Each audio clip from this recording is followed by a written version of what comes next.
Richman Shopโนหนึ่งเรื่องเติมเกมเหนือกว่าทุกการเติมผู้สนับสนุนหลักอย่างเป็นทางการลีก MSL Thailand เติมได้นับร้อยเกมพร้อมบัตรเติมเกมและบัตรกำนันอีกมากมายเติมถูกเติมไวผ่อนได้มีเงินคืนจ่ายสะดวกไม่ว่าจะโอนหรือผ่อนชำระและใหม่ล่าสุดรองรับการแบ่งจ่ายผ่าน SPayLater ดูแลทั้งก่อนและหลังการขายทุกช่องทางบริการ 24 ชั่วโมงร้านเติมเกมที่สตรีมเมอร์ส่วนใหญ่ไว้วางใจนึกจะเติมเกมต้อง Richman Shop เท่านั้นแล้วมาเติมกันเยอะๆนะWelcome to the Hook Battlefield. Welcome to the Hook Battlefield. Shake it to left, shake it to right. Got you now, got you now. I can control, I'm flying high. Shake it to right, shake it to left. Try to hook, how's my skill?Bigger, bigger, bigger, bigger. Bigger, bigger, bigger, bigger. Bigger, bigger, bigger, bigger. Bigger, bigger. Bigger, bigger, bigger, bigger, bigger, bigger. Bigger, bigger, bigger, bigger, bigger.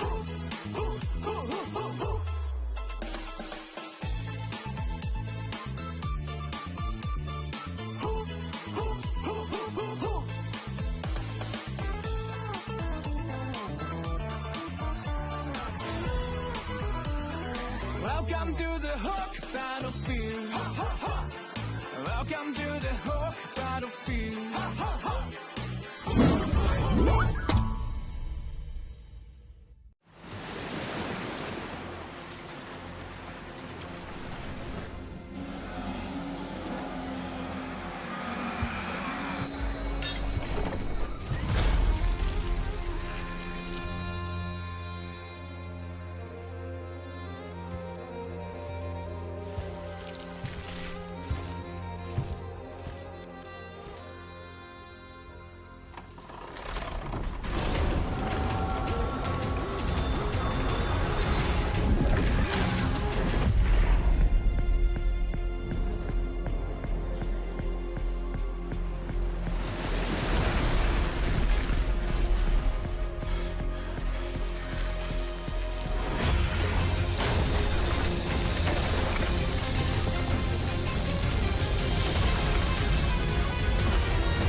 Richman Shop โนหนึ่งเรื่องเติมเกมเหนือกว่าทุกการเติมผู้สนับสนุนหลักอย่างเป็นทางการ League MSL Thailand เติมได้นับร้อยเกมพร้อมบัตรเติมเกมและบัตรกำนันอีกมากมายเติมถูกเติมไวผ่อนได้มีเงินคืนจ่ายสะดวกไม่ว่าจะโอนหรือผ่อนชำระและใหม่ล่าสุดรองรับการแบ่งจ่ายผ่าน SPayLater ดูแลทั้งก่อนและหลังการขายทุกช่องทางบริการ 24 ชั่วโมงร้านเติมเกมที่สตรีมเมอร์ส่วนใหญ่ไว้วางใจนึกจะเติมเกมต้อง Richman Shop เท่านั้นแล้วมาเติมกันเยอะๆนะWelcome to the Hook Battlefield.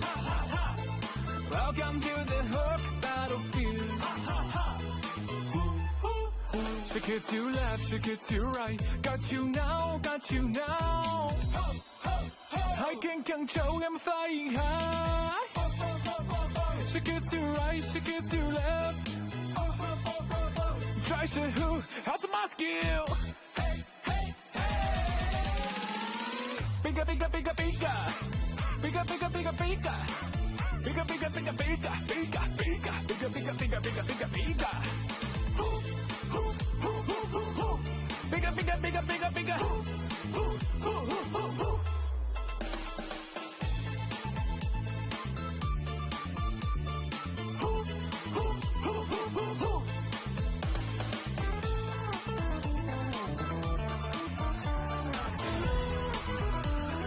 Welcome to the Hook Battlefield.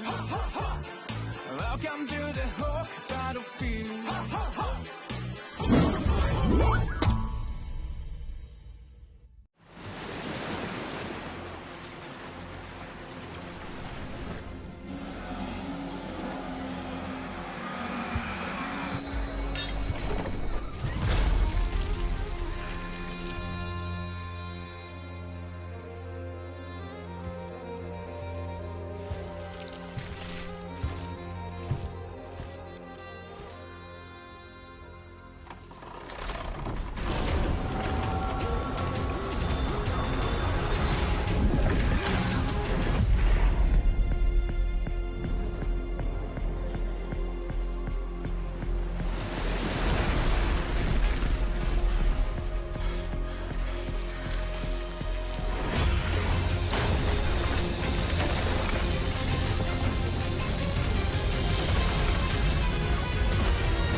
Richman Shop โนหนึ่งเรื่องเติมเกมเหนือกว่าทุกการเติมผู้สนับสนุนหลักอย่างเป็นทางการ League MSL Thailand เติมได้นับร้อยเกมพร้อมบัตรเติมเกมและบัตรกำนันอีกมากมายเติมถูกเติมไวผ่อนได้มีเงินคืนจ่ายสะดวกไม่ว่าจะโอนหรือผ่อนชำระและใหม่ล่าสุดรองรับการแบ่งจ่ายผ่าน SPayLater ดูแลทั้งก่อนและหลังการขายทุกช่องทางบริการ 24 ชั่วโมงร้านเติมเกมที่สตรีมเมอร์ส่วนใหญ่ไว้วางใจนึกจะเติมเกมต้อง Richman Shop เท่านั้นแล้วมาเติมกันเยอะๆนะWelcome to the Hook Battlefield. Welcome to the Hook Battlefield. Shake it to left, shake it to right. Got you now, got you now. I can control, I'm flying high. Shake it to right, shake it to left. Try to hook, how's my skill?Bigger, bigger, bigger, bigger.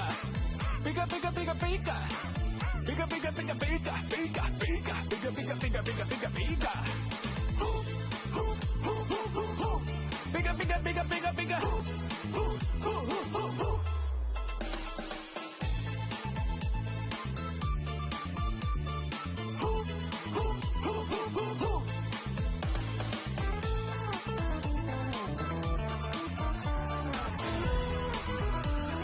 Welcome to the Hook Battlefield. Welcome to the Hook Battlefield.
Richman Shop โนหนึ่งเรื่องเติมเกมเหนือกว่าทุกการเติมผู้สนับสนุนหลักอย่างเป็นทางการ League MSL Thailand เติมได้นับร้อยเกมพร้อมบัตรเติมเกมและบัตรกำนันอีกมากมายเติมถูกเติมไวผ่อนได้มีเงินคืนจ่ายสะดวกไม่ว่าจะโอนหรือผ่อนชำระและใหม่ล่าสุดรองรับการแบ่งจ่ายผ่าน SPayLater ดูแลทั้งก่อนและหลังการขายทุกช่องทางบริการ 24 ชั่วโมงร้านเติมเกมที่สตรีมเมอร์ส่วนใหญ่ไว้วางใจนึกจะเติมเกมต้อง Richman Shop เท่านั้นแล้วมาเติมกันเยอะๆนะWelcome to the Hook Battlefield.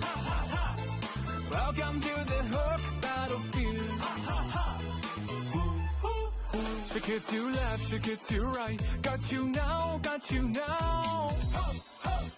I can't show I'm flying high.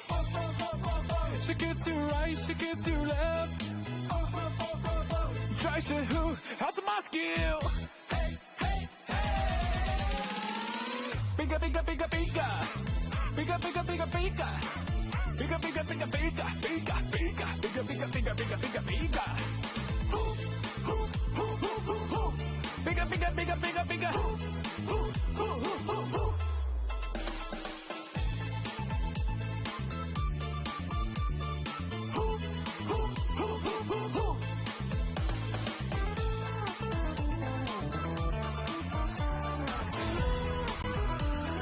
Welcome to the Hook Battlefield. Welcome to the Hook Battlefield.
Richman Shop โนหนึ่งเรื่องเติมเกมเหนือกว่าทุกการเติมผู้สนับสนุนหลักอย่างเป็นทางการ League MSL Thailand เติมได้นับร้อยเกมพร้อมบัตรเติมเกมและบัตรกำนันอีกมากมายเติมถูกเติมไวผ่อนได้มีเงินคืนจ่ายสะดวกไม่ว่าจะโอนหรือผ่อนชำระและใหม่ล่าสุดรองรับการแบ่งจ่ายผ่าน SPayLater ดูแลทั้งก่อนและหลังการขายทุกช่องทางบริการ 24 ชั่วโมงร้านเติมเกมที่สตรีมเมอร์ส่วนใหญ่ไว้วางใจนึกจะเติมเกมต้อง Richman Shop เท่านั้นแล้วมาเติมกันเยอะๆนะWelcome to the Hook Battlefield. Welcome to the Hook Battlefield. Shake it to left, shake it to right. Got you now, got you now. I can't show I'm flying high. Shake it to right, shake it to left. Try to who? How's my skill?Bigger, bigger, bigger, bigger. Bigger, bigger, bigger, bigger. Bigger, bigger, bigger, bigger. Bigger, bigger, bigger, bigger, bigger, bigger, bigger, bigger. Bigger, bigger, bigger, bigger, bigger.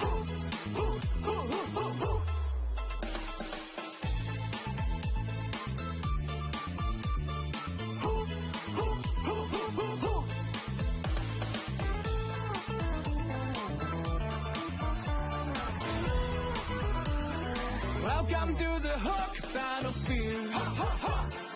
Welcome to the Hook Battlefield.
ตีบ้านแล้วเรียบร้อยครับเป็นไฮด้าที่ได้แต้มนี้ไปแล้วตีไข่แตกเลยครับสำหรับทางไฮดราครับบอกว่าทั้งสองทีมนะย้ำอีกครั้งมาจากรอบควอลิฟายทั้งคู่เกมนี้วาลีไทยต้องการที่จะการแต่ไม่ไหวแล้วครับเป็น SCT ชนะไปในเกมที่2ครับตีบ้านหรือเปล่าโถมเข้ามาตรงนี้แล้วเป็นทางโซนิกขึ้นนำเลยครับ1-0เบรกไทม์จบไหมจบไม่จบแล้วเป็นเกมของเบคอนทำคัมแบ็กอีกครั้งครับเข้ามาถึงบุรีรัมย์ได้ไม่ได้จบไม่จบแล้วเป็นบุรีรัมย์พลังเบบดิวะครับตรงนี้ครับเอาชนะธาตุมืดไปได้ครับโดเซนทิ้งล่างมิลเลอร์ไว้เดยิงทาวเวอร์ไปชนะไปเลยครับ2-0และเป็นแต้มแรกจากทางฝั่งอารีนาครับศึกชิงอันดับหนึ่งของตารางแน่นอนใครจะได้เป็นจุดสูงสุดเอาละนี่จะเป็นพลังบัฟเฮ้ยโอ้โหฮิวโก้อิมแพกนะแบบนี้เรียบร้อยครับเป็นเกลจีที่ปิดไป2-0เกมครับ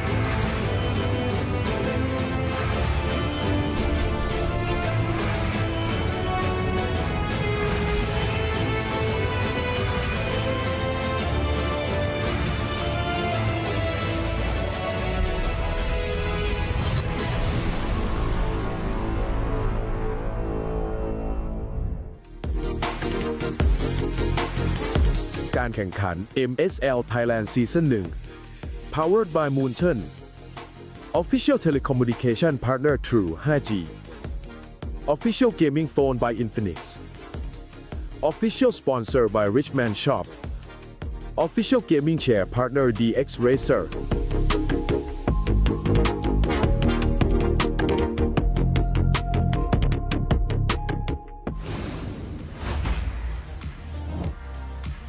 สวัสดีค่ะยินดีต้อนรับนะคะทุกคนเข้าสู่การแข่งขันในสัปดาห์ที่ 4 แล้วนะคะของรายการ MSL Thailand Season 1 ค่ะวันนี้นะคะก็เจอกับมิ้นอีกแล้วนะคะมินนี่มินนะคะรับหน้าที่นะคะเป็นพิธีกรในวันนี้ค่ะฝากทุกคนนะคะทั้งทางออนไซต์และออนไลน์นะคะช่วยเอ็นดูพิธีกรคนนี้ด้วยนะคะยังไงนะคะวันนี้ถ้าคนไหนนะคะสนใจอยากจะมาดูนักแข่งนะคะแบบชิดติดขอบสนามนะคะสามารถมาได้เลยนะคะ Lido Connect ชั้น 2 หอ 3 ค่ะสำหรับท่านใดนะคะที่ไม่สะดวกเดินทางมาหน้างานนะคะเช่นเดิมเลยค่ะเรามีทางออนไลน์ได้ทุกช่องทางเลยนะคะและแน่นอนค่ะว่ามีแจกโคดี้แน่นอนนะคะทางช่องออนไลน์ทุกช่องทางค่ะส่วนสัปดาห์นี้นะคะพิเศษสุดๆเลยค่ะเพราะนอกจากที่สัปดาห์นี้เนี่ยเราจะแข่งกันถึง3วันนะคะศุกร์เสาร์และอาทิตย์ค่ะยังเป็นช่วงมิดซีซั่นนะคะบางทีมเนี่ยอาจจะมีการปรับเปลี่ยนตัวผู้เล่นนะคะอาจจะมีเข้ามีออกนะคะ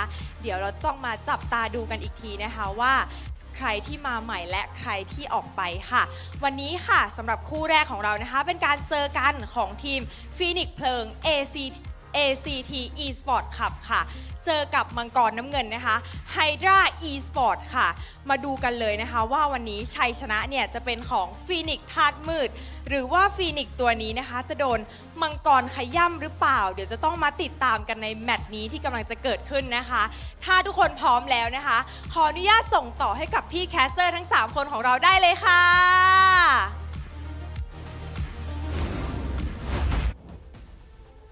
After 3 weeks of action here, MSL Thailand is back for week 4. Ladies and gentlemen, welcome back, of course, to MSL week 4, day 1 English broadcast here with Goni and, of course, Rockhard. Rockhard, how are you?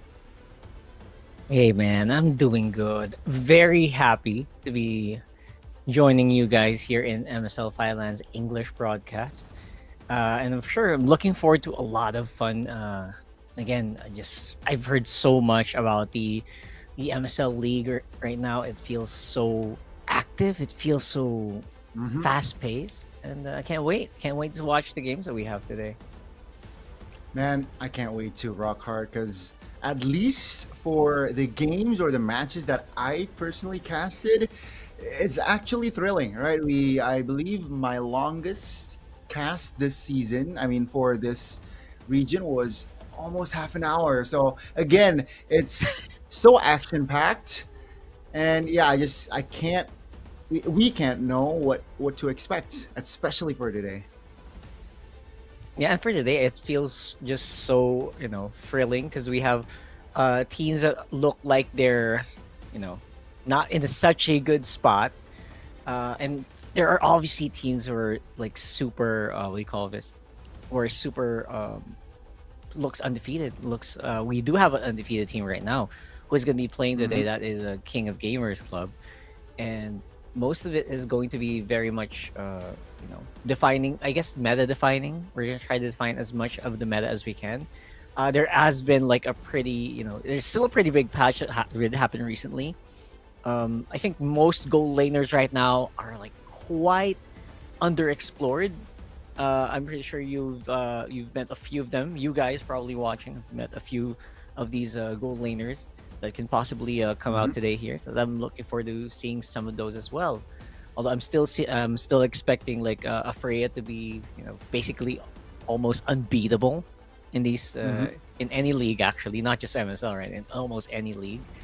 But I don't know about the long games, man. I feel like with the trend right now, with more gold laners opening up, I feel like games should be actually shorter. So we'll see. Actually, let's see. Again, sensible take there, Rockhard. As we take a look at today's schedule or schedule for today.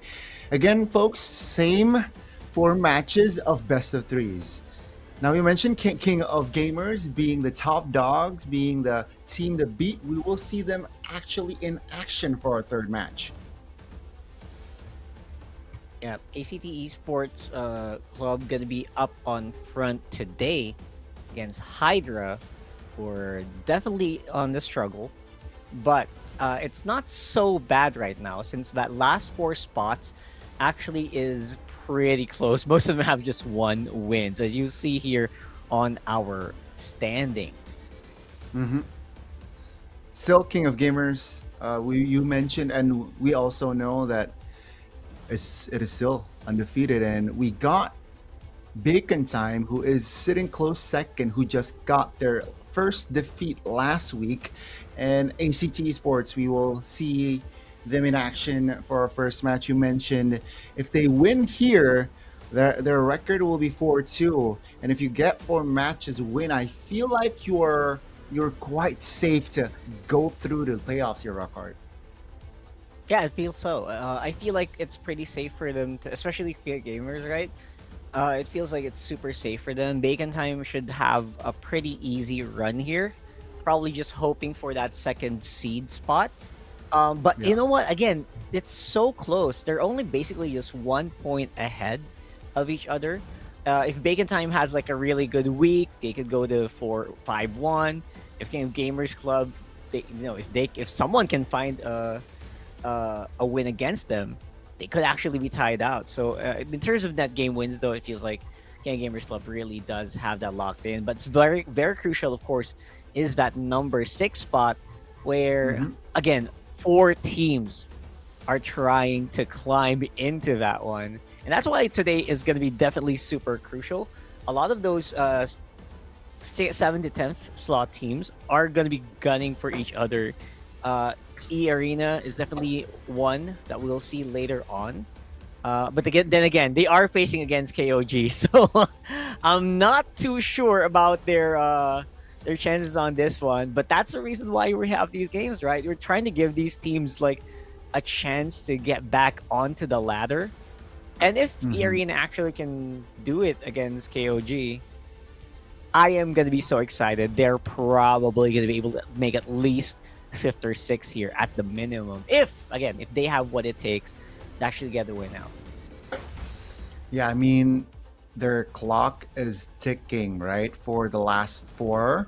So with the remaining at least matches for their side, and again, it's just a single round robin here, Rockhard. No, like 2 legs, no home and away. It's just one and done. So the stake is definitely higher here, and especially the last 4 teams that are currently sitting to 7th till 10th.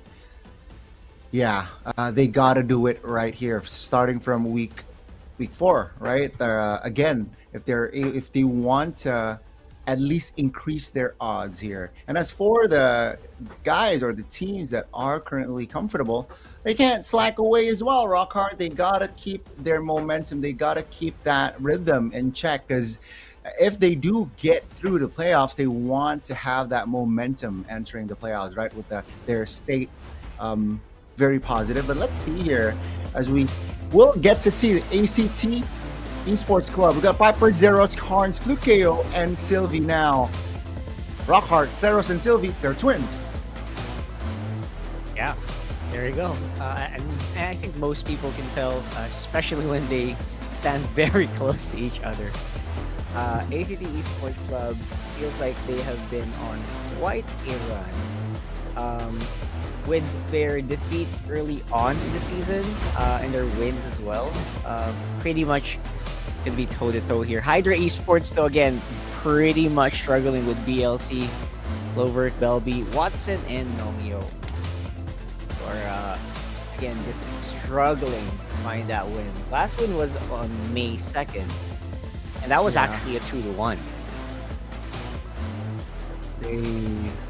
I guess their form isn't looking too hot still. But look at their faces. They seem relaxed. They seem ready. Very light. Hydra Esports, yeah. Let's see what will they bring to the table against a team that is currently safe in the positions. Now, I have my predictions ready. You have your predictions ready. Let's see later on. if that is, if our predictions, it's gonna come true. Yeah. Again, we're still looking for that shred. That we're still looking for that strength that maybe they have hidden somewhere. Maybe they have to dig deep. But if there's ever a time to bring it out, this is the week to do it. They've been definitely good. They're going to be up against pretty tough opponents from here on in. So I think if there was a team that Hydra could take a win off of, I think this is definitely the next most achievable thing for them. Definitely. And let's see here the players head-to-head here. ACT and Hydra, the stat is a landslide, I feel like. One of the twins, actually, Sylvie, yeah. A very positive stat here, Rockhart, against the roamer from Hydra, who is, again, just negative stats. Yeah, negative stats. The KDA is pretty dismal. Again, these are our predictions. It's not for me. It's gonna be pretty close, but Okay. it might be a bit hard for them to actually get that win out. I'm again looking at their faces, looking at how they seem to be coming into the games today. They do feel like very light. They feel like they could do very well, and that KDA ratio again very respectable here for Sylvie. Especially for the roamers right now, who seem to be just taking a big brunt of the beatings in the season so far, and not bad at all with the KP 77%. Very active here for Sylvie. He is very active, and again, the chemistry with the twin, who is the jungler, I think also plays a huge role. Being able to play with your twin brother. Definitely helps with the rhythm, just again the trust is definitely there. As for Hydra, you can see the standings or the results that they need to communicate properly. I think their in-game decisions has been questionable. So yeah, I want to see that. I need to see that coming from the side of Hydra Esports. More clinical in-game decisions making. Let's see though for the random map draw for our opening game today. It's gonna be dangerous grass here, Rockhart. There you go. Personally, really love Dangerous Grass. Especially, I like that I'm able to just roam hard and maybe use these pick-off heroes. Obviously, Hilda is gonna be like top tier pick for most teams. But I love the glue ban. You know what, Goni? I feel like glue has been severely underrated right now, and I know I know it also has been shifting towards the roam, and I feel like good respect on the glue is very much warranted. Yeah, I think it's just so flexible, and the way that glue operates is definitely just harassing the cores during neutral objective takes, like the jungler. So ACT, even though their first pick, they know that, let's just ban away the glue. Now it's gonna be the Hereth ban coming from the side of ACT. This is quite interesting. I mean, recently got buffed, so ACT, what they're saying, let's take it away. We know that Hydra's gold laner can also play the Hereth well, and let's eliminate that option for him. Yeah, for sure. What's really scary here is I feel like they're not really leaning towards a Freya on the gold. I know Harif is a big threat they've already dealt with, but most likely, I'm assuming we'll have a Claude versus carry trade for the gold lane right now. Obviously, Marcel just so good as well. It does feel like despite all the buffs, these other gold laners, most teams are just going back to like what's very, very comfortable. Carry just basically shreds through everything, and the Claude is just as safe as it can be. That's why I think maybe sometimes you'd see a Bruno slot in. I know I've seen some games with a Brody, but the jungle, it's always going to be the race for that one. Yeah, hence the Suyo ban.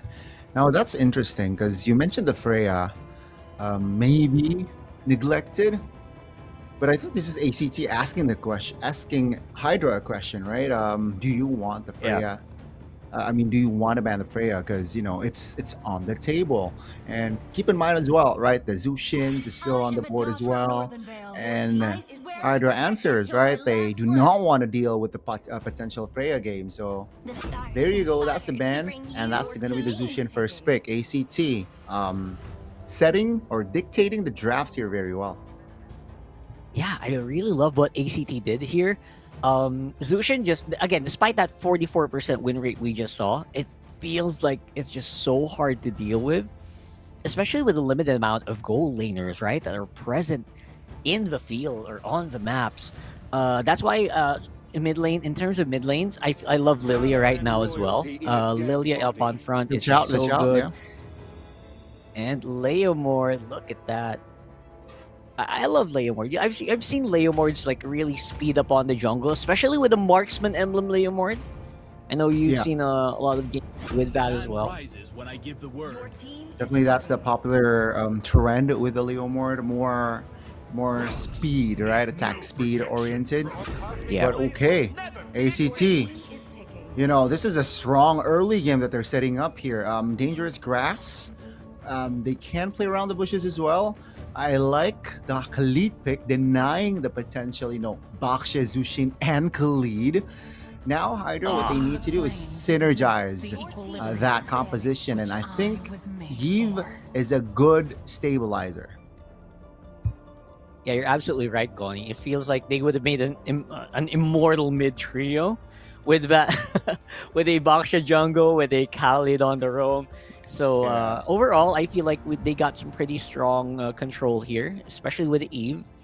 And that just makes me think, you know what, maybe we'll definitely see a carry here, which will probably be sniffed out by ACT from a mile away. I'm expecting the carry ban soon. And maybe another gold lane or XP lane ban. I know the Phobius is still available. That's a scary one to leave up there. Definitely, especially ACT's playbook here with the Baksha is to take that first neutral objective take against a Phobius. That's going to be tricky, right? So I think a Phobius ban could come through unless they really want to give this Claude a good time in lane, because technically they can suffocate the gold laner even more. The Freya is out, the carry you mentioned also banned away, and don't forget, right, the Herald is also taken away. So the options for that gold lane position is already choked out. But interestingly enough, Hydra, I think their playbook, I thought they would want to take the Phobius to their side, but seems like Hydra is like, no, we got our own thing. All right, so we were definitely in agreement there. Phobius looks like the prime pick, but banning it out just means maybe, you know what, he's just not willing to use it. Maybe they feel like they have too much physical damage. I don't know, but for now, it does feel like one more gold lane ban maybe will suffocate that gold lane. You're absolutely right, Connie. So many good gold lane picks gonna be removed. Means that, oh no, they don't. Terizla on the bans, which is actually pretty fine. Lapu Lapu Yuzhong feels like a good XP pick. Maybe you want to get that first, since you might run out later if you're Hydra. Yeah, I think again, an enabler to combine that with the Khalid and the Leomord sounds right, and either or Lapu Lapu and Yuzhong fits the bill. ACT though, gotta watch out for a potential Uranus pick, which is annoying because I feel like the shred coming from Hydra's composition is not enough to shred a Uranus. So let's see here. Yeah, absolutely spot on there on taking Lapu Lapu on their radar.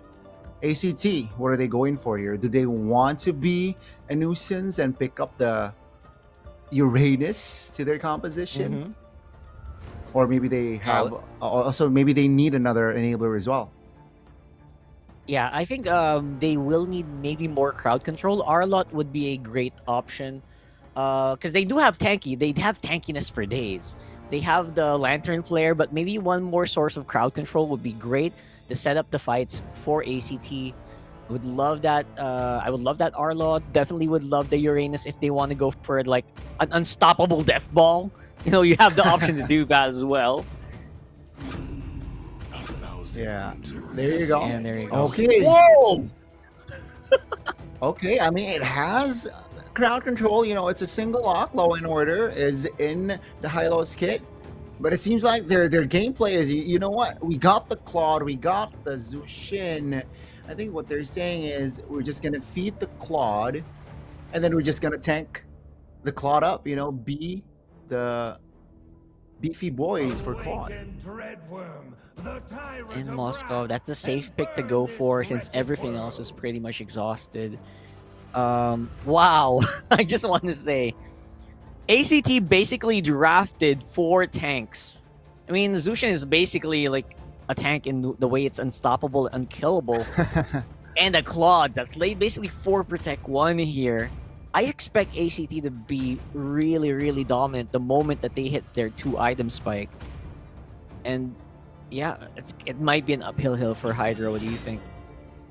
You know, I think, I think the early game, ACT needs to set that tempo right, because Hydra, they have more avenues, right, on team fights, on getting angles. You know, they got the Moscow, which again, the SOD can definitely be a surprise factor. So, more avenues on getting a win for Hydra. It's more.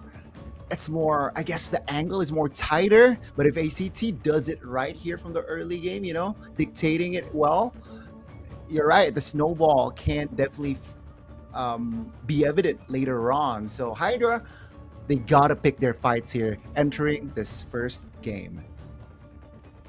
I think so. Yeah, definitely HD has that mid-game strength where obviously you have a lot of fighters, right? Fighters love that mid-game. The moment you hit like a War Axe, Endless Battle, you're probably going to keep fighting if you're the Leomord than if you're the Lapu-Lapu, right?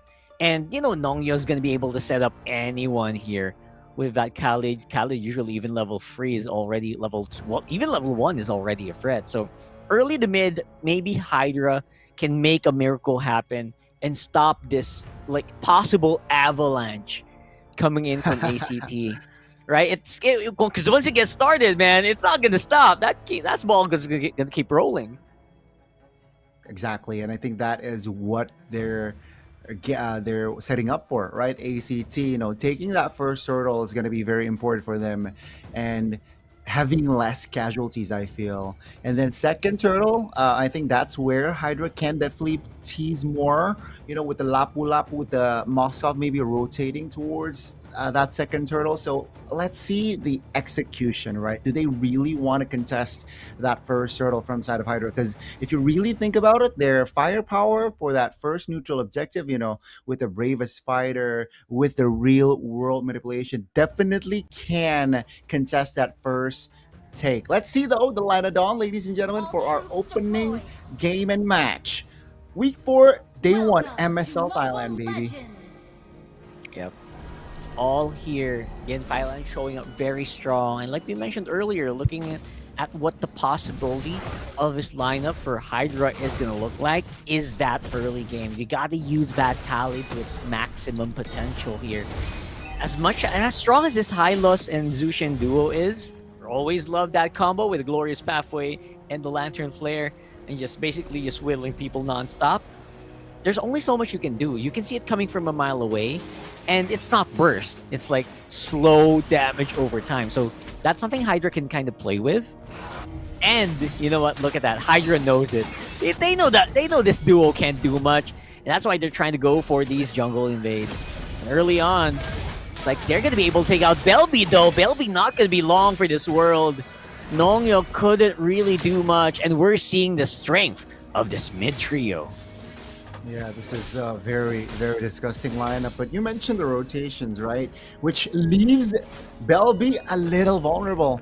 And I think Belby could have played it right, knowing that the roam and the jungle is already invading. He could have like maybe played it more safely, but he decides to, that's a knockout. Ooh, and that's even with a tower assist. It feels like Hydra is literally playing right into the jaws of ACT right now, right? It's like a, what do you call that? It's like an alligator with its mouth wide open and the bird just flew in. It's tough for Hydra here, especially the early game. Losing that mid and Zeros. Oh, Zeros, look at that. They're trying to go for the fight early on. And I'm not sure if that's going to be able to be dealt with by Zeros here. Again, just so much action. Look at that double kill already for the Lapu Lapu. Looks like Hydra got something out of the bag for that one. It's 2v3 on this turtle. It might be a little bit difficult even for Flukio to join here. But he's just going to double up on that gold. So that's at least something that ACT has on their side. They got a lot more gold onto that Claude since all the action was happening. Yeah, and keep in mind as well, Hydra, all spells, right, from their, at least, like the playmakers here, are on cooldown. So ACT, they're keeping tabs here, and that's why they're taking initiative on the turtle. What's the call here, Hydra? It seems like with the jungler rotating towards top, they're letting the first neutral objective go. You know, Lapu Lapu getting that important double. That's their only play right now, and maybe they can play around the Lapu Lapu later on.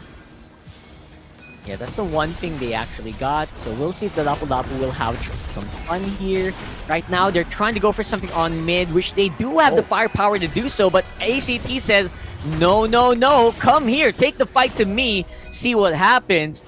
And looks like they actually forced Clover and Nongyo MLBB back. Interesting approach. And okay, the top lane here, Flukio is having a more, you know, with more EXP on Flukio, the laning phase for Watson seems like he's struggling there to get more farm. Maybe the gold crabs has been dominated by Flukio, right? That's why I think now Hydra's gameplay is to try to find a play towards top here, which is definitely not easier said than none. Definitely easier said than none, knowing that Flukio rocks a Purify as well. That's true. It's also just not that easy to gank. That's why I guess Flukio just has that much confidence, that much bravado in this lane. He knows there's not really much that even if Nongyo tries to go for that gank, he's probably going to go down. And that's why there are now two separate fights happening across the map here. That mid is going to be able to at least hold for now, which is one good thing that Hydra has going for them. But how long are they going to be able to hold those side lanes? We'll see later on. Piper trying to cut up on mid. They know they can invade as well. Here comes that Phantom Steed. Going to be able to get some damage done here. And Nongyo is low. Forces a flicker out. Here comes that 4-man fight here for Hydra. Looking very good. Clover is staying alive despite all of this. Here comes the backup. Flukio coming in. Blazing Duet. Guns a-blazing. But doesn't have that damage quite yet. So it's going to be a wash for these. And I think that was just a very good, at least, resource control being done by ACT.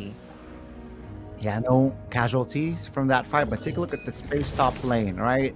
That's going to be a structure taken down with Watson there, forced to retreat or respawn, or recall rather. Again, just Hydra losing out on tempo.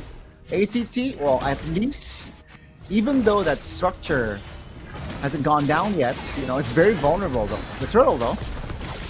Yeah, finally gonna be able to get something on the map. Hydra is gonna be able to steal that turtle out of their under their noses. I don't think ACT was actually aware of that was happening, or maybe they were. Trying to focus on top side instead. Seros diving in. That Moskov just not doing that much against Abaksha. Goes for the SOD at the back. Nongyo misses on the Raging Sandstorm as well. And that's Seros knowing they've got that Moskov cornered. They're going to be able to at least get even more topside. Look at that Zushin. How do you even deal with that? They're getting dissected. They're getting separated. There's not much that Hydra can actually do about it. Nothing much indeed. And you can see the snowball already starting to happen, even though it's not like from the first turtle, but it's 2K already here, 7 minutes in, and Sylvie still able to get out, but that structure in the mid lane is looking quite vulnerable. And they want to fight here, Clover K. Yeah, Clover K saw Sylvie's low, said, you know what, maybe I can Phantom Steed, but again, you can't really do that much against a high loss that is just so beefy with Piper close by, Karn's close by as well. I don't think that was a right call. Now, even their jungle here, their purple buff is just... There's no way that... So now they're trying to fight. Kams is very vulnerable.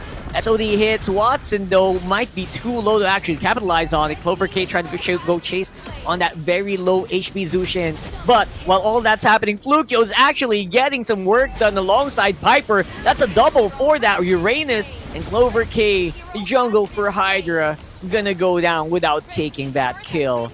All the gold is now avalanching towards ACT. 3,000 for the blue side. Yeah, that's 3 for 1 right there. 3 kills on the board added for ACT as now they can focus on the turtle. The turret top and bot, you know, the tier 1s taken down already, so the space for Hydra is more restricted, right? You can see already Sylvie playing around in the jungles of Hydra. And it's really hard now. I think they're gameplay now is to feed Watson, you know, and I don't think they can pick any fights here unless ACT overextends. And so That's far, I think the map control from ACT has been tremendous. And as we take a look at the replay here, yeah, Piper still unkillable, right? We expected this from the draft as well, where, you know, the shred can be limited here from the side of Hydra, and they want to fight here purple. Yeah, they're fighting up on purple here. Clover K just not long for this world.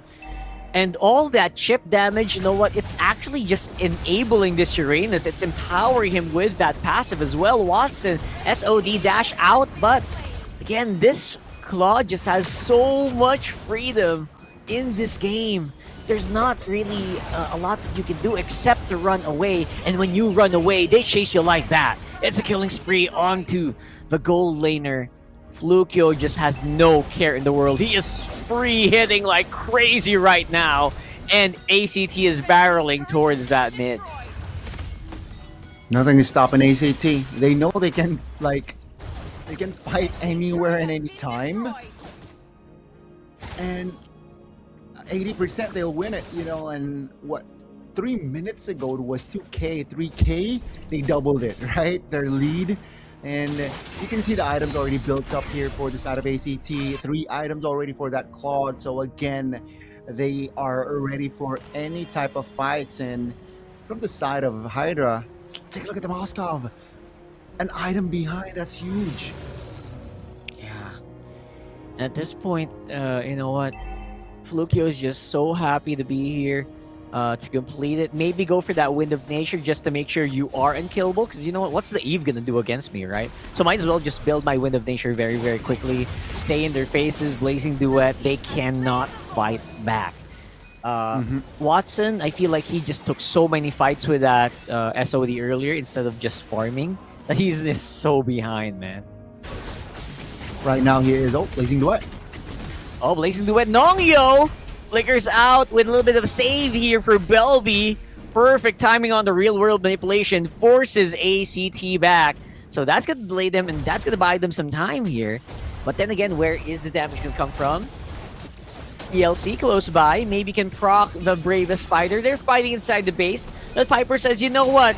Do your best. Do your worst. I'll be standing here, maybe without your turn. Okay, that's a turret. I'm gonna run. And he's doing that right now. SOD in, coming in from Watson, can do some pretty good damage this time. But look at Carnes. He's just, everyone is just immersed in it, saturated in the light of this Zushin. And that's 4 going down. Even Sylvie stays around, hangs around and survives. That's just gonna be a dominant game, 11 minutes in for ACT. What an opening from ACT. Clinical, textbook, and fast, boys. 11 minutes. You're right, Rockhart. ACT, their death ball will not be stopped. And it was a rather, I gotta say, again, just a textbook win, right? Nothing too crazy. There was no like crazy outplays. There was no insane outplays. It was just MLBB done correctly. And again, Hydra, they struggle to find that, you know, that fight that they really want. Maybe this looked good for a bit, but take a look at Carnes here in this position, right? He jumps in, flicker, without the flicker, even Crimson Beacon to set the momentum for ACT, and that was what caused the, again, just destruction for Hydra. That's the base taken down, and ladies and gentlemen, that was game one. Rockhard, that was game one. ACT again, just displaying, you know, clean MLBB. The Twins, they're still unstoppable, and with that, you know, we saw the stat from Sylvie earlier on. It will get much more positive for that stat, and goodness, yeah, the avenue, the a lot of avenues we mentioned as well. A lot of avenues for the side of Hydra. We didn't saw that game one. Yeah, I was looking forward to like a lot of crazy plays coming in from the Lapu-Lapu. We saw it for a bit. We got double. But I think they weren't really that confident in taking a lot of these fights. Early on, it felt like, yeah, the invades could have happened a lot quicker. I know they tried to invade a little bit on the early, and we were waiting for that mid-game power spike. It did not happen. I think most of that came from the fact that, you know, the Lapu-Lapu, you know, after doing that double, really just relegated back to farming, which I feel like if you got like a little bit of advantage, you just keep pushing it. And the Moskov really felt like he took so many SODs to the fights, and they lose those fights, right? So instead of farming, which, you know, Flukio did, by the way, on this Claude 6-0-4, we saw him. You pointed it out, right? He was an item ahead, basically the whole game against a Moskov, and I think we saw why. I think they played around with the weakness. You know what the weakness of ACT was? Their Claude couldn't join early, right? But they played around that very well. They did, and that's why it's the window for Hydra was very small, and because of how ACT played it, it's just smaller. Flukio, special shout out, didn't die a single time in that game. And yeah, again, just a textbook, you know, Claude game. The amount of pressure that he gave towards the Moskov in the early game was enough as well to have an advantage, right? To rotate faster, to get those items quicker. And that's what he did. You know, let's take a look at the highlights here. As this kill right here towards Belby, that was unfortunate. And they got another kill towards Inongyo. So the mid-roam pair, not even 2 minutes in, already died, already taken out. That really sets up the turtle take. But then, plot twist, you know, BLC showing up with the bravest fighter. But entering the mid game here, with Watson all getting practically gunned down on each lane. Every time he lanes, it's really tough for Watson to give an impact for his team. Again, 0-2-0 here, minute 7. So his farm is already way behind, especially if you want to compare to Flukio. Yeah, for sure. It's night and day, right? Between Flukio and Watson. If you look at it, there's just so much that they could the other was doing, and Watson just feels like he's just getting hunted. It feels like I guess that's what it feels like when there's a shark hunting you down in open water. That's what it feels like if I was Watson, right? And right now, this was the fight that maybe could have done it for Hydra, but like you mentioned, I think most members were an item ahead. You were not gonna win that with that kind of advantage, especially there's a Zushin who is just immersing you with that lantern light. Everyone just getting lifted up into the air. And, you know, that's why Zushin just such a good first pick for the game. Yeah, folks, Zushin again just showing the value of that first pick, value. It's 14-3. It's very one-sided here, and hence the short amount of game time. I feel like this is fair to say that it's a short amount of game time. It only took one Lord practically to end Hydra's journey in that first game. And again, if you want to see the items, it's just so far. If you want to compare to Hydra, and yeah, a lot of negative stats as well from side of Hydra. So that last pick Moscow value, we didn't really see that being displayed, unfortunately. Yeah, I maybe I would have liked it if they went for something crazier on the goal, but I think then again that will get demolished by a Claude.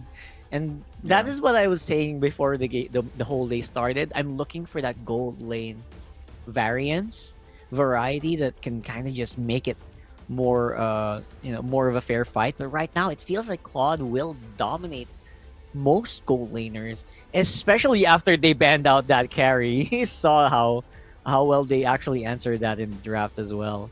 And again, Flukio being the rich man, not surprising at all. I was hoping maybe usually you'd see the jungle as the highest GPM, but this time it was a Boxer jungle. It's not like a Leomord or a Suyo or anything. Yeah, so far it feels like it was just maximum control, especially from that mid trio, which did enable Flukio so much. And Piper, who could kill a Uranus in this game even? Exactly, and we also saw that during the drafts that you know what, Uranus might be a good pick here for side of ACT. You know that Yeah. I feel like is the weakness of a Yeve pick. Sure, you know it grants you a lot of team fight value, but if you drafted yourself a Uranus, you know it's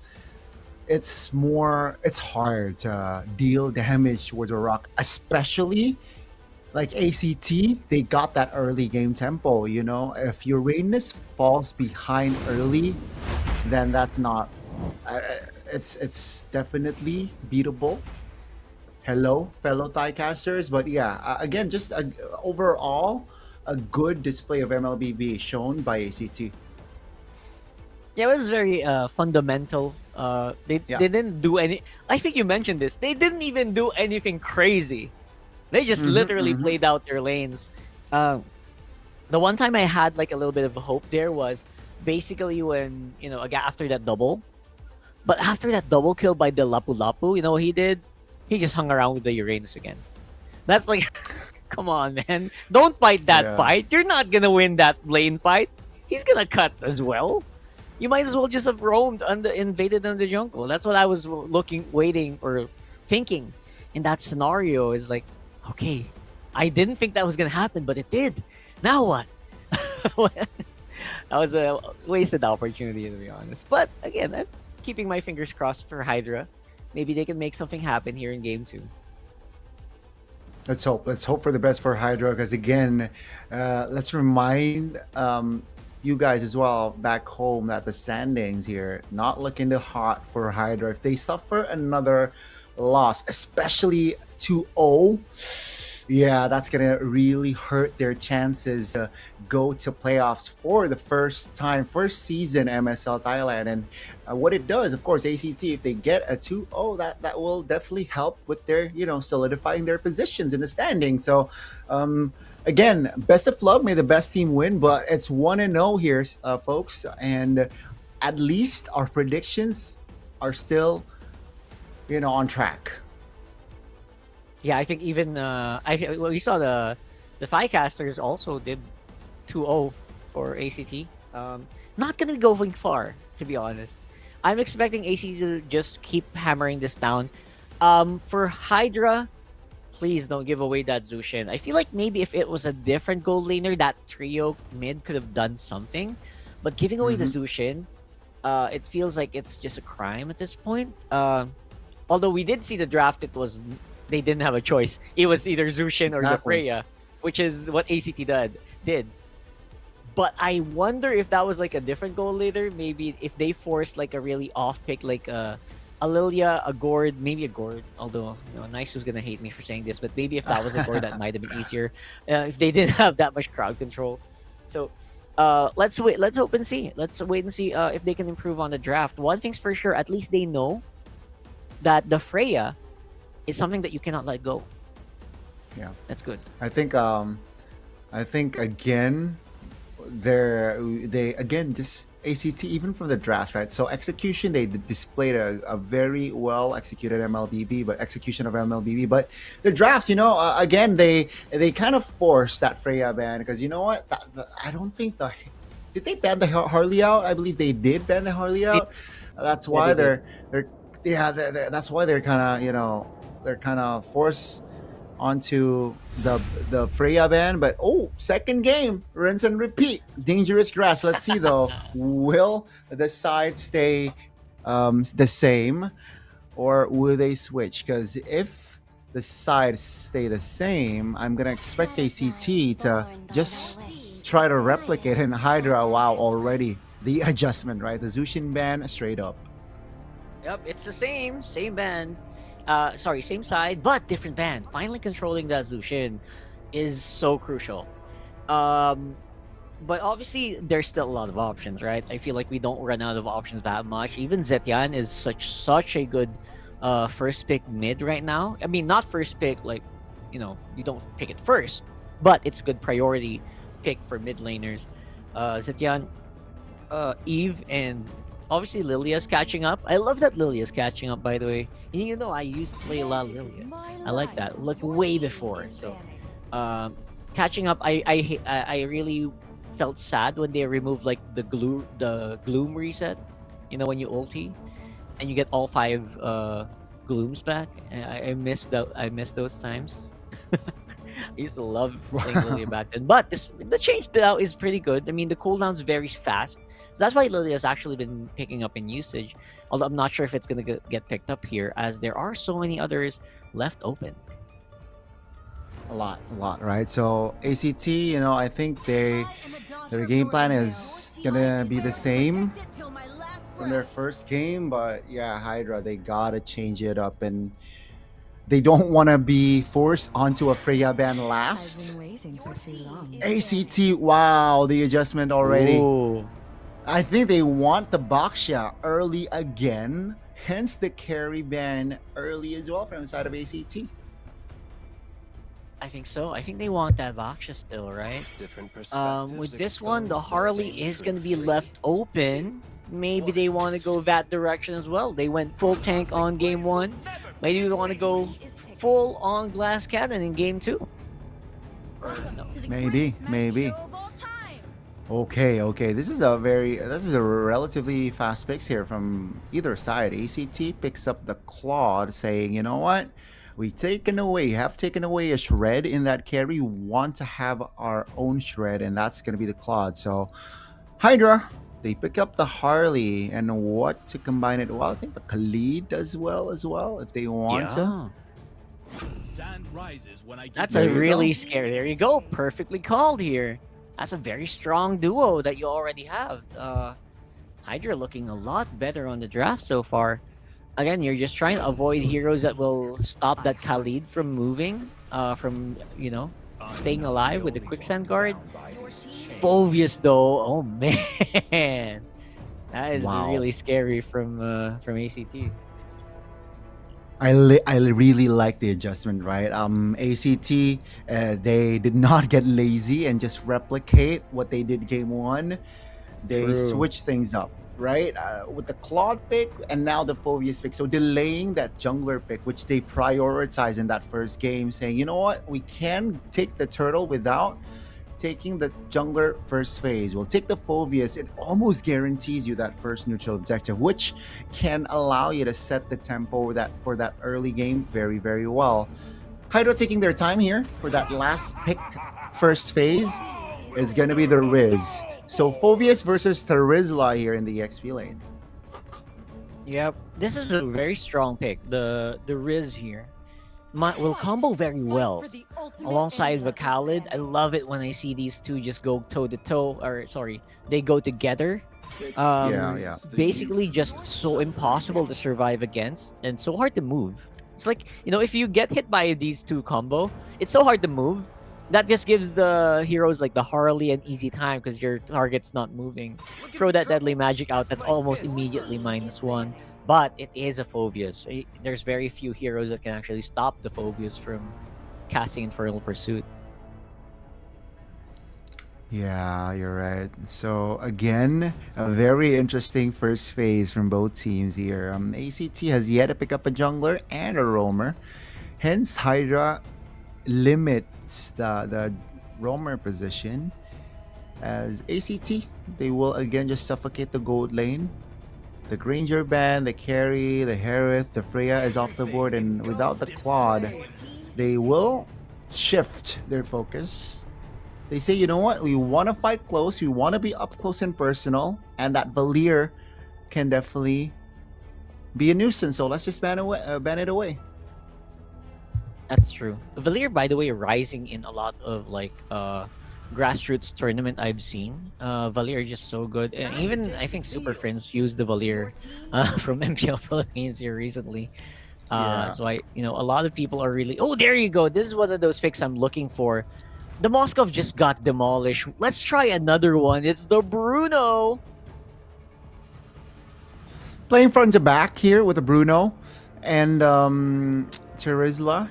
So Hydra here has an okay laning gold laner, right? Unless getting ganked on, So what they play is again just the mid game, right? They're waiting for that 2 maybe now sooner for Bruno, 2 items power spike and ACT. Wow, really forcing the Purify here on the board, right? Which again just helps the Claude when jumped in. You have no flicker to play around with. That just helps you to get up close and personal. A lot of heroes here that can dive. Technically, all 5 can dive here from the side of ACT. That's right. And even the Valentina can even take Raging Sandstorm or Penalty Zone if they really want to dive. So you're absolutely right. It will also force a lot of Purify on the Bruno. It will also discourage a flicker, but obviously you want that flicker on the Terizla, right? But anyone that doesn't have a Purify is 100% gonna get crowd controlled to oblivion. And there's that Zetian we were talking about, getting picked up last year. Great for vision, not so great for burst damage. So that's something that maybe the Harley and the Bruno can kind of deal with. Hopefully it works well this time for Hydra, because right now ACT, they created a crowd control monster of a lineup. Very much so. Very much so. It is scary. ACT is like, you know what? Enough. We want to draft ourselves a team fight composition / even pickoff, right? So yeah, the AoE, if especially Valentina picks up that penalty zone, the AoE can be destructive. I'm intrigued to see what Hydra has to say about this draft. Again, the Zetian last pick here. Let's see if it will, has that value. Because you're right, it's just more utility, momentum break with the ult and less burst. Lanadon, ladies and gentlemen, for our potentially the last game of this series. Let's see if ACT can close it out. Yeah, with the lineup they drafted, might as well be AoE Esports, because that's exactly what they're doing here, Gani. And let's see if they can finish it out. I think they have a very strong case, especially after, after we get that level 4 from the Guinevere. I'm expecting immediate pickoffs here with the Guinevere Kalea. I love playing this lineup. It's just so easy to run. It's literally point and click. And yeah, not much you can do about it if you are suddenly like lifted into the air by a Kalea if you don't have Fury, which in this case only Watson has a Fury. Yeah, Nofnio again here pressured, but is able to back away and as well as heal, right? So it is a-okay. No first blood here, like the first game where we saw 2 early kills from the side of ACT and not even 2 minutes in. So right now they're playing it very well, spacing out very well, and MLBB still able to keep that passive, right? That knockback that Zetian has before the turtle. I think that's value as well. Because, as a roamer myself, against the Zetian, I really want to get that passive out of the way first. Especially prior to that first turtle, just to have pressure towards Zetian and seems like now it is still killless. Oh. Yeah, definitely. And they've at least survived from the initial deadly magic. So that's one deadly magic already used up. That's gonna force them back. Maybe have an easier time on the turtle, but no deadly magic means that ACT can actually just go full steam ahead, non-stop. Seros could look for Clover K. He can take the fight here. There goes, of course, that massive crowd control. Retribution goes over to Seros. Fury of the Phoenix only slows him down, but doesn't really stop him. Keeps going at it for more. Carnes takes another kill, and just like in game number 1, it's 2 kills for none for ACT.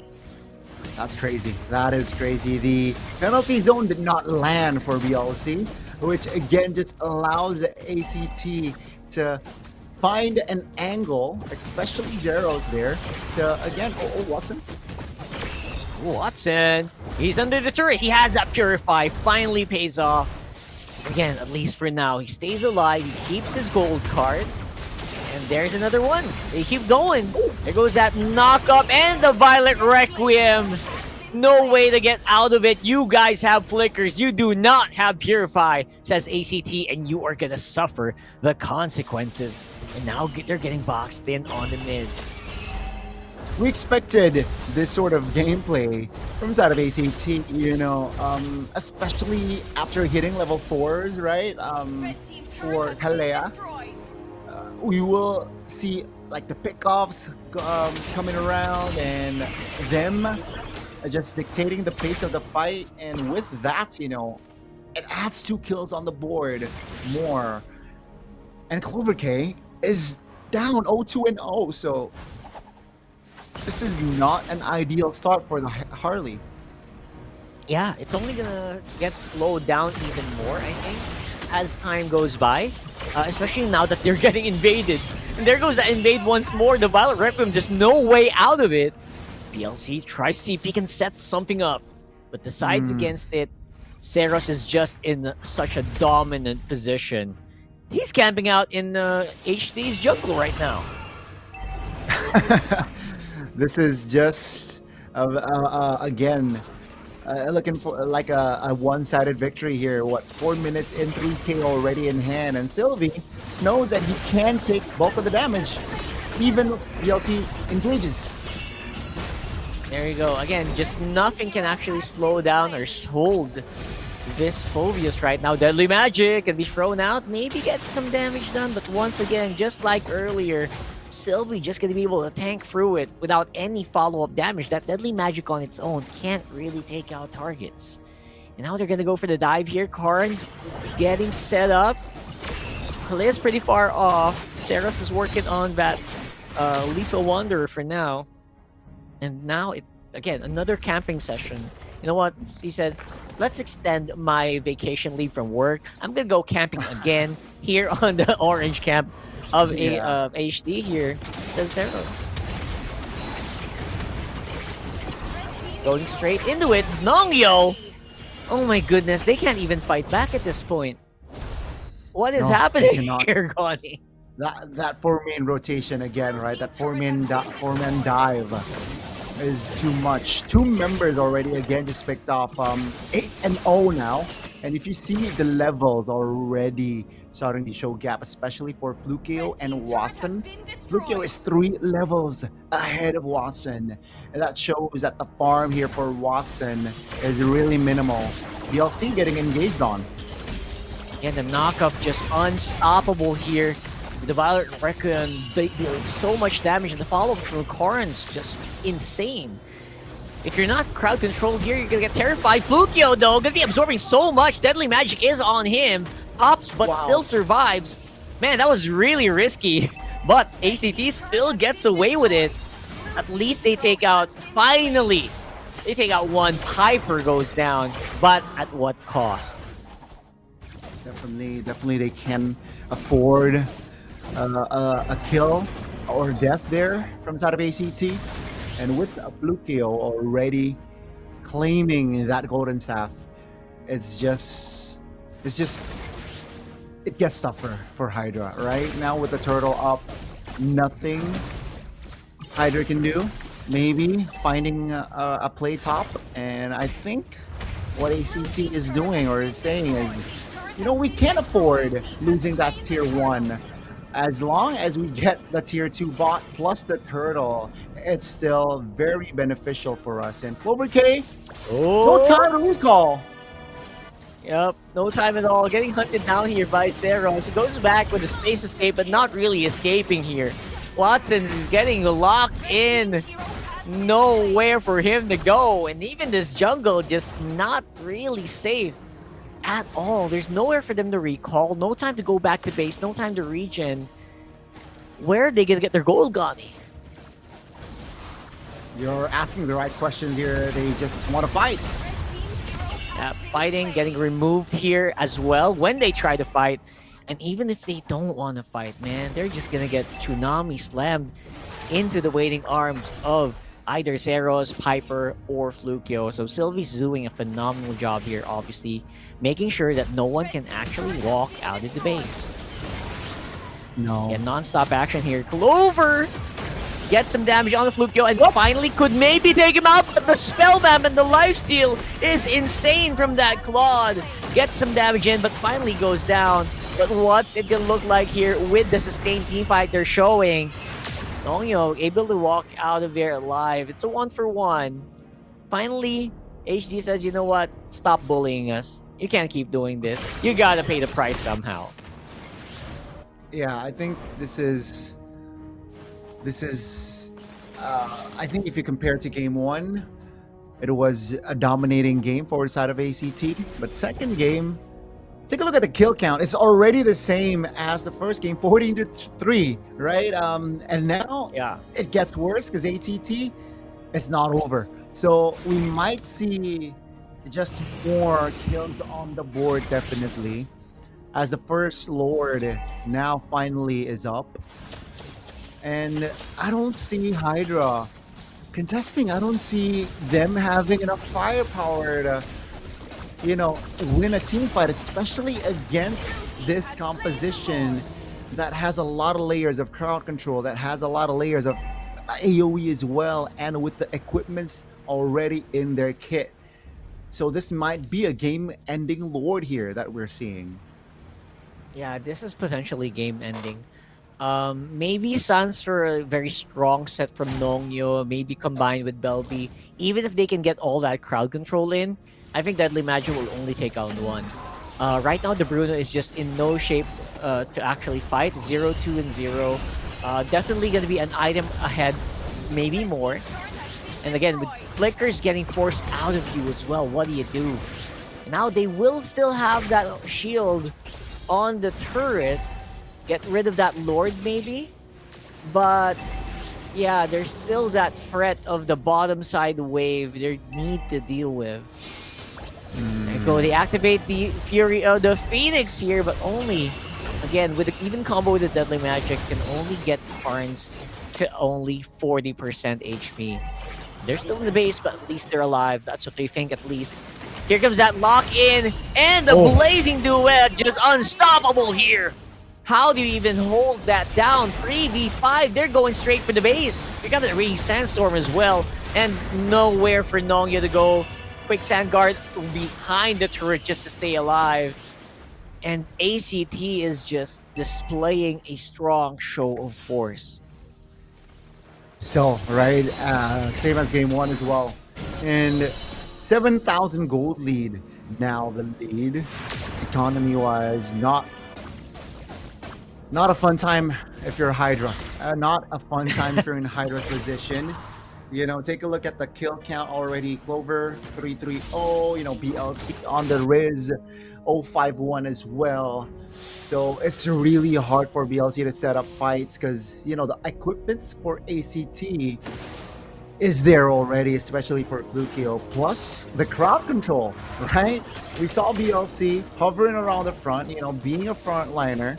But the crowd control that ACT has is just tremendous. And with the winner crown already in hand for the side of Flukio, it's just harder to take Flukio down. They got a kill on towards Flukio, but unfortunately it wasn't a shutdown. There wasn't a bounty. So, the equipments, man, it's just too far. 9K for the side of Flukio compared to Bruno, who is what, 6.5. It's tough. So ACT, what they're tough. saying, you know what? We're gonna delay the end because the angles were shut down by the side of Hydra. But the Lord here, the next Lord, is inevitable. And that might be the angle for ACT. To have that sixth man, to have that extra push, to end the series right then and there. That's true.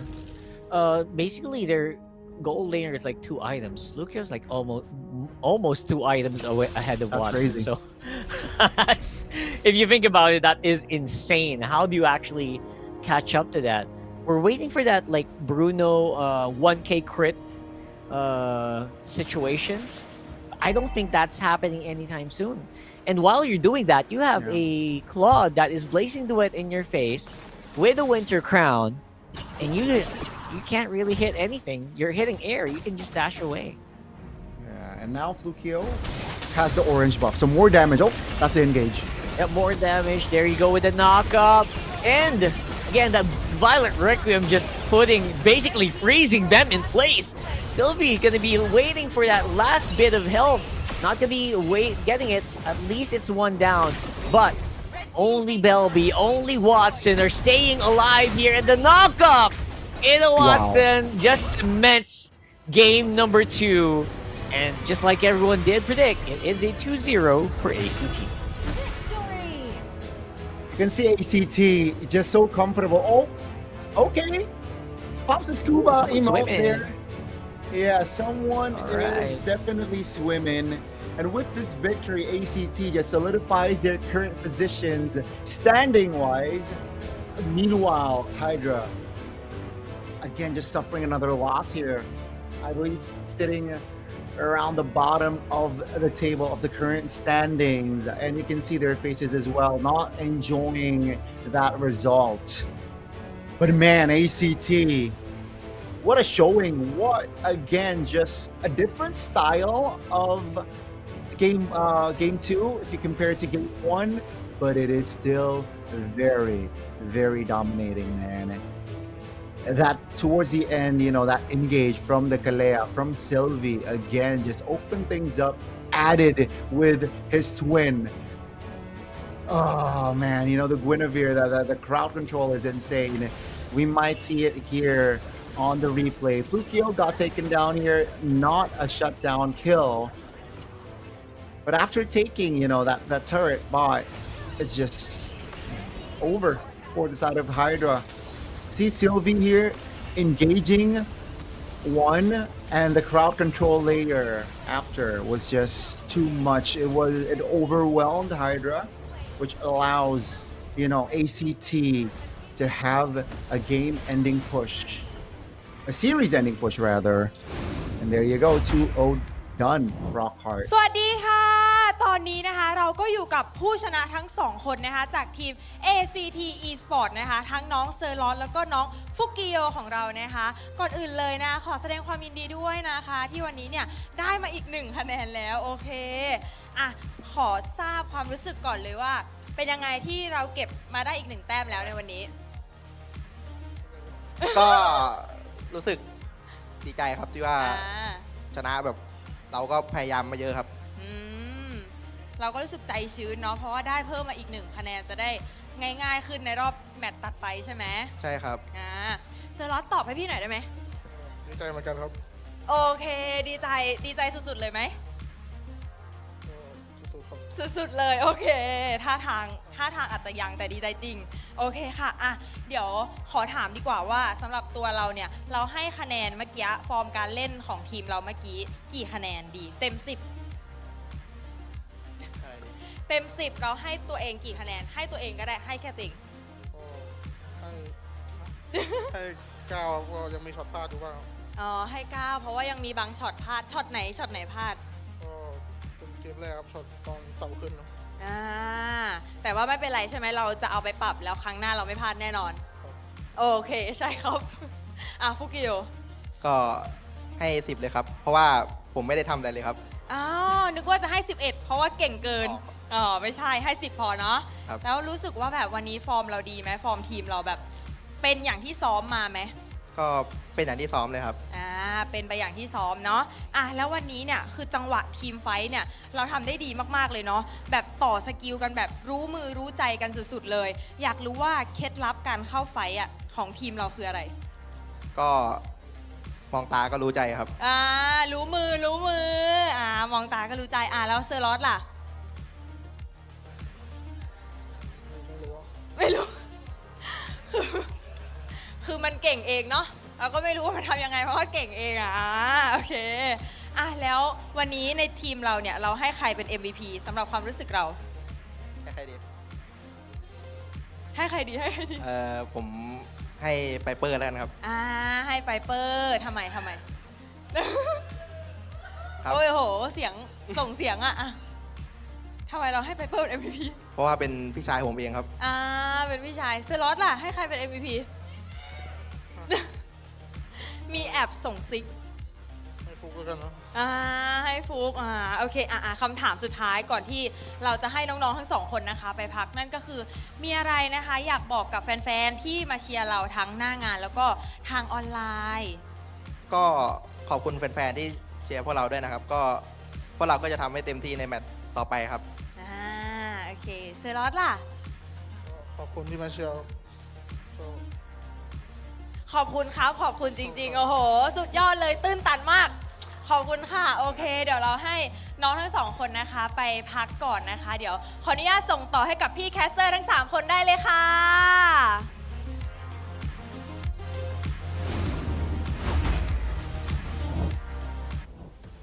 Thank you so much, Miniman, for that interview and ACT. It seems like they're confident as well, and wow, it shows, right? It shows based on how they're playing in that series, man. They're confident taking the playoffs, despite them actually, taking 2 losses match-wise on their record, but it seems like they're able to bounce back. Yeah, they seem to be very just what's the word I'm looking for? They seem to be very strong with their conviction in the lineup that they drafted, and that's why it's just so easy for them to actually play it out. Especially Guinevere Kalea, bro, it's just, well, how do you even get that wrong, right? You just tsunami slam someone into a Violet Requiem, no need to put any stacks on them or anything, they just fly in the air. And that's, I think that's one combo we should all look out for. It's a very fun combo to run. And against Hydra, not really much they could do about it except maybe Diggy out of their way out of it. But then who picks Diggy, right? So it's so hard to deal with. Hydra it was an uphill battle. I think from minute number 1, we saw that here. And in this whole series, it feels like ACT they knew what they wanted to happen, man. Yeah, I think even from their approach from their first game and second game is quite contrasting, but they're able to show that, any type of style, we can play the snowball type and we can also play it hard. We can play fire with fire as well. They drafted themselves a very team fight based composition in that second game. A lot of crowd controls were in their composition. So they're not shy in showing that that their strength is in a team fight. Will show it, right? And again, from the side of Hydra, they got overwhelmed, with the amounts of pressure applied by the side of ACT. Again, just a good game transition to a very well mid game, and we didn't even get to see a lot of action late game. The game is already done. So wow, ACT, congrats. Yeah, one thing's for sure, any team that's gonna fight ACT in the future will ban out the Claude, right? That's 100%. Whoever that is, whoever is gonna be next on the chopping block, that Claude is so good, man. Flukio was just no fear whatsoever. He was able to win out both laning phases, both late games as well. Only dying once, I think. Yeah, so overall, I would say that ACT is definitely a team that I would study as a very, very big threat coming into this one, and I think that will definitely bump them up a little bit more, even closing that very close to number 2 spot. Actually, they're now at 3 with a 4-2 score record. Yeah, again, just that's a safe spot, right? Teams, I think they're looking for that 4 wins because the teams that are currently at the bottom, they only got 1 wins. So if they really want to have space, if they really want to solidify that playoff position, 4 is the magic number, which I think we now get 3 teams already, right? With KOG, Bacon Time, and now ACT already getting that 4 sweet number. So it adds more air. I think it relaxes them more before, getting locked in again for playoffs. But teams that are currently at the bottom, this is their time to rise again. Let's give a special shout out again for that MVP. So first game, it went to Flukeo. The second game, it went to Zeros, who rocked the Guinevere 1-0-17 as a Gwyn jungler. That's a lot of, he really enables a team fight. That's right. If you could count the air time or crowd control time for Steros here, that's probably going to be why he is MVP. Aside from obviously a very high kill participation at 90%. The damage, I don't mind. If your Guinevere is not doing damage, it's okay. As long as your opponents are not moving, you're doing your job, bro. That's basically it. And yeah, you're right. And it just shows that the Guinevere is still a viable pick, in the jungler position. We tend to forget, right? Because the rising popularity in Suyos, the Harleys even. Yeah. But the Guinevere, man, situationally, it still does its job, especially combined or paired with a Kalea. It's just more devastating. Yeah. Because usually Guinevere needs like stacks on the target so that you can get it or maybe knock him out himself or herself. But with the Kalea just brings targets into the Valiant Requiem with the Tsunami Slam. It's so easy. And even a Tidal Strike for AoE.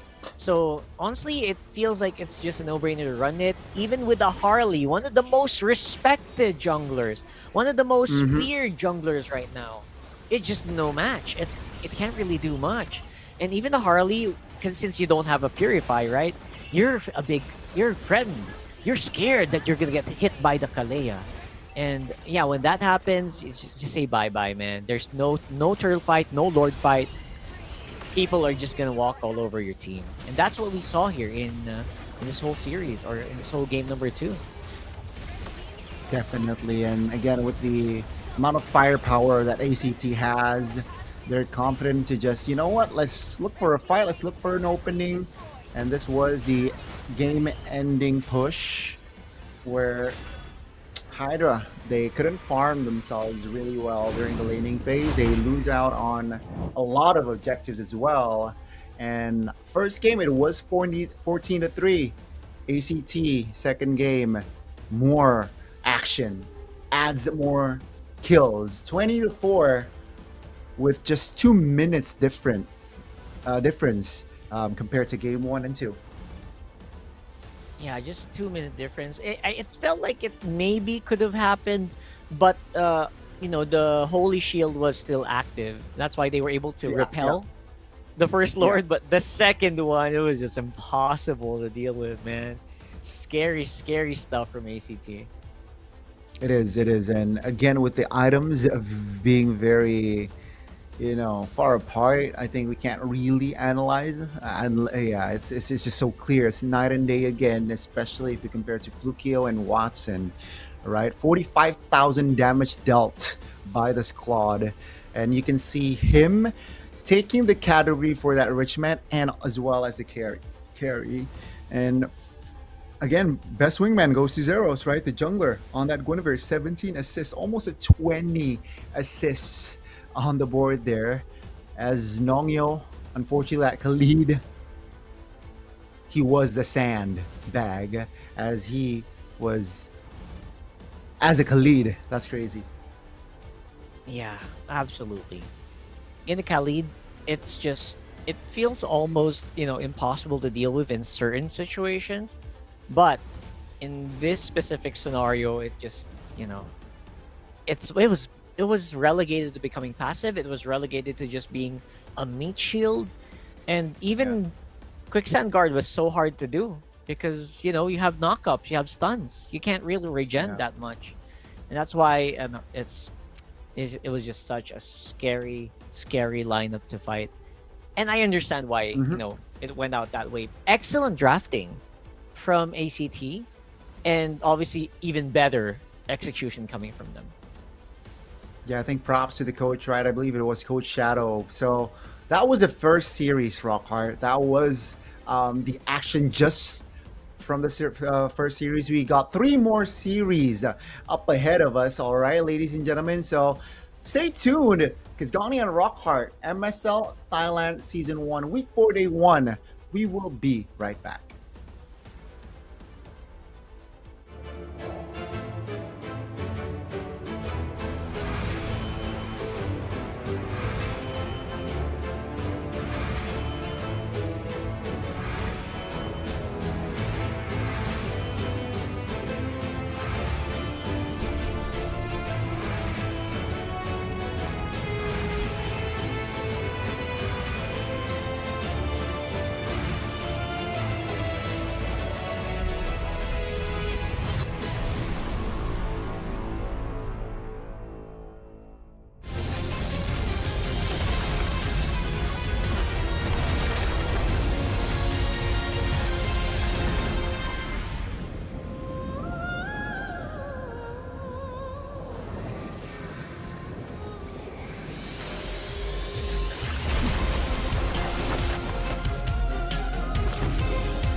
Richman Shop โน 1 เรื่องเติมเกมเหนือกว่าทุกการเติมผู้สนับสนุนหลักอย่างเป็นทางการ League MSL Thailand เติมได้นับร้อยเกมพร้อมบัตรเติมเกมและบัตรกำนันอีกมากมาย เติมถูกเติมไวผ่อนได้มีเงินคืนจ่ายสะดวกไม่ว่าจะโอนหรือผ่อนชำระ และใหม่ล่าสุดรองรับการแบ่งจ่ายผ่าน SPay Later ดูแลทั้งก่อนและหลังการขายทุกช่องทางบริการ 24 ชั่วโมงร้านเติมเกมที่สตรีมเมอร์ส่วนใหญ่ไว้วางใจนึกจะเติมเกมต้อง Richman Shop เท่านั้นแล้วมาเติมกันเยอะๆนะ Welcome to the Hook Battlefield. Welcome to the Hook Battlefield. Shake it to left, shake it to right. Got you now, got you now. I can control, I'm flying high. Shake it to right, shake it to left. Try to hook, how's my skill? Bigger, bigger, bigger, bigger. Bigger, bigger, bigger, bigger. Bigger, bigger, bigger, bigger. Bigger, bigger, bigger, bigger, bigger, bigger, bigger, bigger. Bigger, bigger, bigger, bigger, bigger.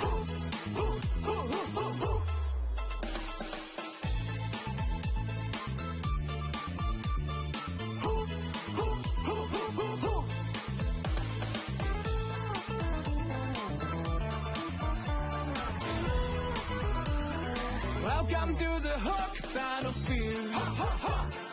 Welcome to the Hook Battlefield.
Richman Shop โน 1 เรื่องเติมเกมเหนือกว่าทุกการเติมผู้สนับสนุนหลักอย่างเป็นทางการ League MSL Thailand เติมได้นับร้อยเกมพร้อมบัตรเติมเกมและบัตรกำนันอีกมากมาย เติมถูกเติมไวผ่อนได้มีเงินคืนจ่ายสะดวกไม่ว่าจะโอนหรือผ่อนชำระ และใหม่ล่าสุดรองรับการแบ่งจ่ายผ่าน SPayLater ดูแลทั้งก่อนและหลังการขายทุกช่องทางบริการ 24 ชั่วโมงร้านเติมเกมที่สตรีมเมอร์ส่วนใหญ่ไว้วางใจนึกจะเติมเกมต้อง Richman Shop เท่านั้นแล้วมาเติมกันเยอะๆนะWelcome to the Hook Battlefield.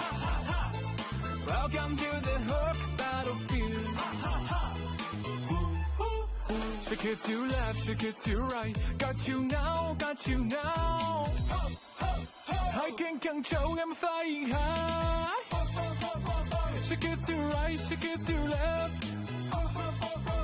Try to hook, how's my skill? Bigger, bigger, bigger, bigger. Bigger, bigger, bigger, bigger. Bigger, bigger, bigger, bigger. Bigger, bigger, bigger, bigger, bigger, bigger, bigger, bigger. Bigger, bigger, bigger, bigger, bigger.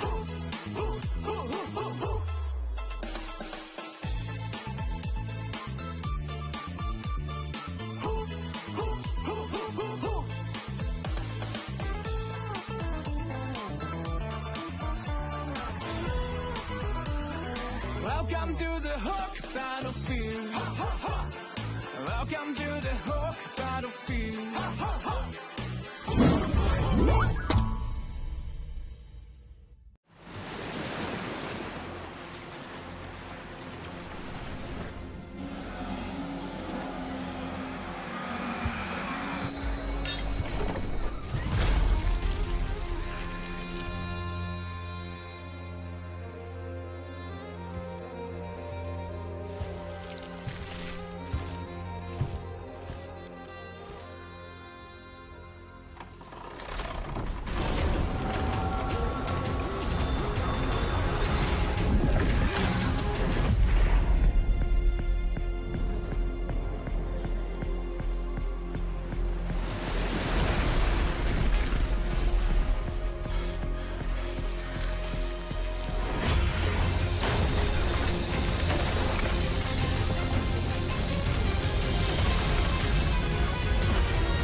Richman Shop โน1เรื่องเติมเกมเหนือกว่าทุกการเติมผู้สนับสนุนหลักอย่างเป็นทางการลีก MSL Thailand เติมได้นับร้อยเกมพร้อมบัตรเติมเกมและบัตรกำนันอีกมากมายเติมถูกเติมไวผ่อนได้มีเงินคืนจ่ายสะดวกไม่ว่าจะโอนหรือผ่อนชำระและใหม่ล่าสุดรองรับการแบ่งจ่ายผ่าน SPayLater ดูแลทั้งก่อนและหลังการขายทุกช่องทางบริการ 24 ชั่วโมงร้านเติมเกมที่สตรีมเมอร์ส่วนใหญ่ไว้วางใจนึกจะเติมเกมต้อง Richman Shop เท่านั้นแล้วมาเติมกันเยอะๆนะWelcome to the Hook Battlefield. Welcome to the Hook Battlefield. Shake it to left, shake it to right. Got you now, got you now. I can show I'm flying high. Shake it to right, shake it to left. Try to who, how's my skill?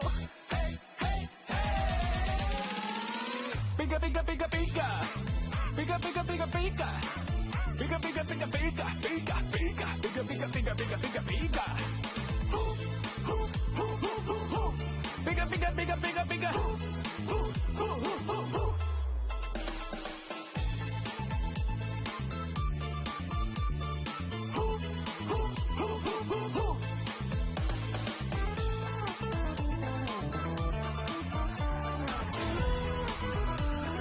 Welcome to the Hook Battlefield.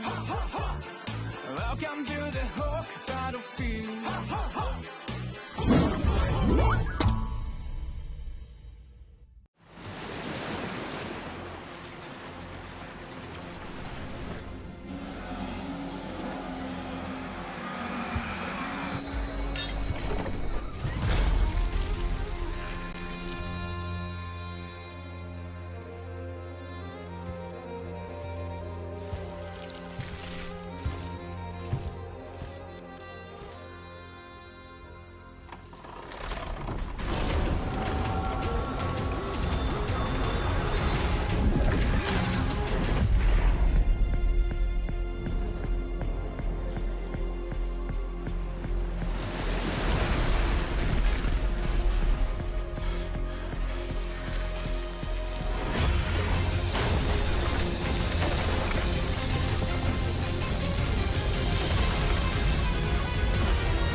Richman Shop โน 1 เรื่องเติมเกมเหนือกว่าทุกการเติมผู้สนับสนุนหลักอย่างเป็นทางการ League MSL Thailand เติมได้นับร้อยเกมพร้อมบัตรเติมเกมและบัตรกำนันอีกมากมาย เติมถูกเติมไวผ่อนได้มีเงินคืนจ่ายสะดวกไม่ว่าจะโอนหรือผ่อนชำระ และใหม่ล่าสุดรองรับการแบ่งจ่ายผ่าน SPay Later ดูแลทั้งก่อนและหลังการขายทุกช่องทางบริการ 24 ชั่วโมงร้านเติมเกมที่สตรีมเมอร์ส่วนใหญ่ไว้วางใจนึกจะเติมเกมต้อง Richman Shop เท่านั้นแล้วมาเติมกันเยอะๆนะ Welcome to the Hook Battlefield.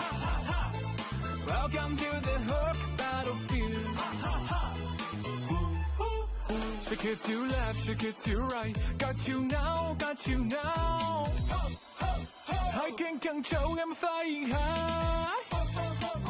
Shake it to right, shake it to left.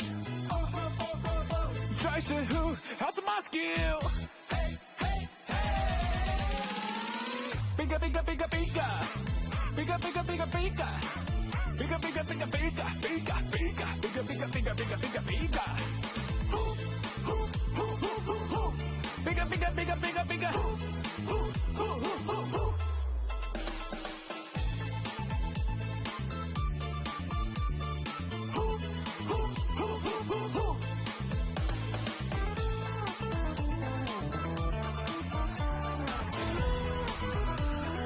Welcome to the Hook Battlefield.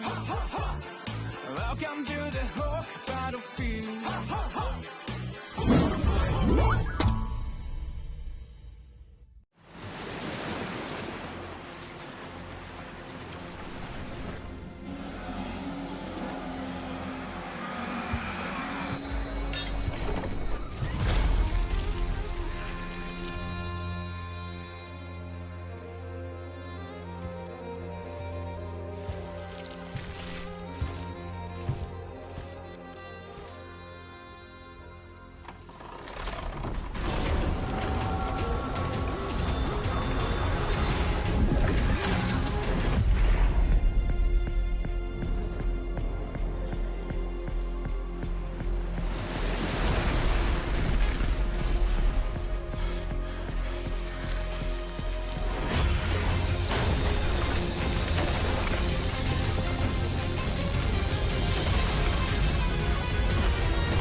Richman Shop โน1เรื่องเติมเกมเหนือกว่าทุกการเติมผู้สนับสนุนหลักอย่างเป็นทางการลีก MSL Thailand เติมได้นับร้อยเกมพร้อมบัตรเติมเกมและบัตรกำนันอีกมากมายเติมถูกเติมไวผ่อนได้มีเงินคืนจ่ายสะดวกไม่ว่าจะโอนหรือผ่อนชำระและใหม่ล่าสุดรองรับการแบ่งจ่ายผ่าน SPay Later ดูแลทั้งก่อนและหลังการขายทุกช่องทางบริการ 24 ชั่วโมงร้านเติมเกมที่สตรีมเมอร์ส่วนใหญ่ไว้วางใจนึกจะเติมเกมต้อง Richman Shop เท่านั้นแล้วมาเติมกันเยอะๆนะ Welcome to the Hook Battlefield.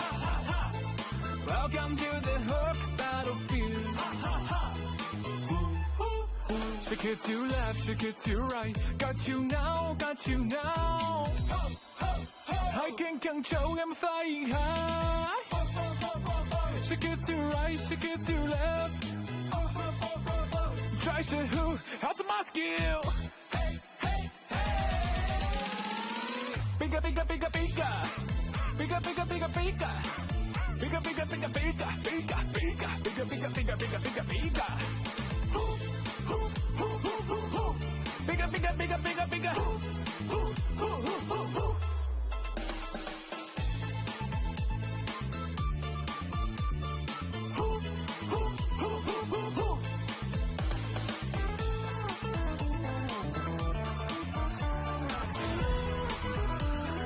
Welcome to the Hook Battlefield. Welcome to the Hook Battlefield.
การแข่งขัน MSL Thailand Season 1 Powered by Moonton Official Telecommunication Partner True 5G Official Gaming Phone by Infinix Official Sponsor by Richman Shop Official Gaming Chair Partner DX Racer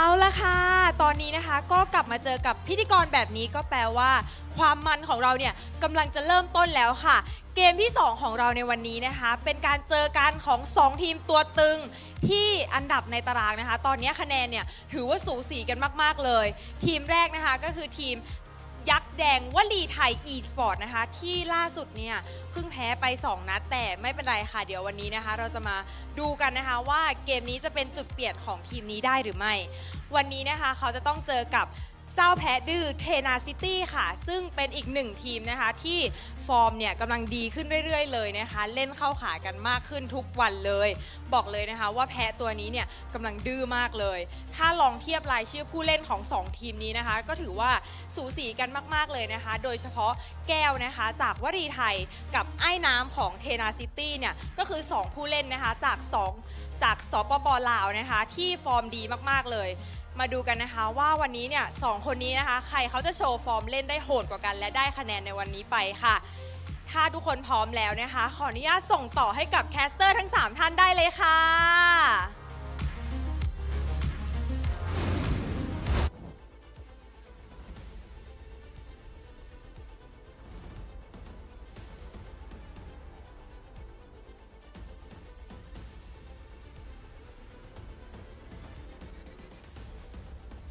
I'm pretty sure these guys are roaring after a pretty long break to go into series number 2. What do you think about the previous match first, Goni?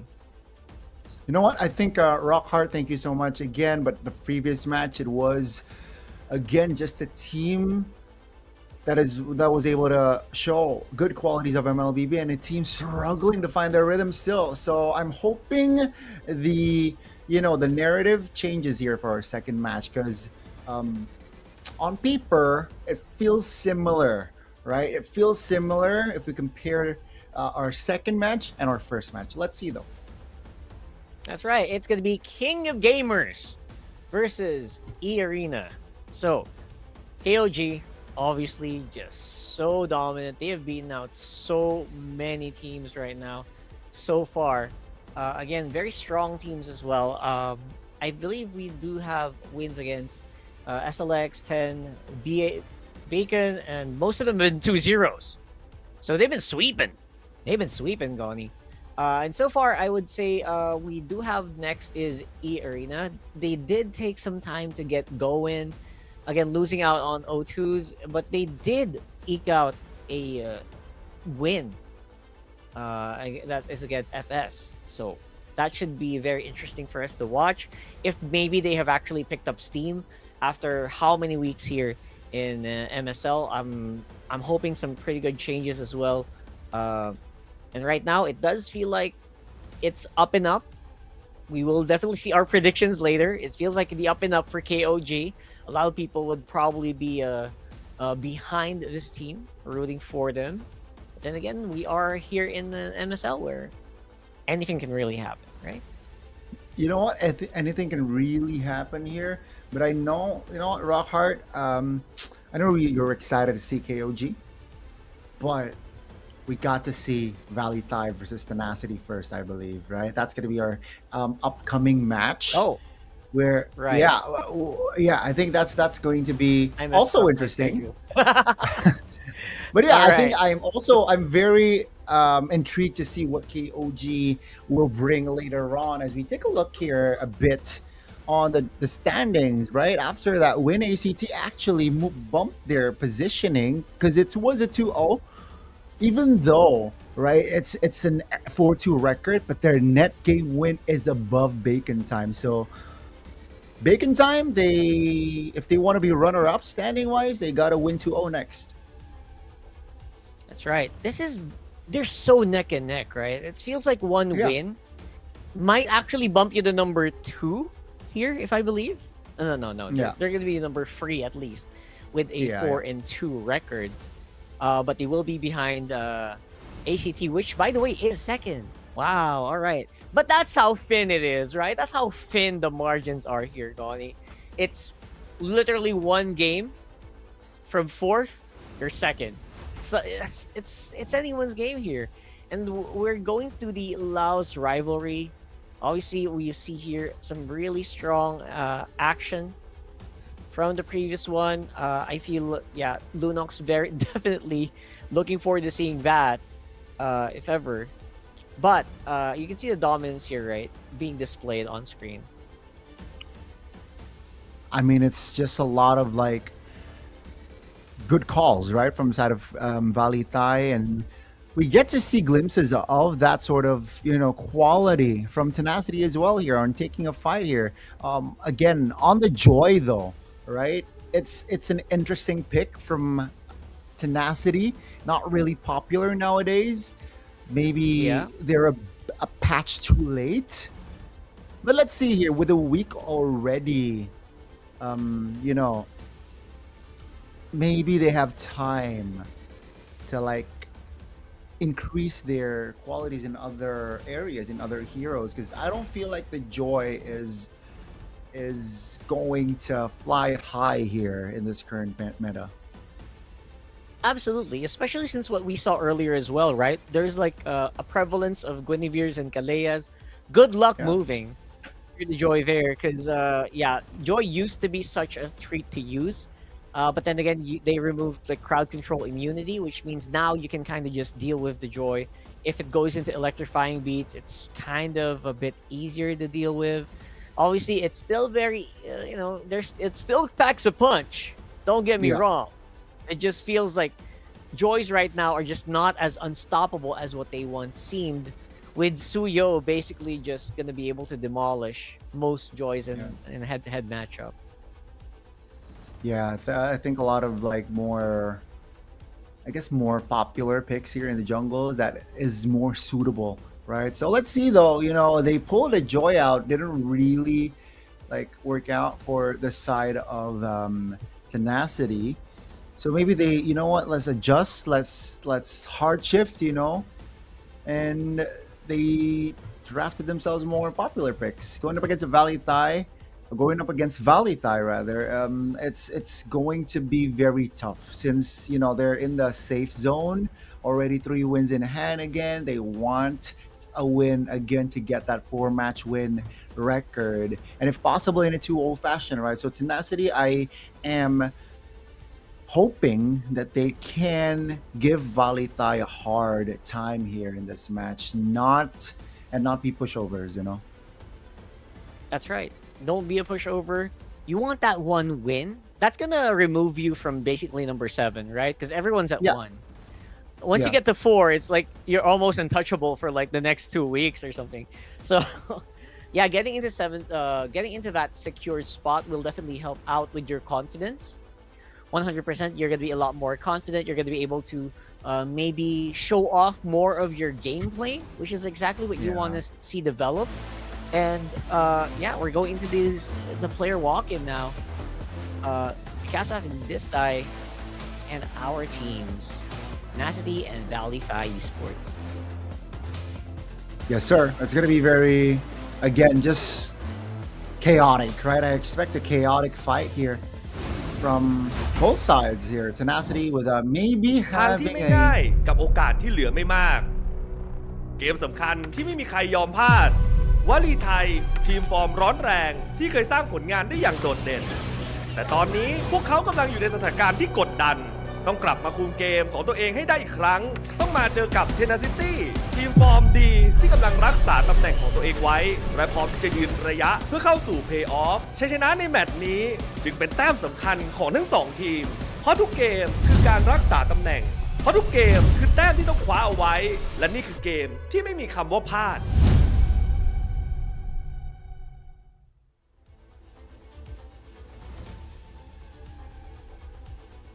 And here we go into our head-to-head for VLTH and Tenacity. Very close. This is as actually very, very close, especially in terms of KDA and GPM. Now in team fighting, obviously, we're just going to see Griffith eke out a little bit ahead. But I would say KO is a pretty close second.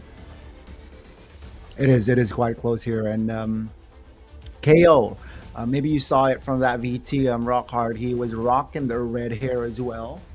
So he's cool. He seems like a cool guy. Will that coolness be able to, be evident in the line of Dawn going up against Griffith or Griff maybe? Again, you're right. Stat-wise, is very close. Even Griffith has a single-digit death there. So that's interesting, knowing that Tenacity, their positionings ain't really good, but as a goal laner, your death is rather small. Yeah, especially in a league that really loves it when you go chaotic, when you go very unpredictable. Navigating through that unpredictability honestly becomes very, very difficult. So yeah, I really feel like that's an achievement on itself, right? So we'll see if that's going to change here today as we head on to our match number 2. We've got obviously a pretty random draw here. We've seen 2 dangerous grass games already, and now we're going to go on Expanding Rivers. Definitely, the Expanding Rivers will definitely help this become a bit more of a fast-paced game. And fast-paced here in Fireland, it just sounds insane. It sounds insane. It seems like KO is ready, and you're right. I want to see more action, especially during neutral objective fights here with the Expanding Rivers to play with. That's going to be the Fanny band and the Baksha band, respectively. 3 jungler bands here from both sides, right? So the options for jungler is getting quite restricted. But then again, the Suyo is still on the board. We saw a Gwyn game earlier on, so keep that in mind, folks. Yeah, more jungler bands. Like, make it a 6 jungler band. Come on. I'm not sure if that's gonna happen. Obviously not, right? It's not gonna happen, but that'll be fun.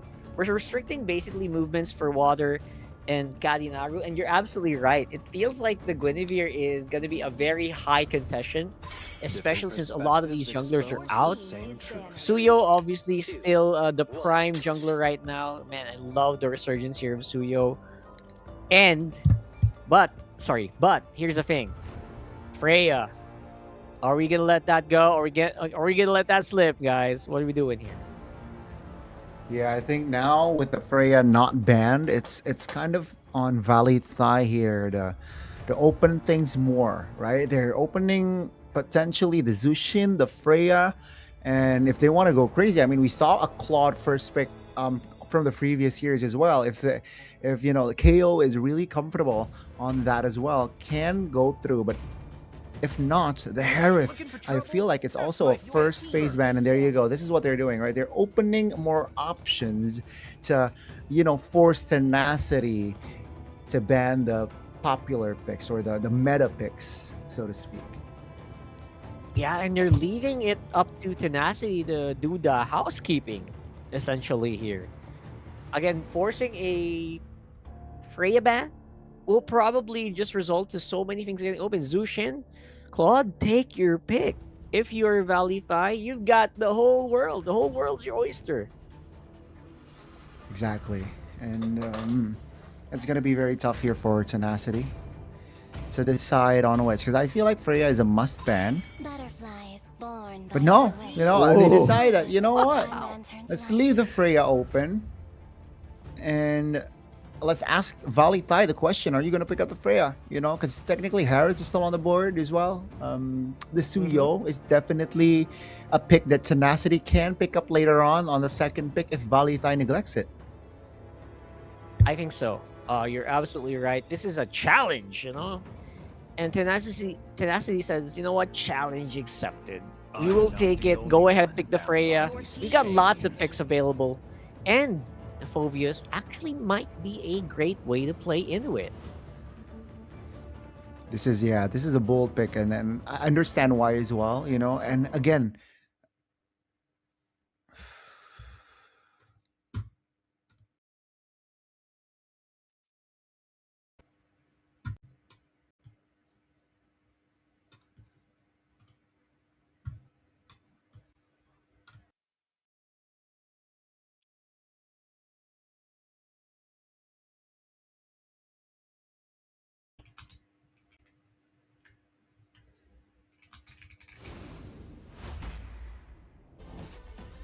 yeah, I Right, think. we're going. Sorry, guys. I think we're experiencing technical difficulties, but yeah, as I was saying, with the picks, right? A lot of on the board. Phobius, again, I was about to say that the first neutral objective take, which is the turtle, is still going to be very strong. You can pair it with a Leo Mord that is also available, maybe. If they want to go Suyo, if Tenacity doesn't pick it up. So again, the Phobius pick, I understand it very well. And in the EXP lane, I think it's a tier S, EXP laner. Yeah, it will also actually really pretty much discourage picks like the Leomord. It'll discourage picks like the Harif and the Freya. They've got so many mobility tools that will only help out that Phobius so much more. So good luck dealing with that. That's why I feel like if you don't ban out the Phobius, Freya's available. I think that's okay for me. I think I will take that trade. Usually in those scenarios, I've actually seen, it's so funny. I've actually seen Leomords and Phobiuses go 1v1. The Leomord just normal attacks, doesn't even cast his skills. It's that bad. So that's on Phantom Steed form. So that's why I feel like the Phobius is such a good pick. Freya's right now, obviously, aside from insane attack speed, you need those. You need to hit both skills, right? You need to activate both skills to proc that. And Phobius will be able to answer most of it. Now, it can't just be the Phobius, right? There needs to be like an extra layer that they will use to control the attack speed if ever the Freya does go through. But then again, so many things can do that. Kalea can do that. Guinevere can do that. Even picks like the Hylos. By the way, Hylos such an underrated pick against heroes like the Freya or the Phobius. The Freya and the Leomord. Just because I feel like people forget its passive Ring of Punishment, it slows down attack speed the more you're in it. Right? So those are the picks that are definitely open here for Valley 5. Let's see if they're going to pick it up. Let's see. And I really like the Hylos, that you brought up the Hylos as well, because I feel like it is an underrated pick. The presence itself, right? The presence that Hylos brings during, say, neutral objective fights, even when you're in the jungles, it's just so big and it's so tanky. You might think, what, the Hylos is kind of isolated. I think 3 members of us, or maybe me and my teammates, can take the Hylos down, but no, you're not, because suddenly comes out the Revitalize, right? And he's all okay again, ready to fight again. And the stun, the Law and Order stun is just so annoying. Definitely can break momentums during, an engage. And that extra second, that extra stun can definitely make, or most definitely break, your opponent in such an easy fashion as well. So yeah, be ready for a Hylos pick in that roam position, since the Phobius were picked up, and the Suyos, the Leomors, and maybe the mid laners here we can without the Zushin. So I expect maybe it's a Ziv and Zetian, sort of head to head. But knowing Valley Thai, I believe they can brought out the Lunox, which definitely can shred the tankier units. And here it is. Oh, the overview. Wow. I love this. I think even though we didn't see this whole draft, it kind of boiled out basically how we predicted it. It's the Harif trade. Tenacity got it. They got the Hylos and Leomord. They got the Hylos to deal with the Freya. It's all fun. It's all pretty fun here. I love both drafts. Yeah, and especially you mentioned as well Lilia, right? And in the previous match, we will get to see her on our second here, dealing with a lot of close gappers, I gotta say, right? And Lilia going up against these type of heroes does well, but you gotta underline it after level 4 and if the Lilia gets the items, right? Before level 4, Right. getting jumped on by Freya, getting jumped on by Guinevere and Khalid, this Lilia is quite vulnerable. So, better space out well here from the side of Lord, guys. I completely agree. This Lilia is very strong, but I think that strength will come around 10 minutes, 9 minutes, when you actually have really good cooldown reduction items. So good luck keeping that alive for now. And we're going into our first game of match number 2.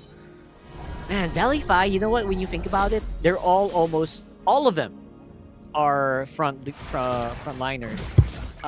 They're all gonna want to group together. We have a prediction there. I believe that was both 2 for us. And yeah, it feels like it's going to be a pretty close match in some scenarios. In this specific draft, I think it can be very close. The Freya is left open on the field. Although, again, it's not an instant win always for the Freya. So you have to just keep it alive. You have to keep it farming. That's easier said than done in some scenarios. Yeah, definitely. Oh, early Purifier top. So that's a win for KO. And again, Griff needs to space himself well, going up against Freya that is in the early game, right? It seems like that us casters are in an agreement, right? We're unanimous technically, and VLTH getting the series, but various scoreboards though. I myself 2-0, you yourself 2-1. So, but outcome is the same.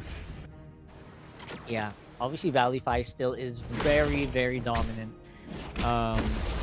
Even the audience is predicting pretty much that way.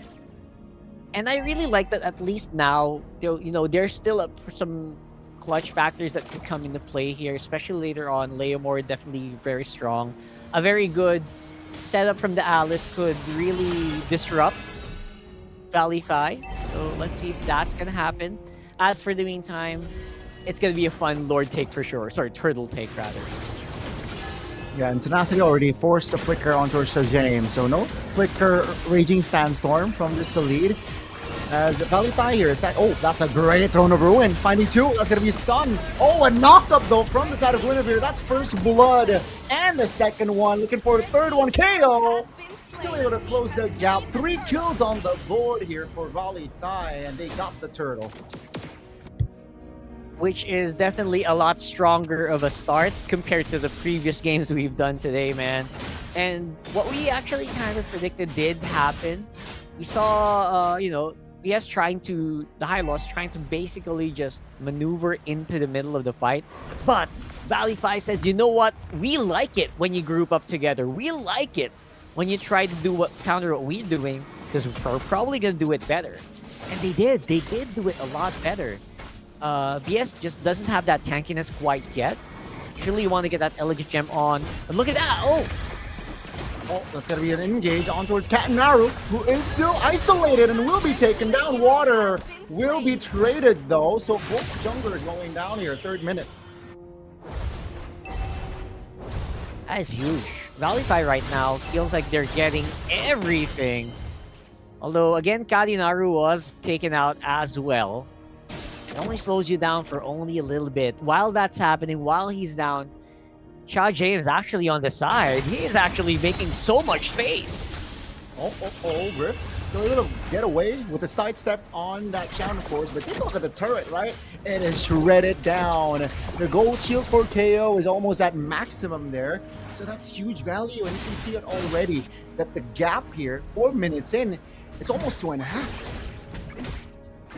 That's basically all of the gold on that turret, plus obviously so many waves being absorbed by KO. So as time is passing by, it feels like KO's almost going to be unstoppable here. Unless, again, BS can kind of just check him each and every time. And while, BS has to do so much, he also has to keep water safe. Yeah, is looking very bleak. Shajay now getting engaged on, Raging Sandstorm defensively. Tenacity couldn't close the gap there. And before the turtle spawn, before the turtle fight here even, they wasted a lot of resources already. Hence, VLTH here already with the initiative on that turtle. But they're taking their time here. As Tenacity is already roaming around, they're going to commit on towards the turtle. Lord guys zoned away. And that's a clean turtle take. Top lane action though is going to be KO and a Griff. Shaman Force already popped under the turret, forcing KO back. And that's about it. Yeah, it feels like this, despite Harris being super strong right now, it feels like KO on that Freya can kind of just kite around it, even in the Shaman Force, not so scared. We didn't even see KO threatened there. Didn't even reach half HP. This is getting tougher here for Tenacity as their space for farm is limited now. KO is having an okay time here on this Freya. Looking for a possible opening. Lord guys is here. And they want to clear. Let's see the dive here. 4-man rotating towards top versus 3. That's going to be a stun towards 2 members. KO will be taken down though. That's going to be BS still surviving as Griff, with the composure that he has, finds the kill. It's a 2-for-1 in favor of Tenacity. There you go. Tenacity is fighting back hard. And all of that gold actually going over the Griff is huge. Right? That's where Tenacity wants all of that kill gold to go over. And now they might actually have a bit of a fairer fight. But checking the items, he does have a few more ways to go. But the thing is, again, you are already started on the journey. You're already halfway through. You were able to kind of shut down the Freya. Not completely shut down. Doesn't have like shut down gold or anything. But you slowed down the farm. That's the big thing. Right? You'll see this under there. It was a very nice attempt. Also layered with that Fury of the Phoenix. But it was under tower. They were fighting under tower. They took way too many tower shots, more than I'm comfortable with. They got overzealous there, I feel like. Rockhard and Tenacity, they capitalized on that sort of situation now. Pops the Steed. They're spacing on Linksy. The Tenacity here looking to close the gap, but VLTH here still staying calm. Look at the jungler levels here. It is actually in favor for Water here, who is level 10. Which is odd. I was actually quite expecting Karinaru to have a big lead since, they were so busy trying to defend so often. But I guess we're not really seeing the impact of the focus quite yet. Right? So Water is not having a hard time yet. We haven't seen a 5-man. Mr. Song Jin-woo here as well. Not really super in the fights quite yet. So dare I say, we might see a stronger team fight once Tenacity groups up as 5. Let's see if that's gonna happen now. They're focusing on towards the bottom side here, as it is actually still very, very civil, I gotta say. Very civil. Very civil earlier, no one's pulling the trigger just yet, but take a look at top, right? We might see a jungler v jungler action, as it is actually pushing forward side of VLTH. So, Tenacity, they gotta clear that wave very soon. Yeah, you know what? Despite obviously VLTH still having a lead, jungler versus jungler feels like it should go over the Water, but not if the crowd control goes in here just like that. Layered so perfectly, didn't have any time to react, bro. It's again the power of Guinevere. We saw that in the previous series. We get to see it again here in the second one. And let's see the response here. Lord guys, spots the black shoots in very awkward positioning. Capitalized again by VLTH, so that's 2 kills in under 30 seconds. Take a look at the chain reaction, right? Purple buff take instantly by VLTH. It starts, right? It's the Hunger Games all over.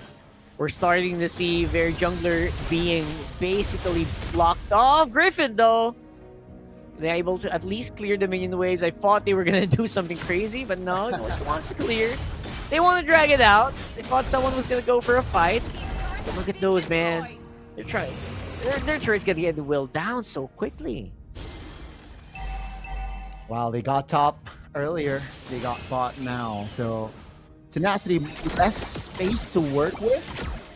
So they gotta be more decisive here. I feel like they're hesitating a lot here, which again, VLTH will capitalize on like hesitation.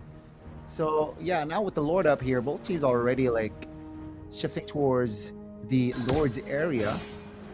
Bottom side is slightly pushing towards Tenacity though. Yeah, that flow control is going to be so crucial, especially now that I think they want to group up as 5. They're grouping around this Lord. They know how crucial this is, so I don't think they're going to let this go. But Water doesn't feel like he's in the position to go here. Not just yet. Not just yet. Spells are all up though, by the way. So, you know, technically we are already... Oh, Harris shows bot. So VLTH will pull the trigger and commits on towards the Lord here. As Tenacity, I think their call is, you know what, let's just let this Lord go. It's a first Lord. Let's not risk anything crazy, as it is still a big lead, 5,000. But if we force it, it's going to be double, right? Their gap. Yeah. So that's a steed here, popped by Water. Glorious Pathway popped up, isolating KO, and that's going to be Griffith finding a kill. That's going to be another kill on the board by Nicholas. So the patience from Tenacity, it actually pays off. Yeah, it paid off so much, especially considering that now it's a free V5. What's your Lord Wave gonna do? They're not even gonna lose towers behind this, Goni. And this time, it's gonna be them on the attack. Yeah, with the winner crown here, Cat Naru trying to find something. Chajane flickers out towards the back. Cat Naru caught there, isolated, and as well as the Lingxi, not good positioning. And that's gonna be 2 kills added again towards Tenacity. Boy, oh boy, VLTH. Slowly but surely, they're crumbling. Yeah, that gold lead is gonna start diminishing very, very soon. Now they've also given a lot of gold over the Water and Griff. So Griff feels like he's in such a comfortable position right now. I'm not sure what happened there, man. VLTH feels like they didn't want to take the fight, which is weird for me because it feels like they can. They're playing it a lot more passive, giving Tenacity time to dive in. Yeah. Again, I think a moment of overzealousness again from side of VLTH earlier. You know, getting the Lord and having no point. I feel sure you were applying pressure in the jungles of Tenacity, but you're discounting the damage output that Tenacity can bring earlier. So now it's an even game. A minute to the next Lord, and Tenacity with the Harith, and you mentioned the Lilia, right? 10-minute mark, it's 12. So power spike is definitely already hit for Lord, guys. Yeah, especially if we check items for sure. Lord guys, the moment you get that cooldown reduction, you can just pop these looms non-stop. And if VLTH is grouping up, that's exactly what they want. They want you to group up. You know, Tenacity wants you to just, you know, stay there, dive in the glorious pathway, get slowed down, get bursted up. But now it's VLTH's turn, right? This time they just have to avoid the Zaman Force properly. They should be able to find a pretty good fight. Keep that mobility going. That's what they want to see. There you go. Got that penetration, got that burn, and the cooldown reduction. So Lilia is definitely up and running here. But so is the Zetian. Yeah, it's going to be an interesting approach here entering the late game, where we get to see a damage reliant, I mean, mid lane that wants to deal damage, and a mid lane that wants to support, right, on that Zetian. Oh, Griff. And Naru is saying hi, and Griff. Okay, they don't want to pull the trigger. Whatsoever. Yeah, they know there's still a Lord fight. There's a Lord fight they need to get ready for. They don't want to pull any shenanigans on the other side of the map. And we will see definitely a lot more control here for VLTH, but look at that. Tenacity is getting more confidence to take this fight around this Lord. Let's see the execution and the bounce back from side of VLTH. The Lord will should be resetted here. It should be a reset.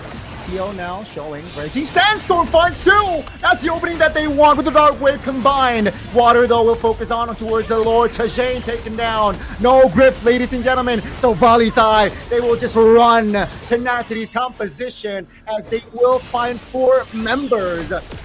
Left standing is Lord, guys, in the mid lane. Yeah, that's just insane. There is just so much going on there. A complete dive in for the Lilia, doesn't have the black shoes as well. I think that is going to be such a huge blow. We saw it here. They tried to dance around that Zaban force, but without the Harith, it's very apparent, right? There's just not much firepower left to use here for Tenacity. And they're going to lose out on those waves. They're going to give out so much gold over the VLTH because of that. But, you know what? Maybe they can still get this Lord. Who knows? Without Katinaru on the map, VLTH going to have to try to delay this as much as they can. Yeah, interesting, right?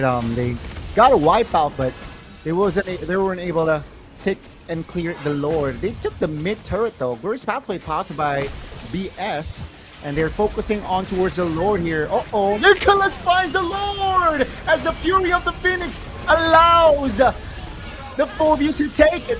Nicholas taken down as well as Shajane though. As VLTH, they are still able to find something on the board despite them being on the back foot. Yeah, it feels like we're running out. They kind of run out of steam halfway through the fight. I don't know. That there's something weird happening with VLTH where there's a random opportunity being found by Tenacity, and maybe then again that is just Tenacity finding their mark, right? But VLTH is just not as consistent as I thought they would be here in this fight. Not yet, right? At least in this game. I agree. I think they gotta stay composed, I think, right? They're not really composed here. As we take a little bit look here, let's take a look at the items here already. Okay, full items on KO and full items on Harith, you know? So the fight is going to be very, very big. But that Lord, again, 2 Lords already in the bags of VLTH, but I feel like it's irrelevant, you know? It's just a giveaway, Lord. You know, Tenacity is able to clear both Lords with minimum damage taken, I gotta say. Yeah, absolutely. By the way, that's the second Lord that wasn't really utilized to do anything. VLTH actually got more of an advantage without the Lord, right? They were able to just do a clean wipeout, almost a wipeout, and then just take turrets and take those minion waves. But now it feels like we are on even Stevens. That goal lead, 3.7k, feels a little negligible now that Tenacity can actually fight back. Again, sticking true to their name here. Love what Tenacity is doing. We might definitely see them fight for this Lord, but for now, I think Tenacity should be more focused on making sure that their jungle is at least secure, so that they don't, they don't get taken by surprise. Yeah, they're definitely more tenacious here, right? Tenacity. But yeah, I think the only thing that VLTH can still flex towards Tenacity is their turrets, right? I think all turrets still standing here for VLTH says something, and we're 18 minutes in, folks. So we're in the deep late game, and structure-wise, you know, it's still up for side of VLTH, all of them. So now with the Evolved Lord, folks, keep in mind, Evolved Lord, it's going to be very, very tough. Oh, that's going to be engaged. Glorious Pathway committed there, as nothing follows it up, though. So VLTH, that's going to be a huge knock-up on towards the Hylos. Pops to revitalize early. That's info, right? As VLTH are teasing around the Lord. Tenacity looking for an angle to strike back. Yeah, and striking back is going to be a lot harder than it looks, just because of if you make a mistake, you might just get demolished. There's also a possibility of the Lord's assist here. So you got to be careful if you're Tenacity. They're looking for that angle, though. They know they need to contest this Lord. No way that they just let this go. But Grift is actually just on the backside. He's getting hunted down by Cha Jim as well. So it's not as easy as it seems to be. No, and I think for both sides as well. This is why VLTH as well, right? They're taking their time here in this lore take.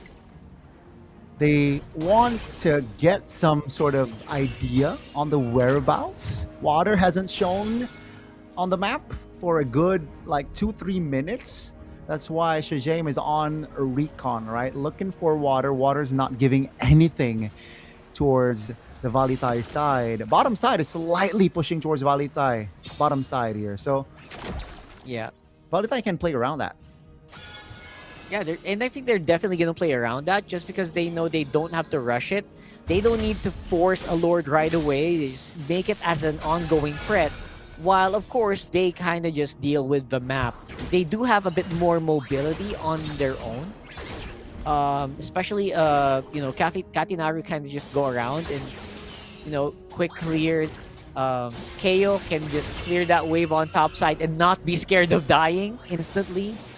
But it's a 5-man unit for Tenacity. They do need to make something happen soon before that bottom wave gets out of control.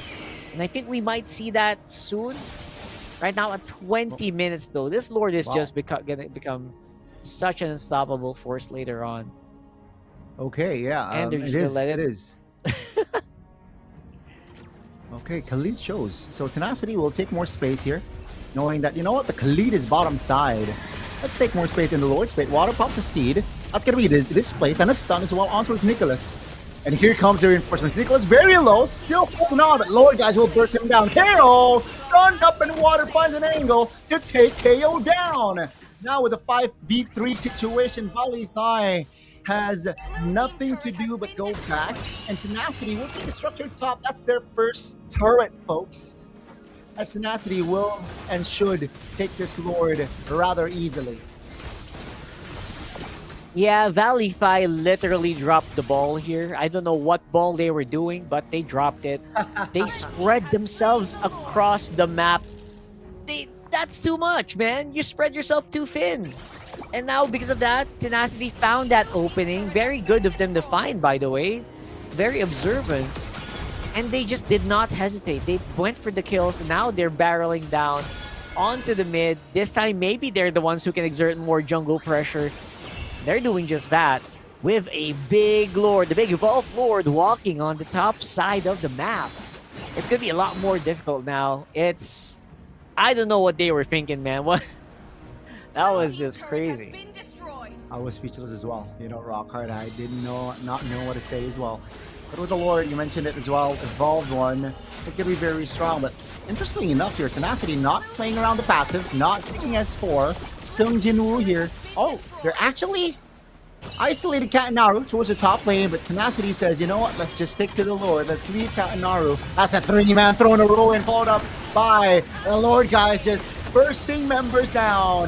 That's going to be Sung Jinwoo still able to get out. Lord now charges top lane. VLTH looking to restabilize without KO. Now it's 5v4. The Lord should be taken down here surely, but Tenacity says, you know what, let's shift our focus towards the mid and the bot lane as it is looking very juicy. VLTH still waiting on KO, who will arrive in 40 seconds. Shaman Force pops. The mid lane is looking very vulnerable. Shajame has immortality, will lose it surely. Still able to delay, but here comes Sung Jinwoo with Alice now. Waves crashing towards the top. That's a stun. That's the damage coming through from Griffith. Immortality bot all across the board, but 2 members off the board from the side of VLTH allows Tenacity to take space on the main base. And here we are, ladies and gentlemen. After 20 minutes plus of game time, Tenacity finds the comeback. That was just so crazy. I can't even finish my sentence. That's how good they are. Man, Tenacity, again, sticking true to their name, sticking true to their battle cry here. Just knowing when they can fight and taking advantage of an opportunity here, which, to be honest, was presented to them. You're right. And this was it, right? I think You mentioned them being a little bit too spread. Oh, that opening, that Throne of Ruin, man. That was crazy. But VLTH, what happened, bro? What happened, Rock? It was just basically them, VLTH having control, and then you fight into an Alice that is happy to absorb your whole team, right? And the Throne of Ruins just chef's kiss on top of an already very sumptuous, delicious cake that was being eaten there by Tenacity. And I think, yeah, we saw what composure does. I think we saw here what discipline does for your team. Not being too overeager, waiting for your moment. It was beautiful to watch, honestly. Despite a very rocky start, despite multiple lords going over to VLTH, bro, it was just one team fight, and you knew what was happening. Once they lost the Freya, once they lost KO as well, you saw how weak the lineup is, right? Like, you saw where was the damage gonna come from, which is amazing to me. It was really unfortunate for VLTH. I really wonder when they got the wipeout, right? Why didn't they go for the Lord? Why is the Lord still up? That was my only, what was the call there? But we gotta shout out Griff, man. We saw it head to head earlier on Rockhart, where, stat wise, it's quite close. And standing wise, it is not close at all. So against Griffith, showing consistency here with a 619, dropping the Rey Mysterio stat here on this Harith. That's right. Rey Mysterio would be proud. And right there with that KP, everyone else would be proud, man. He's just turning heads here with just beautiful performance on that Harith. Again, he got that early 2-0 earlier as well, which really helped out so much in making sure that you're not completely left behind, despite VLTH obviously getting the early game lead. So again, your whole team is behind in gold, but when you think about it, it's okay because our gold laner, our main win condition, was actually pretty happy on his own. And I think we saw that for a majority of this fight as well, where despite not being able to dish out as much damage as usual, this Harith, as long as they could control KO, they were fine. They were happy, and using the Alice, it's an excellent tool. Alice passive with Hylos, again, just controls the team fight so that you don't get insta-killed 100-0. And that's all you need. You just need to buy a lot of time. The knockups on the Guinevere are great. To be honest, I like the initial knockups with the Guinevere, but when you lose your Freya, it just, where's the damage, man? We saw that so many times. Yeah, this was the beginning of the end here. Losing Nicholas was, bearable. I think a 5v4, but then they lose KO straight after, so that's really just adding more salt to the wound. And this was a closer. Again, Griffith, man, only died once in this game. And again, it's just them showing more tenacity. Yeah, I love that their team name just makes it so easy for us to describe what they're doing. That's just what they are, man. They're so tenacious. They're so resilient. They just love to, be a punching bag and then punch back very, very hard when you least expect it. And I think that's exactly how they got those dubs. Obviously, big props to Water here on this game. This Leomord game was not easy. I gotta tell you, being in that position so many times, it's so hard to actually fight, especially with the Guinevere, knowing that there's no one who can save you from the crowd control. But the rest of the team actually followed up very well, making sure that the Leomord doesn't really die or doesn't have a hard time compared to normal.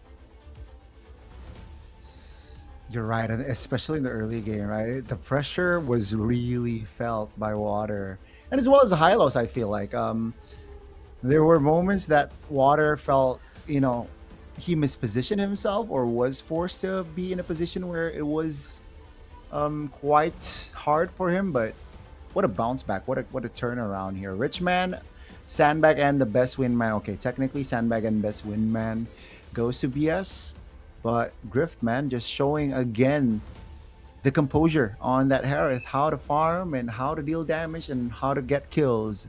Meanwhile, actually, the Lynx here gets the the most damage dealt or damage deal. That's right. And we do see a lot of obviously assists as well. BS, I believe that, he was so crucial in making sure this game didn't fall apart. Aside from the initial few deaths he had, right? He was not perfect. But his Hylos actually did the job. His Hylos did the job that we said it would on the draft. Like, this Hylos is gonna soak up. He's gonna slow down that Freya so much. And then when the Freya slow down, when the Freya can't really attack, he has to back off. Your team can suddenly breathe. And that's usually how Freya compositions actually win, right? They stop you from... They don't give you time to breathe. They don't give you time to farm. And so unfortunate for the side of VLTH there to not be able to exploit or abuse that Freya pick, right? And it begs the question. I mean, not begs the question. It actually clarifies, especially for the side of Tenacity. Yeah, against VLTH, maybe this Freya is still beatable. Hence why they did not ban the Freya out. And also hence why the Phobius were more prioritized in that draft, right? If you remember, Freya was picked after the Phobius pick. So second game later on here, will the drafts be similar? Freya being left open again, or maybe this time around VLTH says, you know what, let's just ban the Freya out. Maybe it's from the blue side will ban the Freya out later on. I would be super surprised if we got to a scenario where blue is forced to ban out of Freya. That would be so funny to watch, right? Because usually it's red, right? That's true. So if they can find a way to make that happen, big props to them. But I feel like with what happened here in game number 1, they made it so that the Freya isn't like the big nuke that we are all scared of, right? It suddenly feels manageable. And you know what? In my experience, there are also other ways to shut down the Freya aside from this. They took out the Phobius, which is good. If you have a Freya, you want to remove the Phobius, but they got it. But again, heroes like the Chip, you gotta explore that, man. Heroes like the Masha really give the Freya a hard time. So now that we've seen what happened in game number 1, it feels like, all right, suddenly we can kind of open up the draft more. Maybe we can spread out the gold lane picks even further. Maybe go back to carry, since they have a hard time playing short range. Maybe this time we can go the usual way. I don't mind that, actually, right? A very good shout there, as we will get to see a different vibe here. We will get to see a broken wall map, which is going to be the first time here today, week 4, day 1, folks. As they will switch sides here, Tenacity and VLTH. Interesting. Oh, okay. Okay. I would like to see stuff like this, right? I would like to see the Zushin. Was Zushin open earlier? She was, wasn't she? Or was she last banned? It was banned. It was banned. I think it was banned. It was banned last from the side of Tenacity, I believe. Right. Wasn't right. it? I feel like yeah, you're right. Zushin feels like it's still so strong that if you leave it up, you're gonna be in trouble. And I think they're gonna keep that going. A lot of tanks being banned out here from the side of Tenacity. Again, we cannot ignore what they also previously drafted out here. So we know their jungle can go ham, but how ham can you go actually in a in a matchup that feels this matchup feels so even. It's like you can't really bring out the crazy fix yet. definitely could go either way, right? Especially after seeing the first game where, I thought it was just okay. Valita is gonna cruise after that sort of early game, but no. Tenacity is showing up, and I think it goes for the second game as well. I think we can expect both teams just going at each other. That's the Sushin ban from the side of Tenacity, from the side of blue side here. So Freya is still on the board. Suyo is still on the board. Leomord, that was shown by Water earlier, also still open. Mm-hmm. And I think the Leomord is absolutely deserved to be considered still. Knowing how, it's very scary to deal with. Suyo is definitely a good answer, but not everyone plays a Suyo perfectly. Yeah. So most of the things that we need to deal with are actually pretty covered here if you're a Leomord. Phobius as well, that's excellent, man. That's excellent indeed. So Tenacity, they're taking a book. They're taking away what Valitai did on their first game, right? Taking away the Phobius, asking the questions here. I mean, we beat your Freya last time. Are you confident enough to go? Are you confident enough to run it back? Asked Valitai. Asked Tenacity. Valitai will answer here soon. As you know, the Leomord is definitely on the board. Okay, the Heave will be picked up first. Interesting. I'll be honest, The brother. Khalid, It's not maybe? the first. Oh, It's not the first. okay.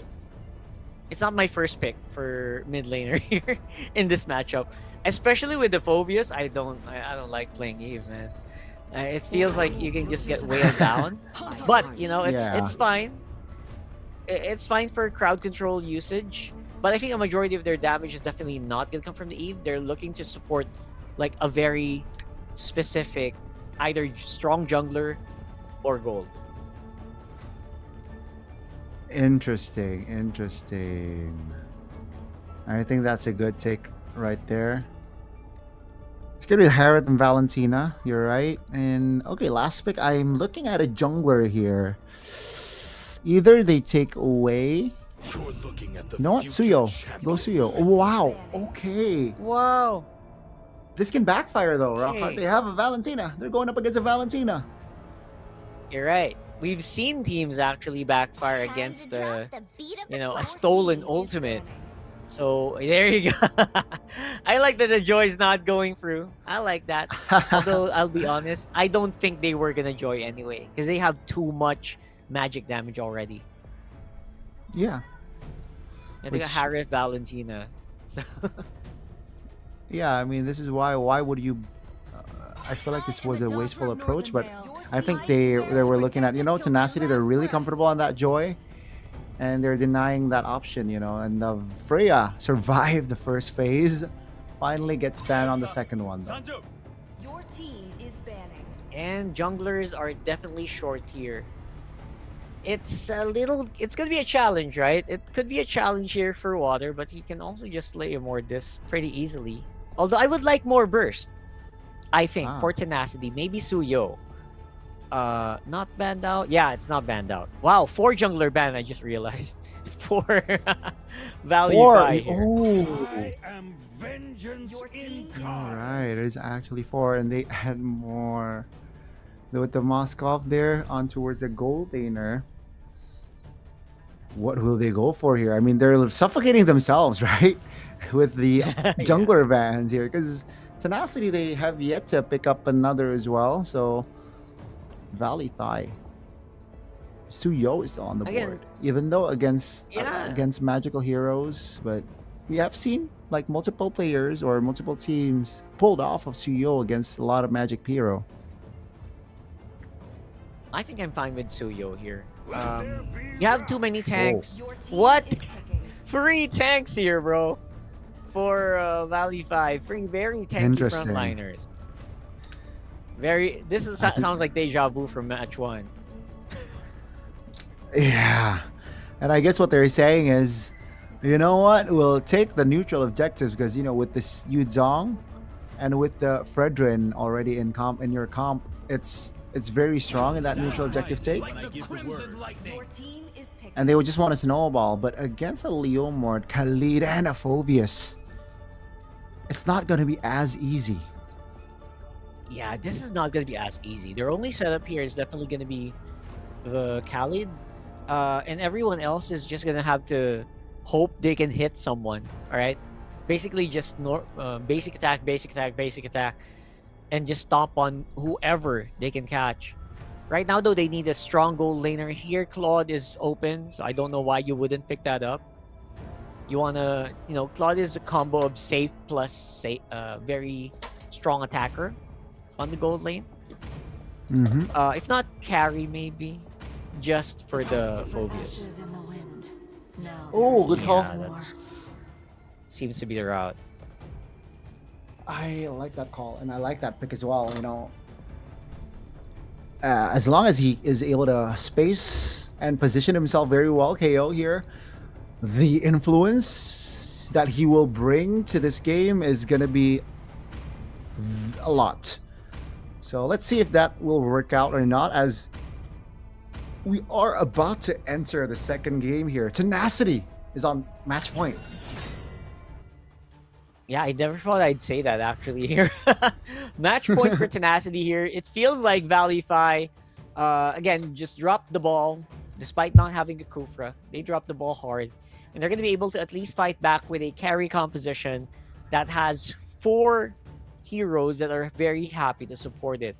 So let's see how they're going to fare. Obviously, it's still up for grabs. It is a very even matchup. I would say a little bit more favored for Valley Fi if we're thinking about how they are going to approach it. Tenacity might, they're going to fight uphill, but that's the thing about Tenacity. They're very happy to take it. Let's go into game number 2 here. And again, on a match point for the blue side and for the red, they're no frills, and they just want to farm up, bro. This is a lineup that wants to just farm all day. Especially with that carry, right? Being the main character on that team later on. Let's see if that will happen, though. Let's see if Tenacity allows, KO to be that main character. As it will be an early rotation here. Okay, so spell check, nothing too crazy, right? All is natural. Yeah, nothing's too crazy here. I think I kind of expect that to happen. I expect Valley Fi to just play a little bit more conservatively, or maybe just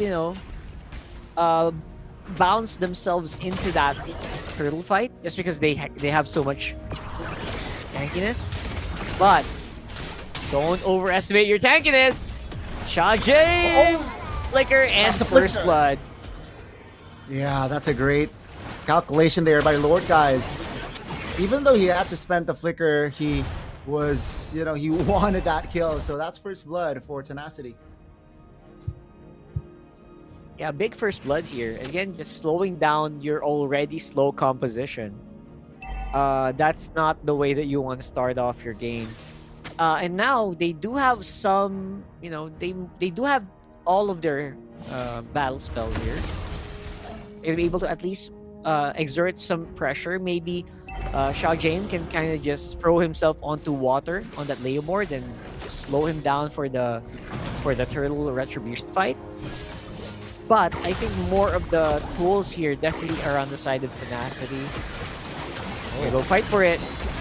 Yeah, so Jane here will not be able to use that Flicker. Black Dragon form will be popped here, so there won't be a Black Dragon form, at least for that turtle, right? So Tenacity will have a clear turtle take again, at least for now. No compensation here for Valley Thai. Yeah, that's pretty good. Kind of good here. Valley Fi getting something on the bottom side, just a little bit of farm, but they're definitely losing out on the team fight. Xiao Jane finally has the ulti. Might be able to fight back if they prompt them to, but Tenacity says, you know what, we don't need to take any crazy fights. We can just back off for now and let the map play out. That's what they're doing. Sticking as a 4-man unit here. Again, trying to make sure that KO has as easy of a time as he possibly can.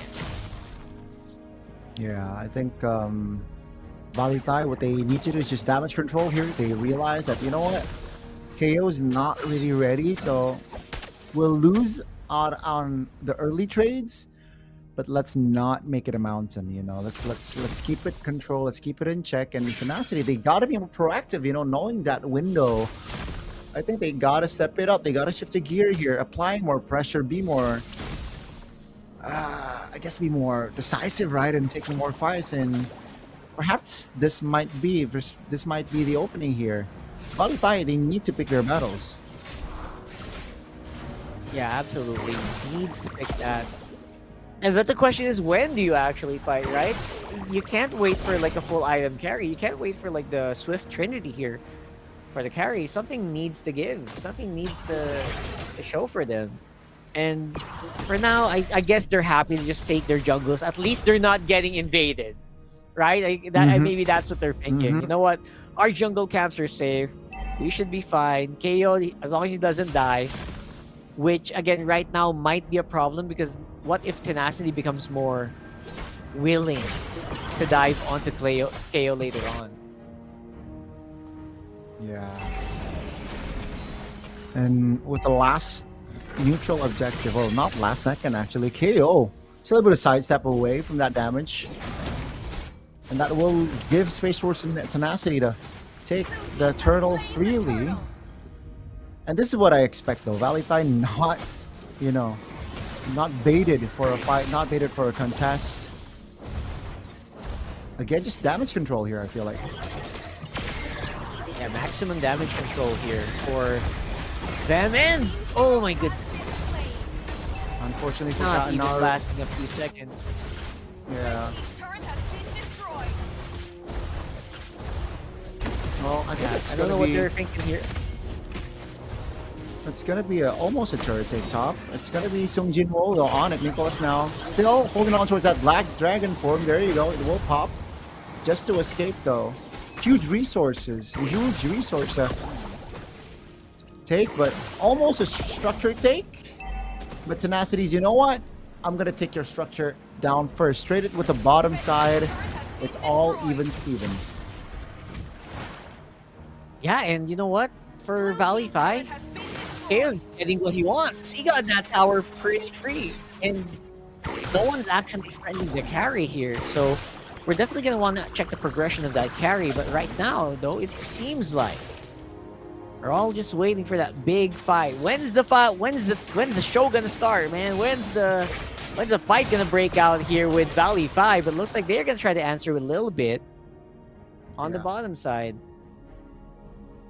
But this is what we talked about though. Valitai just choosing their battles, you know, not forcing a fight that they can't take.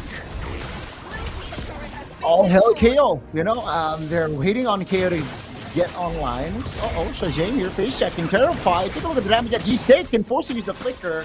PS now, somehow isolated, mounted. That's gonna be a kill for KO. Extra goal, Shajane though, stunned up. That's gonna be a roamer trade.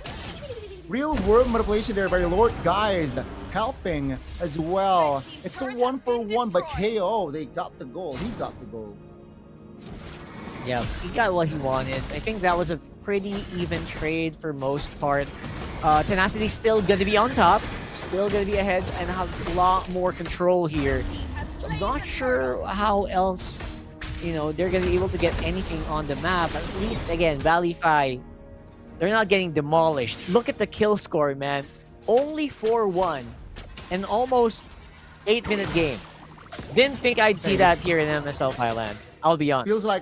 Feels like home, huh, for you, Rock Hard, for like a PH game here. Definitely not the same here from ID, but yeah, you know, it's more Valitai understanding again that, you know what, this composition, we can't really force a lot of action early, especially. But earlier we saw that if you overextend, if you overcommit, that KO and friends will be able to punish. Yeah, 100%. The punish is still there. At the very least, if if someone gets isolated. But Tenacity feels like, you know what, we saw what happened when someone got, left behind. Maybe let's not do that again. And they're gonna try to go for a bottom tower take here. Well, it seems like with the Black Dragon form already popped here, it actually allows Tenacity, you know what, let's call it quits. Let's not overextend ourselves. We're still at a very healthy lead here. But I think they also understand here, Rockhard, that they're not out of the woods just yet here. It still could go on VLTH's way. Yeah, it feels like it could be VLTH's way, especially if Griffith suddenly gets removed from the equation. So they're doing their very best to not make that happen. Oh, that's an engage. Real world relation pop. 2 man immobilized. MLBB has taken down. And the water as well. Here comes VLTH and here comes KO. He claims a double as 3 bodies of Tenacity is on the floor right now. And I think you literally called that like a minute before it happened. Man, oh man. What a big punish from VLTH, and now they're gonna have full Lord control. No problem whatsoever. They're gonna be able to take this pretty easily. And yeah, Tenacity are now licking the runes on this one, man. How do they let that go just like that? I cannot answer that, man. That's crazy. I mean, Tenacity, I thought they were playing it carefully. I guess that call was to engage. I guess Linksy was it, or the KO, but you know, their formation, I think, was not optimal for the side of Tenacity, which VLTH gladly says, okay, you know what, we're in position, we're ready for a fight, KO is ready for a fight, let's take it. And then suddenly KO gets a double, and now it feels like game 1, you know, where blue side got the early lead, and then red side finds an angle to come back. Yeah, and suddenly they're going to be on the defense. That goal lead is gone. And again, the advantage that you get with the glue just gets so felt here, right? You have the Yu Zhong to go crazy. You've got the frontliner as well on your jungle. Oh, hold on, they're fighting, and they don't. Again, it's just so crazy. Now it feels like we're gonna go turbo here. VLTH says, you know what, we have an opening. Let's go ahead and keep finding those fights. Yeah, now Tenacity, they're the ones who are in, like, I guess they gotta be careful now, right? With KO active. There you go. Here comes the Shuriken. That's the flicker. Real world relation from both sides. Shajane finds an angle, looking for a mount. That's gonna be one member mounted. Sungjin Woo finds the perfect time flicker. Shajane taken down. He was isolated there. Tenacity, great composure there. But luckily for VLTH, nothing important is on the board. That's right. Very smart of Tenacity to actually, you know, bait out the glue, which was very masterful. They expected that glue to go. They expected him to play. But then again, those are just small advantages that they're trying to ramp up. The big picture is KO is still untouched, bro. Like, if they can't find a way to deal with KO right now, I don't know. I don't see how they're gonna win this game, honestly. And that's why KO is a lot of pressure here. He's on a lot of pressure because he needs to be, you know, his positioning needs to be perfect, his timing needs to be perfect, and you know, he wants to influence the game as a goal laner here, especially on a carry. So far so good, but once that positioning isn't optimal, if he slacks off a bit, you know, Tenacity can definitely jump on KO. And that will be the end of VLTH potentially, right? Without carry, say, dying first in a big fight, that's going to be huge for Tenacity. So again, his positioning needs to be in check. Here comes the Raging Sandstorm defensive. The Lord is in the bottom side of the map, and VLTH, oh, here comes the cutoff water, and Sungjin Woo finds KO. 5v4, VLTH now running for the hills as real world manipulation will actually force Tenacity to back away, but Tenacity has something in mind, and that's gonna be the Lord. You know this, right? You're caster cursing literally everything that's happening, man. The moment you said, KO, don't let go of the wheel, he just gets picked off, man. stuff like that. Out of the blue, bro. Literally supernatural. Unbelievable. But again, low death timers means, you know, they're gonna still be able to get into the fight. But it's tenacity, again, just slowly getting back some of that lead that they actually gained earlier in this game. Yeah, I think we were on the same wavelength there, me and the tenacity folks. You know what? We gotta take KO down first in a big fight or in a fight. And yeah, I mean, we mentioned as well, right, Rockhart, that, you know, KO is going to be the main character. He is going to be it. And once KO went down, you saw members of VLTH, you know what? We don't want to do business. Let's back away. And let's see here. Tenacity still has chances to clean sweep VLTH. That's right. They are on the precipice here with the Lord walking on the bottom side of the map. Which again, can be kind of dealt with KO unless go for a fight. Yeah, they were. Good spacing though by VLTH. Sung Jinwoo now looks for an engage onto Sajane. That's a knockup. That's the damage coming from Griffith. Oh, Griffith is rather low. Purify Force there. So that's big info. They got to keep tabs on that. And that's going to be the conceal. The seed pops. That's a flicker from KO. Real word relation locking two members down. That's going to be Lord Guys flickering out. Cat not restock. Here comes Griffith. That's going to be Black Dragon form. Towards about two-man petrify. Lord Guys is down. Here comes VLTH again now, looking for an engage, looking to close the gap. Sung Jinwoo slowed down, immobilized, taken down surely. That's a double for KO, and Water looks for a cheeky angle here. I don't know if this is the right call. Here comes the burst, but the damage is not enough as KO is able to find the triple kill as Griffith is not able to deal the damage. Shajane now looking at the sandbag for his team as Griffith finds a trade. But take a look at the damage from KO. He is unstoppable. He claims for the mega kill. That's like Griffith's third Zaman Force in one team fight. What the heck is happening here, man? It is just insane the amount of micro and trades that are happening. And VLTH is happy to do it. You know what? Go ahead. Go take the fight to us. As long as you, again, you don't take the carry by surprise, VLTH is happy to comply. Man, what a fight again for VLTH, right? Rockhart, you're right. And Griffith wasn't able to deal. The influence that Griffith did was far less if you compare to KO from just that one soul fight as well, right? So, just unfortunate for the side of Tenacity here. It's going to be a reset once again, folks. It is still just the Enhanced Lord, not yet the Evolved one. But take a look at the economy here. It's practically even. Structure maybe slightly advantageous towards Tenacity. But, you know, VLTH shows again why KO. Take a look at that.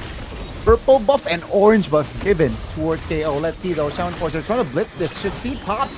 Water claims the Lord. A little bit too late there for VLTH, but here comes the fight. Water taken very low by KO. So able to deal a lot of damage. That's gonna be KO again, just repositioning Sung Jinwoo, even with the flicker, not able to escape. And Shajane here looking to close the gap, will be punished. Real world revelation here, locking multiple members out. Here comes Griffith with the burst damage, which KO shuts him down. It's Gold Laner versus Gold Laner anime style, baby. That was way too much, man. I mean, Griffith, he already had the advantage. I don't know why he went out of the Zaman Force to try to fight it out even more. A little bit too greedy there, considering he was really surrounded. And now, they're not even going to be able to make use of this Lord. KO's going to be able to answer this pretty easily. That was a big blunder. Instead of it being a 3v3, now there's just so much more confidence on side of VLTH to control these waves. And you know what, Goni? We're back on a stalemate. We're back on the two teams, waiting for the other team to make a mistake while both teams wait for the Lord. That sort of dance, you know? Luckily, you know, all base turrets are still up for both teams, so no cheeky, you know, far lane push from the minions. But it will be just another neutral ground here, I feel like. Man, what a game we have here. Second game here. KO again, just able to be that influence like we expect even from the drafts. That's going to be Conceal. Tenacity looking for something here, looking to close the gap on towards Naru. Still able to sidestep that. Towards the back, winner around here from the Provius already bought. And that attempt was neutralized there by Naru. Yeah, funnily enough, it was they were stopped by a lethal wanderer. They were spotted out, even with bad conceal. That's a nice attempt, but that just goes to show, right? Tenacity still very much willing to take the fight. And you know what? Maybe Tenacity thinks we can't really win this on a straight up 5v5. We have to go for those surprise plays. We got to go for those crazy pickoffs. I feel like that's, this 5-man unit of Valify is so sturdy, right? And Grift can only do so much. He can only hit like maybe 2 targets at a time. So they might be up here for a few more seconds. They're definitely just waiting out the time. They don't want to get picked off. The question is on the side of... Yeah, the spells as well. So where is Cleo though? That's Cleo. That's a big question. Huh. Interesting. Well, team's just playing it safely here. Shajame looking to provide information, doing a slight recon there on that bush. But take a look at the Lord here already. Bottom is actually pushing forward side of Volley Thigh, so it is on Tenacity's court here to pull the trigger, either clear bot or find a fight. That's a great positioning there on the glue, right? Whoa. They're super spread out, bro. They're not in the position to take this. Yeah, it's below 50% HP. The Lord will be reset. Let's get ready to conceal. Uh-oh, real world inflation. Oh, the Lord will fall to the hands of Water. Take a look at the fight here. Take a look at KO. He's free hitting right now as Water will be the first one to fall, but BS is very low and should fall after. Shajame now isolated, still able to reposition, but 2 kills for a Lord here. Still, again, folks, it is an even game. Yep, it definitely is an even game right now. And with 2 members going down, another Lord is bound to fall. Exactly. Bro, what is happening with these games, man? As long as KO is still alive, it doesn't really matter. Griffith here, they're trying to a murder attempt in the mid lane, still able to be spaced, but yeah, bottom side it's all A-OK. KO will shred the Lord, evolved Lord, folks, like it's nothing. And that's where you will see definitely KO. The priority onto KO right now is just ×2. Bro, you can kill everyone as long as KO plus 1 tank is alive. You're still gonna lose, right? So it's time to go on the hunt mode. If you're Tenacity right now, go on the hunt. Go on these weird bushes as a 5-man unit. Catch this carry. That's the only way they're gonna win this out. Because you see, they can get those Lord objectives all they want, but if they don't take care of KO, they're not winning.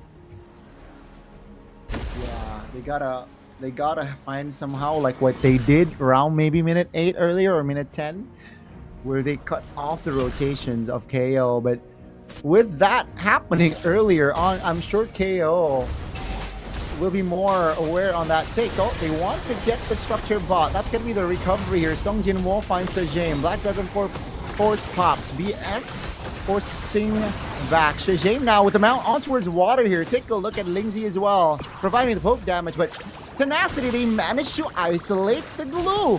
All alone now. Look at the cover now. They're trying to provide the cover. Shajame now taken very low. Airborne taken down by Griffith. That's a free kill practically. And they want to fight more. Here comes the fight. Take a look at KO in the back. Looking to provide damage. That's going to be the winner of nature. Popped and take a look at Griffith. Oh my goodness. It's a shutdown. As Tenacity finally finds an angle here in minute number 22.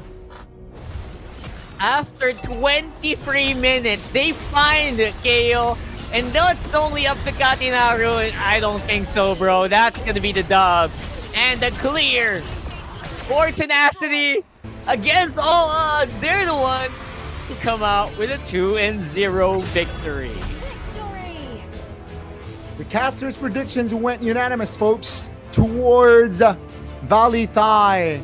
And take a look at the results on your screen right now. Tenacity finding the clean sweep. And what a way to end it again. KO, a double-digit kill on this game. Not enough to force a game 3.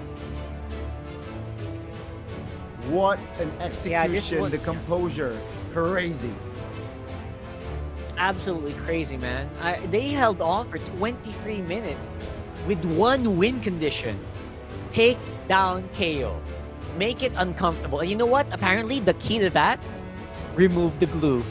Who'd have thought, right? Who'd have thought? What a beautiful performance here for Tenacity. I'm just flabbergasted. Every single caster from every language for sure did not see that coming. Nah, man. It was a quiet game for Harith in the early game towards the mid, but here, this was a fight here. Isolating Shojame, and then Tenacity's like, let's fight. It's 5v4. Closing the gap. GG. Yeah, that was crazy, man. I feel like there's just so many openings that was presented, to be honest. There were times where, okay, 2 down, 3 down. What you gonna do? What's VLTH gonna do here? Are they gonna be able to get the dub, or are they gonna go straight for the base? Is it endable? But no. I guess VLTH's lack of conviction in this game, plus Tenacity's just refusal to go down, it just resulted into a very, very strong, convincing victory.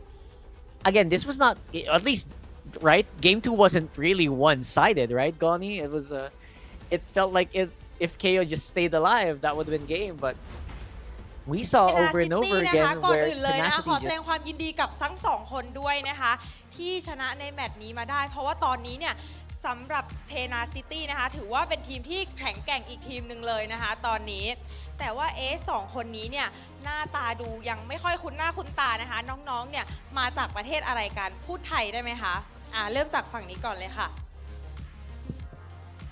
สวัสดีครับหลอดกายครับ พูดไทยได้ครับ โอเคฝั่งนี้นะคะพูดไทยได้ไหมคะพูดไทยนิดหน่อยครับ พูดไทยได้นิดหน่อยพูดไทยแปลว่าเราสัมภาษณ์ภาษาไทยไม่ได้เนาะพูดไทยไม่ได้ไม่เป็นไรเดี๋ยวเราถามภาษาอังกฤษดีกว่าอย่างสีเหลือง yellow okay so you can speak Thai what about มะม่วง mango right yeah what about meat yeah หมู อาจจะลึกไปอันนี้อาจจะลึกไปแล้วเรารู้ไหมมีดคืออะไร โอเคอันนี้คนไทยก็ไม่รู้อาจจะลึกไปโอเคไม่เป็นไร Can you introduce yourself Poncho BS ครับ Where you come from from Pama นะ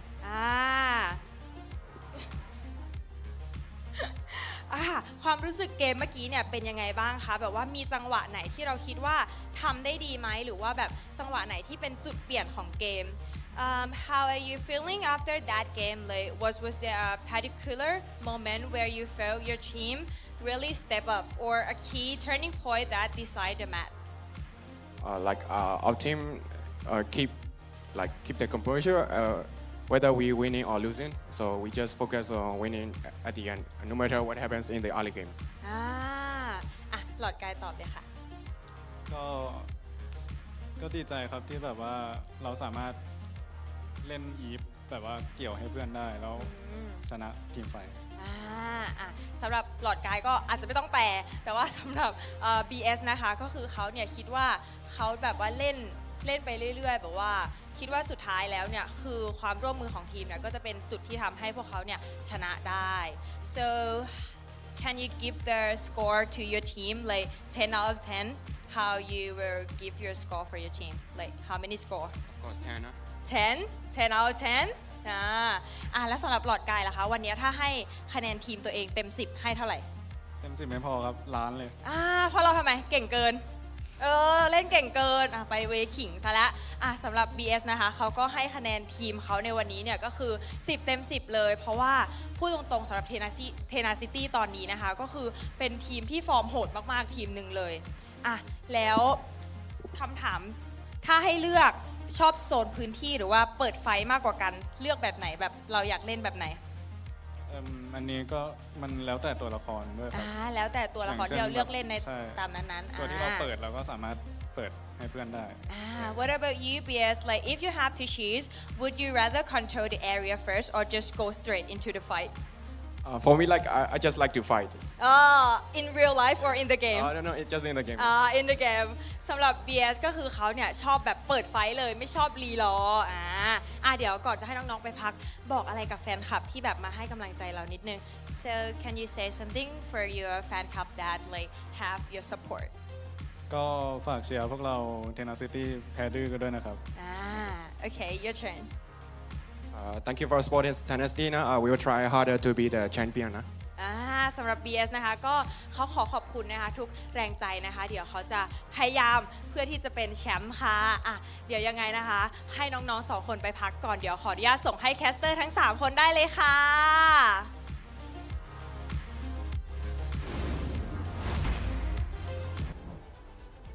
That was nice, wasn't it? That was an interview here. Again, slowly learning Thai. Very good. I am watching here, looking for maybe I can translate, but no, I don't speak Thai, unfortunately. Yeah, sad. But again, I think we kind of got bits from that, right? It was bits of it. It was in English for the interview. I think he just wants to be very aggressive. He likes fighting. He doesn't wait for the setup, which I think we kind of saw. But at the same time, the team was kind of. There were multiple times where they actually went for concealed plays, right? Like there were like 4 times when they really went out for a concealed play out of nowhere. So I feel like maybe the rest of the team is kind of just, pulling him into this form where, all right, calm down. We know you want to fight, but wait for us and you'll get your turn. And we saw that here from Grift here. 6-1-4. Back-to-back MVP. Back-to-back MVP indeed. And again, just dying once, right? First game, he was caught once. Second game, he was consistent, getting 6 kills as well, right? First game, it was a 6-1-9. This one's slightly less on the assist, but man, this guy is really consistent here. Whether the team is ahead or behind, he's able to just give out the same influence or create the same influence here for Tenacity. Just that one time where he kind of just overcommitted. I think that was right on their purple side jungle. But other than that, Grift really was on the dot here. And despite having an enemy team that had a lot of threats against him, like in this one, there were like flying dragons. There was like a really big glue monster looking for you. I mean, he was able to survive most of it. Most of it even happening under the tower. Yeah, I think this was, from minute 12 here, it's still an even game.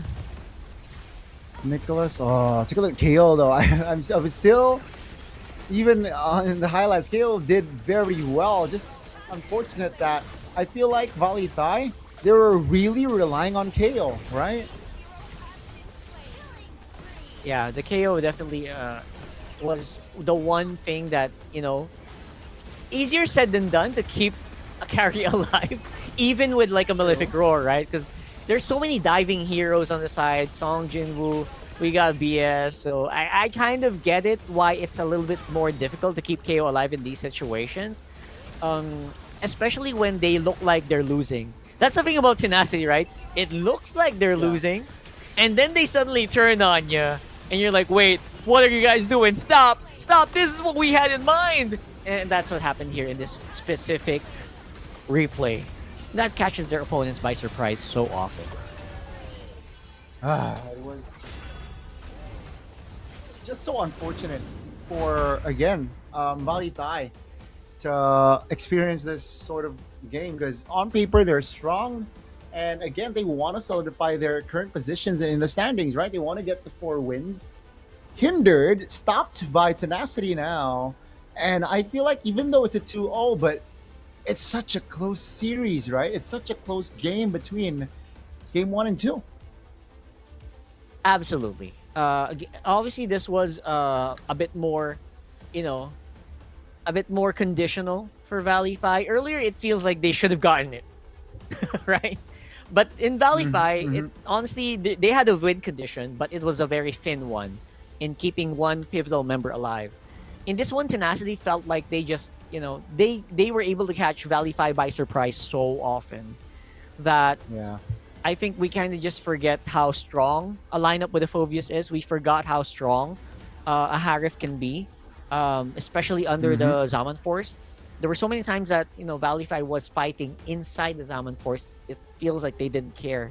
So I think that's one of the downfalls of this lineup. But literal Richman here is going to be Griff, obviously, right? With the amount of damage that he dealt, most of it absorbed by Shaw James. So overall, I think this kind of just went exactly how you would predict, especially with the lineup that had a carry that needed to be babysat. Didn't really happen. And because of that, Tenacity, you know, their patience in this one really, really paid off. A very low kill score game, right? Even up until the very end. Really did. Man, what a series we got. It was ACT dominating Hydra 2-0, and the second series, Valley Thai surprisingly losing to a team that is not in the playoffs. So it's a surprise for me. Now, will there be more surprises later on, folks? So that's why you gotta stay tuned, because we got still 2 more actions later on. But so far, it has been 2-0s. It has been clean sweeps. Clean sweeps. MSL is just showing exactly what you predict, what you expect. So much action, so much chaos, and just, you know, you gotta love every second of it, right? You gotta love every small, you know, the small change of tone, small change of pace. The surprises, man. The standings did not show this game justice, right? I mean, now it's a lot easier for them. They can kind of breathe easier. They might be second or third place right now, Tenacity. And again, big congratulations to them for a very, very strong series. But that's going to be it for us for now. We do have 2 more series coming up, so make sure to get your dinner or your lunch wherever part of the world you are. This is Goni. I'm Rockhart. This is MSL Thailand Season 1. Don't go anywhere.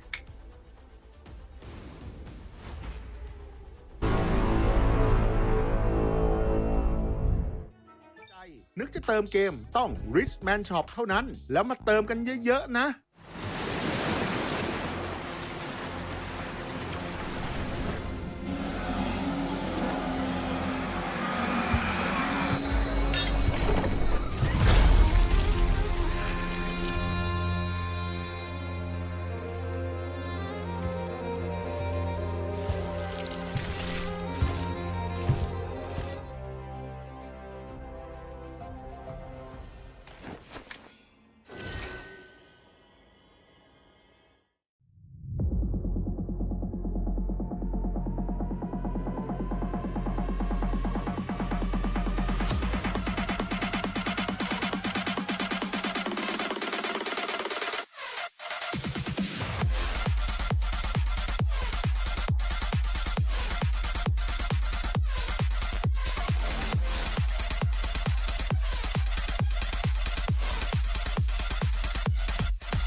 Richman Shop โนหนึ่งเรื่องเติมเกมเหนือกว่าทุกการเติมผู้สนับสนุนหลักอย่างเป็นทางการ League MSL Thailand เติมได้นับร้อยเกมพร้อมบัตรเติมเกมและบัตรกำนันอีกมากมายเติมถูกเติมไวผ่อนได้มีเงินคืนจ่ายสะดวกไม่ว่าจะโอนหรือผ่อนชำระและใหม่ล่าสุดรองรับการแบ่งจ่ายผ่าน SPayLater ดูแลทั้งก่อนและหลังการขายทุกช่องทางบริการ 24 ชั่วโมงร้านเติมเกมที่สตรีมเมอร์ส่วนใหญ่ไว้วางใจนึกจะเติมเกมต้อง Richman Shop เท่านั้นแล้วมาเติมกันเยอะๆนะ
Richman Shop โนหนึ่งเรื่องเติมเกมเหนือกว่าทุกการเติมผู้สนับสนุนหลักอย่างเป็นทางการ League MSL Thailand เติมได้นับร้อยเกมพร้อมบัตรเติมเกมและบัตรกำนันอีกมากมายเติมถูกเติมไวผ่อนได้มีเงินคืนจ่ายสะดวกไม่ว่าจะโอนหรือผ่อนชำระและใหม่ล่าสุดรองรับการแบ่งจ่ายผ่าน SPayLater ดูแลทั้งก่อนและหลังการขายทุกช่องทางบริการ 24 ชั่วโมงร้านเติมเกมที่สตรีมเมอร์ส่วนใหญ่ไว้วางใจนึกจะเติมเกมต้อง Richman Shop เท่านั้นแล้วมาเติมกันเยอะๆนะ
Richman Shop โน1เรื่องเติมเกมเหนือกว่าทุกการเติมผู้สนับสนุนหลักอย่างเป็นทางการ League MSL Thailand เติมได้นับร้อยเกมพร้อมบัตรเติมเกมและบัตรกำนันอีกมากมายเติมถูกเติมไวผ่อนได้มีเงินคืนจ่ายสะดวกไม่ว่าจะโอนหรือผ่อนชำระและใหม่ล่าสุดรองรับการแบ่งจ่ายผ่าน SPay Later ดูแลทั้งก่อนและหลังการขายทุกช่องทางบริการ 24 ชั่วโมงร้านเติมเกมที่สตรีมเมอร์ส่วนใหญ่ไว้วางใจนึกจะเติมเกมต้อง Richman Shop เท่านั้นแล้วมาเติมกันเยอะๆนะ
Richman Shop โนหนึ่งเรื่องเติมเกมเหนือกว่าทุกการเติมผู้สนับสนุนหลักอย่างเป็นทางการ League MSL Thailand เติมได้นับร้อยเกมพร้อมบัตรเติมเกมและบัตรกำนันอีกมากมายเติมถูกเติมไวผ่อนได้มีเงินคืนจ่ายสะดวกไม่ว่าจะโอนหรือผ่อนชำระและใหม่ล่าสุดรองรับการแบ่งจ่ายผ่าน SPayLater ดูแลทั้งก่อนและหลังการขายทุกช่องทางบริการ 24 ชั่วโมงร้านเติมเกมที่สตรีมเมอร์ส่วนใหญ่ไว้วางใจนึกจะเติมเกมต้อง Richman Shop เท่านั้นแล้วมาเติมกันเยอะๆนะ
Richman Shop โน 1 เรื่องเติมเกมเหนือกว่าทุกการเติมผู้สนับสนุนหลักอย่างเป็นทางการ League MSL Thailand เติมได้นับร้อยเกมพร้อมบัตรเติมเกมและบัตรกำนันอีกมากมาย เติมถูกเติมไวผ่อนได้มีเงินคืนจ่ายสะดวกไม่ว่าจะโอนหรือผ่อนชำระ และใหม่ล่าสุดรองรับการแบ่งจ่ายผ่าน SPay Later ดูแลทั้งก่อนและหลังการขายทุกช่องทางบริการ 24 ชั่วโมงร้านเติมเกมที่สตรีมเมอร์ส่วนใหญ่ไว้วางใจนึกจะเติมเกมต้อง Richman Shop เท่านั้นแล้วมาเติมกันเยอะๆนะ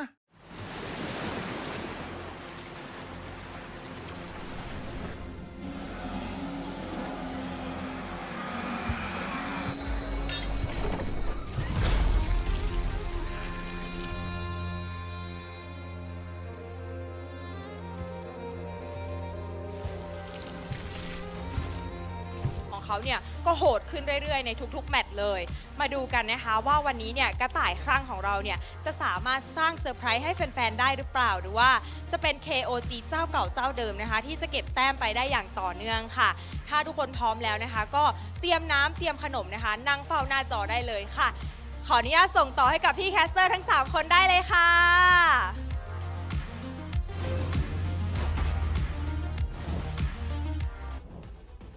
Well, ladies and gentlemen, it's 2-0 for the first series. The second series, it is no different. Welcome back to MSL Thailand Season 1 here with Gani and, of course, Rockhard here to my left or to your right. But yes, we will get to see the top of the dogs, the top of the standings here in action. Top dogs being KOG. Going up against EA, who is currently still struggling. Rockheart, how are you feeling? I am feeling very, very excited because we saw a little bit of an upset last series. Can this be a day of half upsets? Maybe. Ooh. Maybe, right? So that's what I'm looking forward to because 4-0, that's scary. If you think about it, that's like, you don't want it to happen. I mean, it's going to happen eventually. It is round robin. You're going to have to face the top dogs eventually.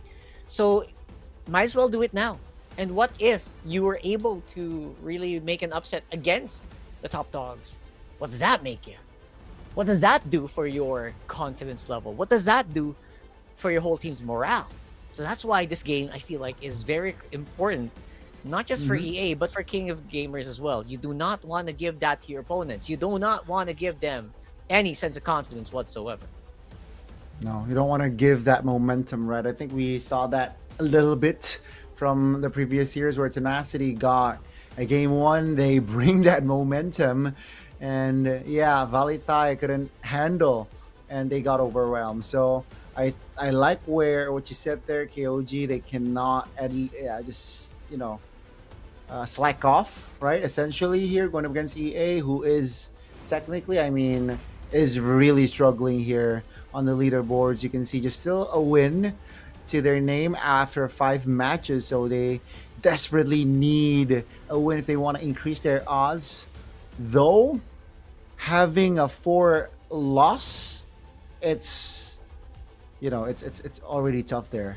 Let's see though, King of Gamers, though, again, just dominating, right? 4 matches in, 4-0. Nothing can stop them so far. That's right. I feel like a lot of what makes a team strong is obviously their ability to, in the Filipino terms, we say aura. To aura against their opponent. I don't know if you guys say that as well.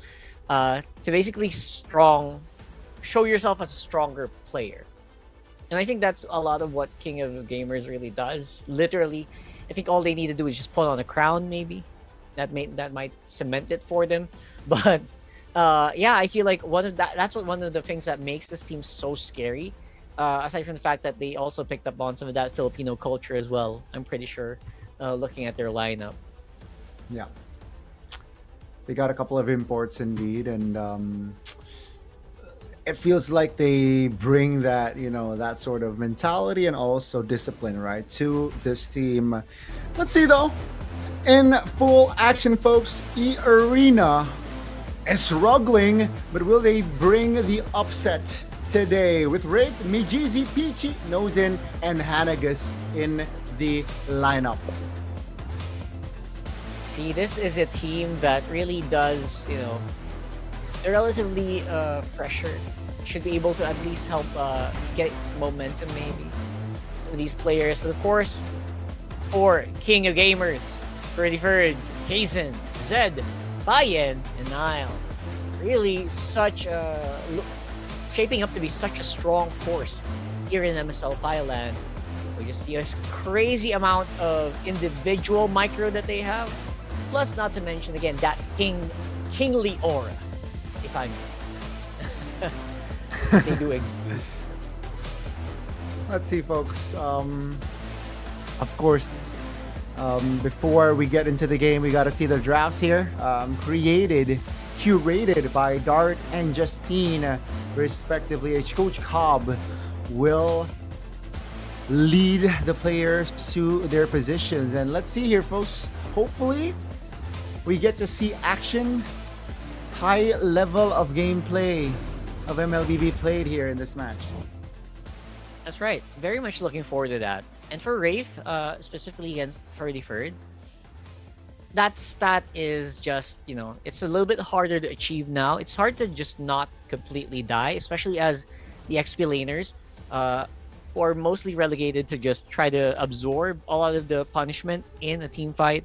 You're trying to cut minion waves so often, because obviously for XP laners, one of the biggest goals is to cut a minion wave and then just go help out your team in a team fight, maybe around a big objective or maybe in the jungle. It's just so hard to just not die. That's why, Freddy Ferd's stats here is actually a little bit impressive as well. Considering, maybe a Uranus pick, or, Uranus usually makes that a lot easier. But sometimes you want to pick up Arlot, and that makes it harder to have a good KDA, because you're the guy who's in charge of setting a team fight. So I'm very excited for that matchup. But what's also very exciting is the jungle matchup. I wonder if you're going to be able to see some 9-minute level 15 or 8-minute level 15 in this game. I mean, if one team can, dictate that early game, translate it towards the mid game, I believe that jungler level 15 minute 9 is definitely possible. It's definitely feasible or reachable, right? So let's see here, drafting phase, folks. We have seen everything but the flying clouds, right? For today, at least. So let's see here. Will we see that in this game? Not just yet. We will have broken walls here. So maybe Hildas are going to be taken off the board here. Let's see. Yeah, for now, obviously, we are still going to be on this one. Wonder when we're going to get flying clouds. Maybe later on today. But here in our third matchup, they do have a lot of respect towards that Phoveus that we did see. I think the Phoveus smashed so many games earlier, didn't he? I swear to protect it till my last Oh. Yeah, okay. So, what do they go for here then, right? The arena? Do they go for the... Harith, wow. Alright, Harith feels like it's such an easy pickup. Literally a game away. We saw that go crazy. Actually, 2 games straight. Harith previously won 2 games straight today. So, obviously, the mid lane... there's still a lot of gold laners open. Not going to be surprised if they maybe leave that for third pick. I'm okay with a mid pick here, maybe.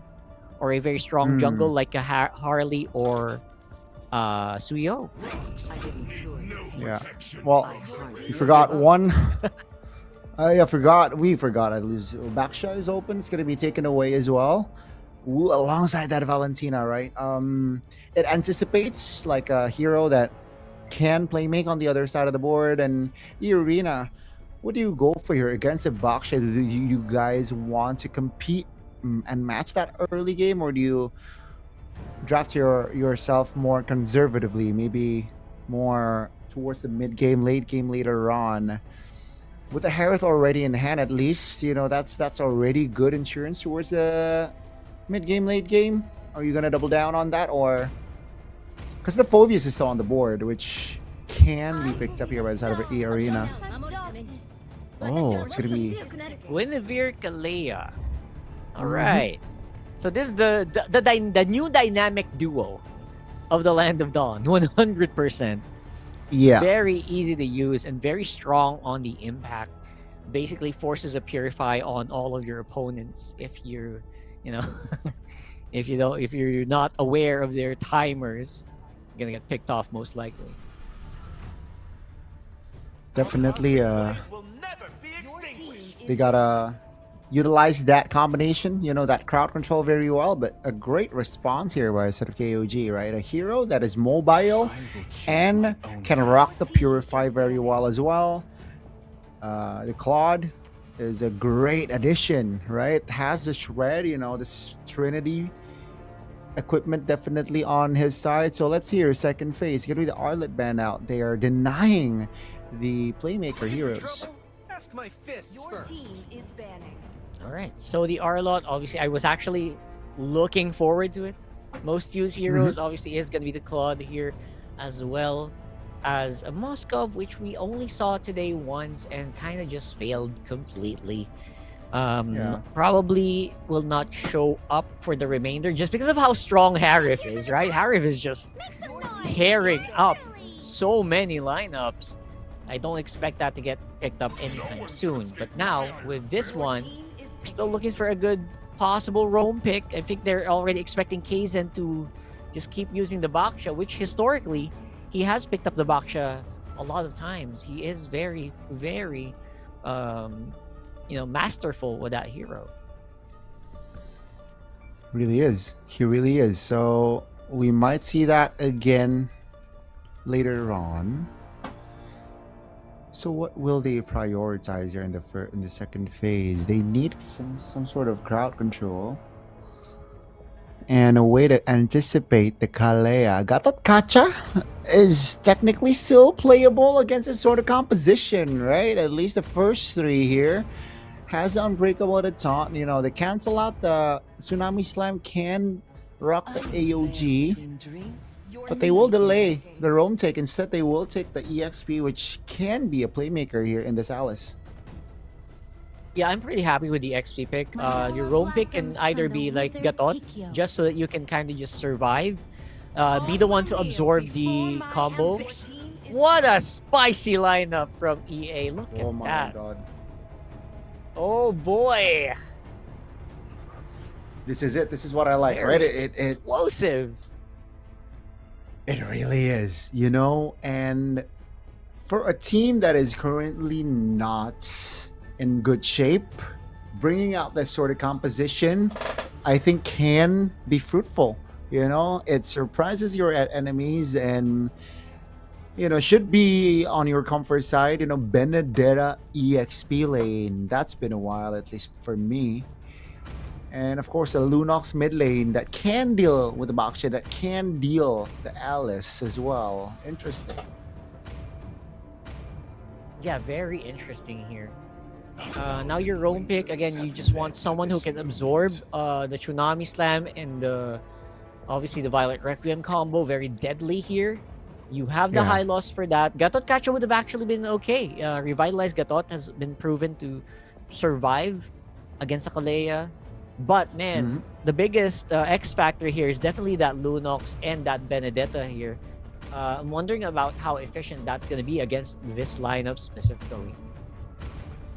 Yeah, I'm gonna be intrigued to see what's up. Only a flicker from 33rd here from the side of KOG. 2 Purifies and Revitalize there to answer that crowd control threat from the side of Kalea and Guinevere. But man, Wraith rocking the Benedetta EXP. You know, I am going to enjoy. I hope I can get to see a good game of Benedetta here in this game. Me too. 100% want to see a very strong Benedetta game. Just so that maybe it'll inspire some of the other players to keep picking it up. Because Benedetta is just so fun to watch. So let's go ahead into our first game here. Again, I'm very excited to see if the Benedetta is going to pop up. I'm looking forward to it. Wow, already an early Petrify though. Great pressure there applied by the Hylos, right? Instantly, sniffs out that Wraith might do a cheeky cut. Hylos rotated towards top, and that's an early Petrify. So, again, just great awareness and great intelligence there. And again, if you want to talk about composition, of course, KOG, they drafted themselves a more conventional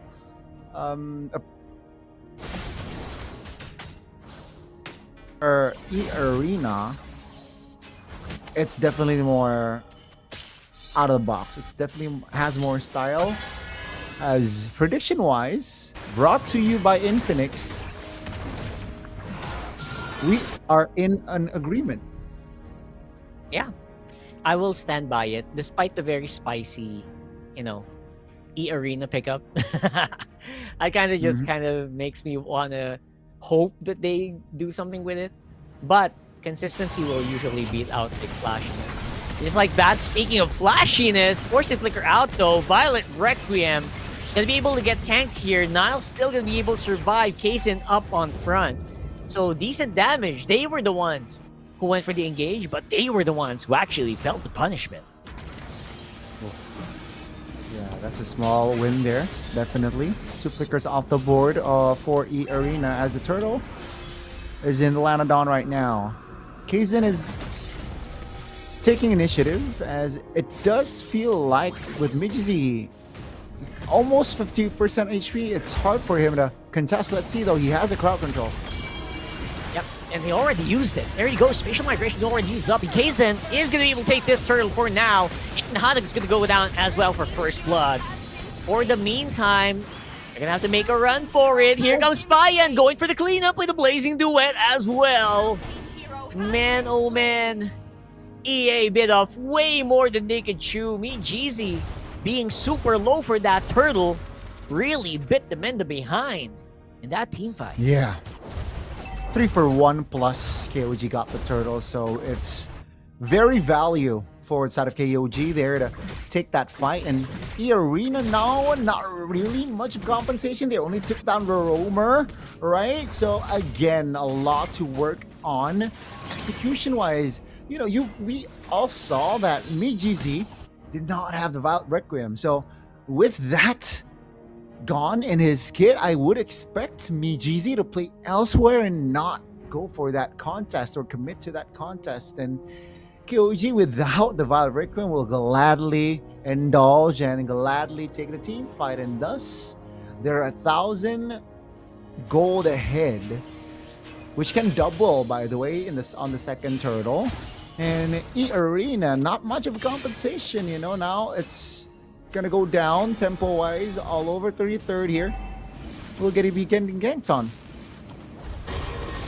Yeah, that just gives so much confidence. But right now, 33rd obviously is gonna get ganked by so many E-Arena members, but that's an Alice. Are you sure you wanna go? Are you sure you wanna pull that trigger? The answer is, of course, no. Yeah, I think with the Throne of Ruin earlier popped at the right time as well. Oh, no, Zen still has the Purifier. So if KOG can bait that Purify out first, before they can bait the Purify out first, they can't really commit on towards a dive, because that would be very, very, gambly. But let's see here. Second turtle take. KOG on it. That's right. Getting straight into the fight here. I'm not sure who got that. Oh, it's still gonna be a KOG turtle for the meantime, and they're gonna go chase him down. Peachy forced into that life orb, and for now, KOG are on the siege. They know they can smell the blood. They can smell it in the water here, and they are not afraid to take even more of a bite from all the meat of that turret. They're gonna get all of the outer turret energy shields, and they are gonna have maximum control of this game. Yeah. I mean, they can smell blood and they can see fear in E-Arena's eyes there. Uh-oh, in the mid lane. Great juke there by Wraith. Using that eye for an eye, or using that skill rather, to get away from that stun. Uh-oh.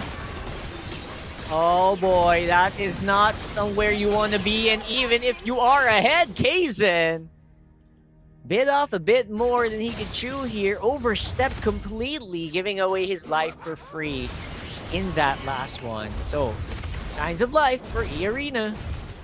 Signs of life for Arena, and signs of you cannot be overzealous for the side of KOG there. That was a warning sign, I feel like. That's another stun. Yep, another one. Again, they're gonna have to use all their crowd control just to get a bit of an advantage here. But here comes that Throne of Ruin, but might be just a tad too late. They're gonna lose out on 2 members, but they are still fighting. That Benedetta just making it so hard to win pretty easily here. Ferd with the flowing. Tries to go for Hanagus. Looks like an even Steven trade, but again, just exerted so much more stress on the KOG.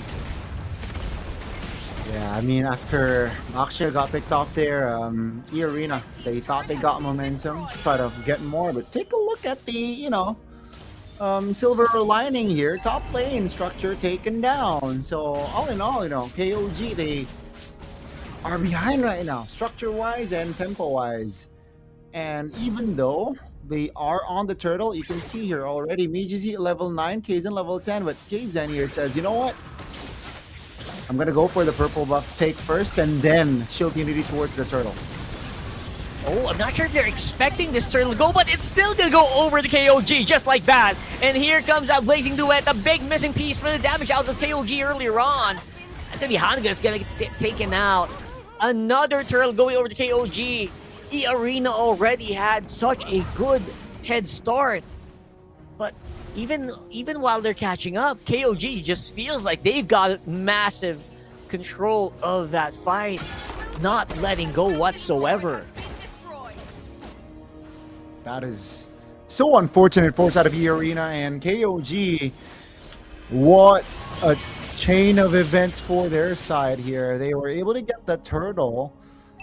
They know, right? Kaizen is a level ahead earlier, so that retribution definitely is advantageous towards Kaizen, and they got the kill and they got the mid structure. Arguably the most important tier 1 in the game. Not arguably, definitely the most important tier 1 in the game. And without the mid structure for side of E-Arena, definitely, it will cause an imbalance within their rotations and within their farming space. Take a look at that. Once the mid structure is gone, it's just so easy to take a structure elsewhere. And sure, they can't afford to lose a tier 1 bot because they're threatening to take a tier 2 top. So again, KOG, they're playing it very, very well here, rotation-wise. Yeah, it seems like you're absolutely right. Like, even while all that was happening, while they were taking the mid turret 1, there's a fight happening on the bottom side as well. That's a lot of members from EA making a run for it. Here comes a glorious pathway for the chase. And again, just facing off against each other here. You cannot face them head on. That's a big threat of KOG. Peachy's left all alone, and the kill gonna get even donated over the Payan. How efficient can you get? This is crazy. This is crazy. This is getting out of hand. Of course, out of E-Arena. And KOG with this lead, right? 4,500 and now even 5K. With the Lord coming up, it's going to be tougher for E-Arena because sure, they got a Harith. But,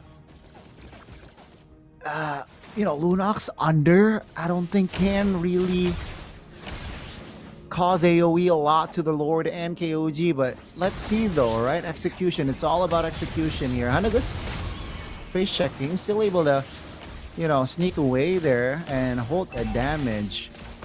But man, KOG slowly but surely just applying the right pressure and pressing the right buttons here so far.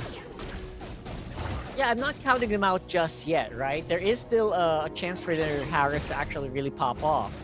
It's all about execution, like you mentioned.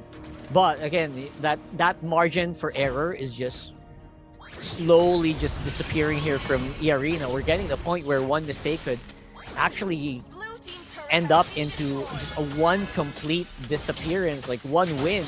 And look at Rave. Single-handedly took care of that Lord, by the way. And now the chase is on. Bird still trying to go for the chase here. But the Benedetta just proving to be such a monstrous threat. And now we swish all over to the mid lane, where it is an obvious victory here for KOG. They're definitely ahead. There's not even a contest. One blazing duet enough to push back 4 members of the arena. Oh my goodness. This is tough. This is tough. The arena again just suffocated here. Suffocating and looking for... They're struggling to breathe. They're looking for air here in the bottom side. Looking for farm even. And then interestingly enough, maybe Benedetta says, you know what, I'm fast, I'm mobile, let me get the far lane, let me get the clear. Take a look at KOG though, Rockheart. This is them saying, we're not gonna give you anything. We're not gonna give you like a chance to fight. We'll fight on our terms, not yours. This is why the spacing is very, very good. Right here, somehow isolated. Oh, that's a stun. Oh man, again, Wraith just trying his best to get anything from the map. Every single scrap of gold available. But you're right, KOG, they're not even letting even a single jungle creep alive. That's just how crazy KOG are right now with that stranglehold that they have on this game. Now there's a small opening though. Arena find a small, you know, path on the bottom side of the map. Maybe make something happen. They're gonna do that favorite 4-1 movement that most pro players are doing. Try to leave the most mobile player on the opposite side and see if they can make something happen on the Lord, which is, I'm gonna be honest, very unlikely. But they're gonna try something anyway. This is out on the Flowing Blood. Forcing him back is Nile, and there's no way for a retribution battle to actually happen. Now they're getting chased up. VGZ gonna get erased here. Trying to go for that claw, but it's a no-go. They're gonna make a run for it. Brave trying to make something happen on this Benedetta, anything at all. But even with all the firepower that they have, it's only gonna be a 2-for-2. And we've got a Lord walking up on top side. I'm actually surprised they even gave away 2, so I would say that's best case scenario already for EA. I agree. I mean, if it's an equal trade, it's definitely beneficial for the ones losing. But they got to keep in mind here, they got the Lord. Though Peachy and Nozen is still alive, so with this, I think they are still able to withstand the damage from this Lord and clear it no problem. And here it goes. Here comes the clear. They're trying to defend so that the Lord not touch and charge their base turret, which they succeed. And that's a big win. That's actually a huge win for us out of the arena, because that could have gone a lot worse with the lead that KOG was having, right? Now though, with still KOG with the map control, with the the lead, but E-Arena just bought time. Yeah, they've bought so much time, honestly. Since, again, Nozen is completely behind on gold, all that time is going to be so crucial. And they're going to be able to buy at least a few minutes more, at least, 2 minutes more, since the next Lord is coming up in about 80 seconds. So, clearing this is not going to be a problem.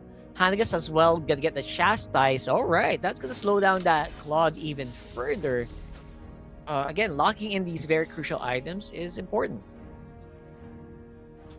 Definitely. And KOG, I think that was their second warning sign. Oh, Wraith.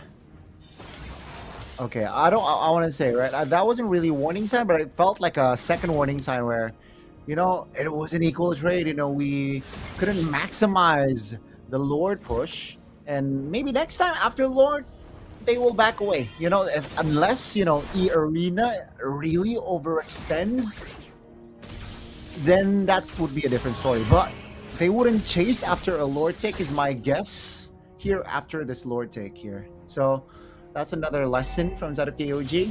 As for E-Arena, again, they're suffocated. They are desperately looking for air, which is currently in the bottom side.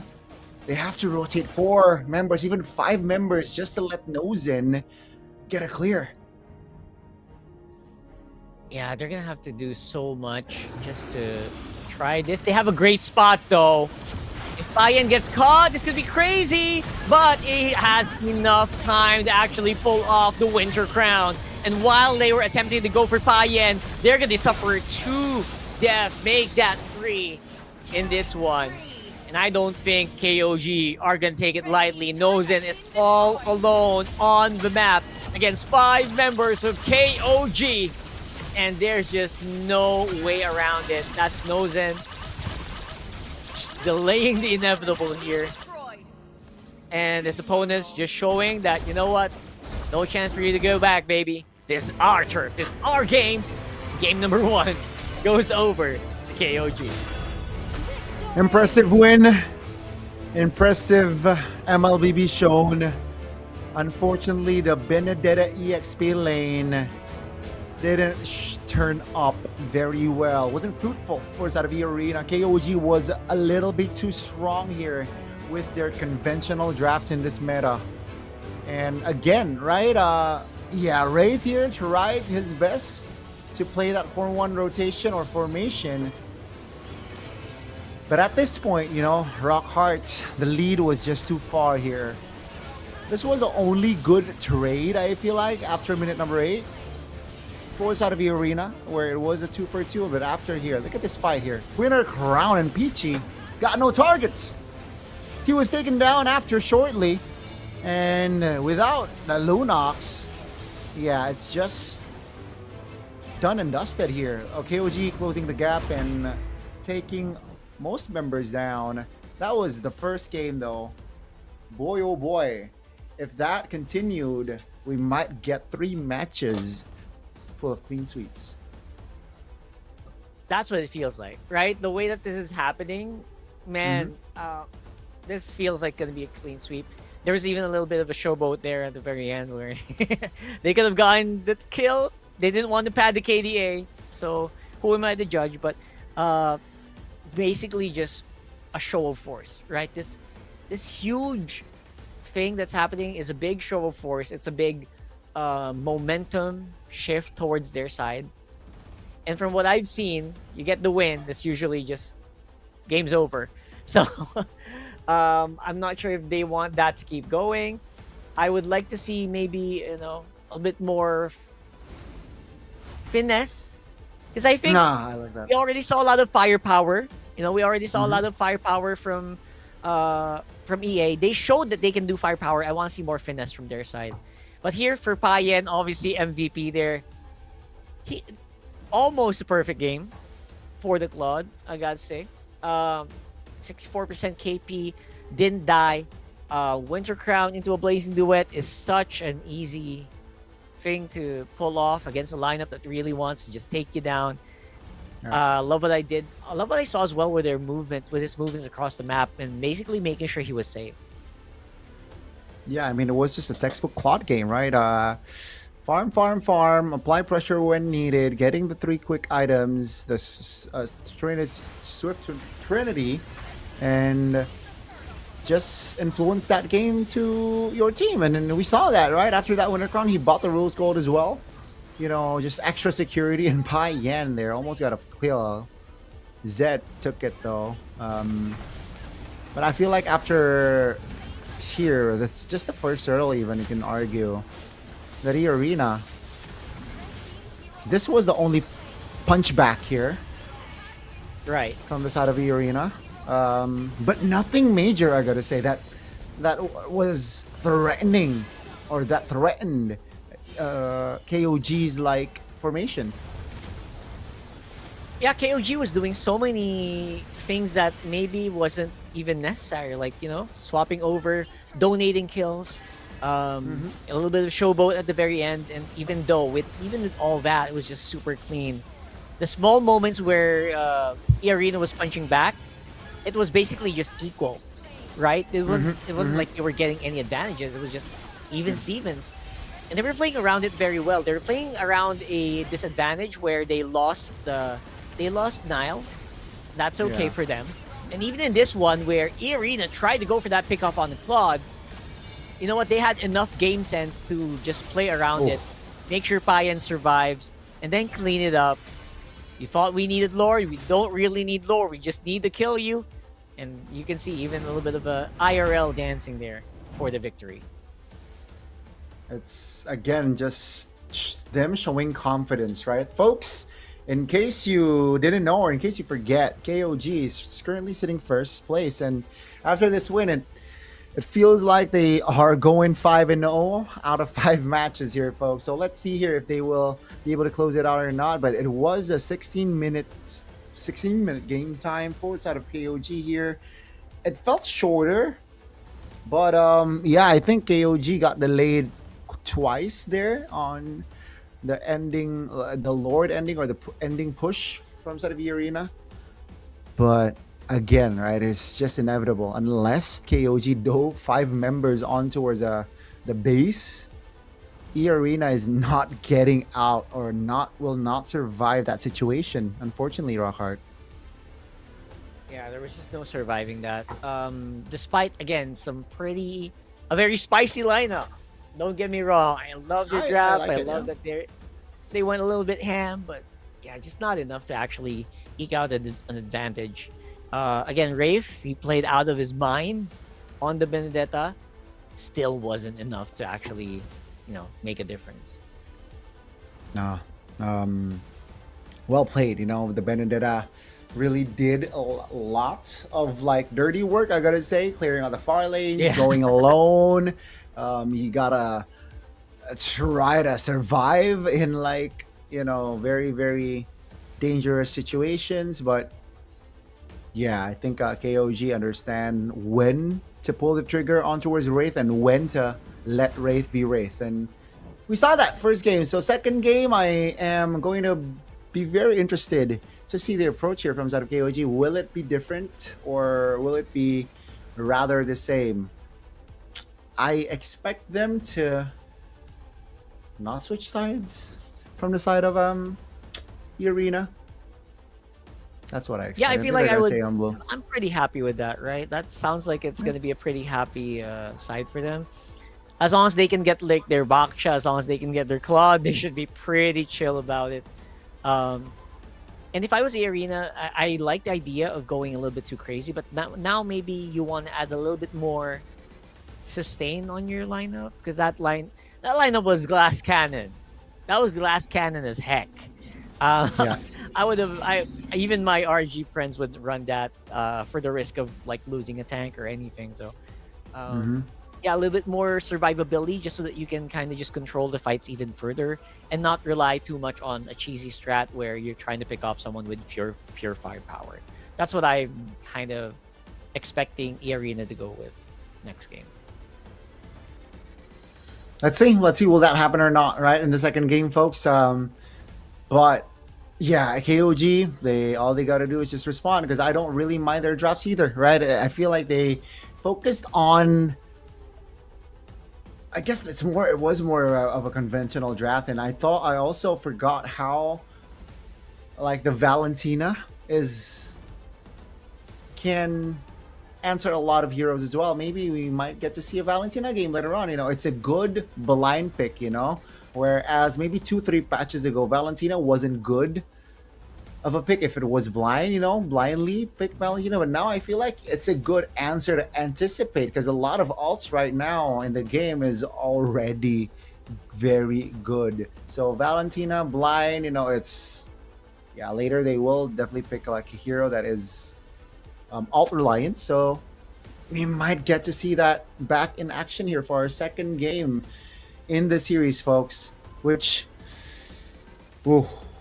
if KOG can keep it up, I am really sniffing that they're gonna go 5-0 and just suffer the arena. Yeah. I completely agree. This feels like it's a 5-0 momentum. Valentina, I think, is definitely very strong. I just miss the times where it interacts with Sora, since Sora's just not picked as much now, right? Still a pretty good pick, I would say. Don't sleep on Sora. It's just not as prevalent. Our pro players seem to be very happy to just go a bit more vanilla on the XP laners. Just like Yuzhong. We saw that Yuzhong earlier. more Arlot, I guess, if you want to be very risky. So random map draw here. Expand. No flying clouds still today, folks. Yeah. Exactly. No flying clouds just yet. Let's see, Arena, will they stay on blue side or will they switch things up here, folks? They are on the hot seat here. They will switch sides, so we might see a different approach. KOG, despite them blue siding, they're going to ban the Freya.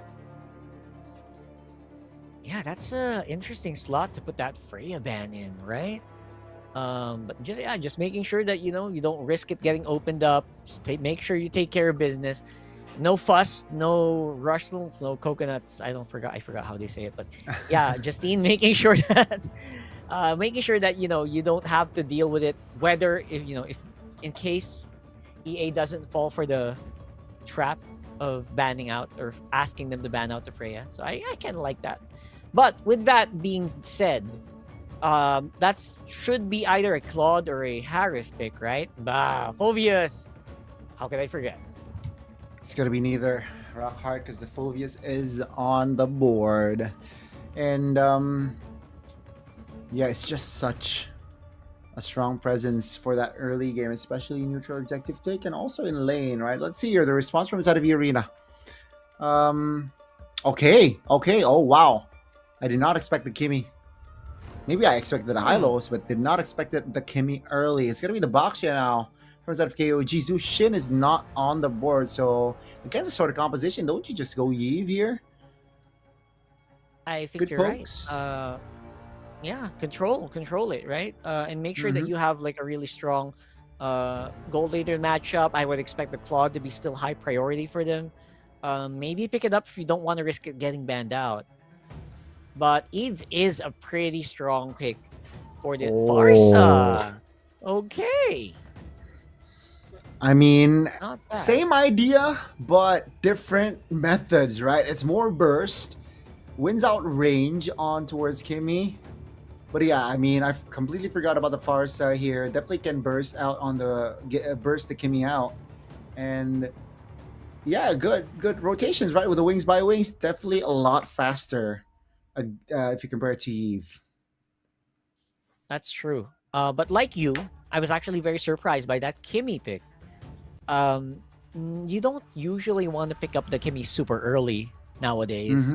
Yeah, Just because there's so many assassin threats, right? That can kind of just deal with it. Despite the Baksha being picked up already. But, if KOG was a little bit, they really wanted to punish you, they could throw that Baksha on Rome and throw a Suyo there, and your Kimmy would be probably going to have a hard time. Yeah, especially with the Farsa already locked in as well. Maybe, the Baksha Rome flex, it's not out of reach. Rock hard, maybe you just call it right then and there. Let's see here as we are waiting for KOG to use their last ban. They ban out the Hayabusa. They might ban another jungler here. I don't really mind it if they do not ban them. Okay, they can shift their focus towards an EXP laner now. The Yu Zhong can cause problems against the Farsa, but no, they will commit on towards a jungler ban instead. All right. I think that just signals that they're probably going to keep the Baksha on jungle. Try to thin out the jungle here is probably Gwyn. Something very similar. High or Leomord. I think Leomord is okay here. Is that CCXP? That's CCXP 100%. Yeah. Yeah. Which is very, very rare nowadays, no? With the amount of heroes that is currently in the meta. So interesting approach from inside of the arena here. Yeah. So wow. Is that Badang Rome? Yeah. Yeah, that's Badang Rome. All right. Just trying to make sure you got it clear in my head. Majority magic damage here for KOG, brother. With the Harif and the Farsa. Might just switch them into a more defensive. There you go with the Leomord jungle. Thought they were going to want to go maybe Fredrin, but yeah, Leomord on jungle makes sense as well. Man, it's going to be an action-packed composition here with the Badang coming back into the Lanadon. Combine it with a Feather Airstrike. Combine it with a Shaun Force Harith. You know, KOG, they again just forcing Arena here into a corner because you gotta rock with the Purify when you are up against the Badang. That's true. You better pray for you better pray for a miss on the Purify on the Badang because you're nosing. You have Flicker. If you get stunned once, it's Jover, bro. Just let go of the phone. That's all you got to do. You know what's coming. You know the hard-hitting composition is coming. Well, folks, this potentially might be the last game of the series here as KOJ. They look to continue the trend of today's match here in MSL Thailand Season 1. Gani and Rockheart at your service. KOG, will they be able to close the series out, or perhaps we might see an equalizer here from the Arena? In the Arena, I think one of the biggest ways that can happen is if this carry just goes unnoticed for a majority of the game, which you know as well as I do, it's probably not going to happen. They're going to focus now on that carry, but again, you can never tell, right? Maybe the Arena's mid trio becomes so forceful that they kind of just forget the top side. Stuff like that can happen.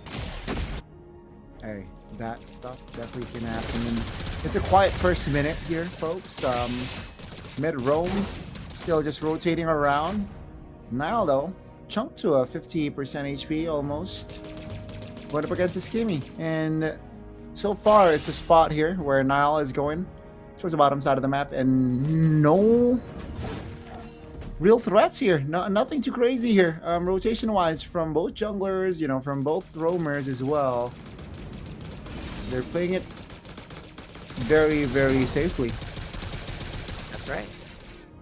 Of course, the major target here is going to be on the top side of the map. With Kaizen trying to see if he can get a kill or maybe force a flicker out of Nozin. Which is very funny for me because, Kaizen used to have a teammate named Kozen. So now he's against Nozin, which is very funny. Again, that was way back in way back in TNC and MPL Philippines. So that's just a really funny interaction here. So I think, again, they're trying to see if they can force maybe a flicker, but no, look at this, man. No flickers getting used here. All of them playing so safe. That could change here in this next few minutes with the Lord coming up. Looks like they're going to try to force it. There goes that feathered airstrike, and Kaizen again, once again, securing that turtle.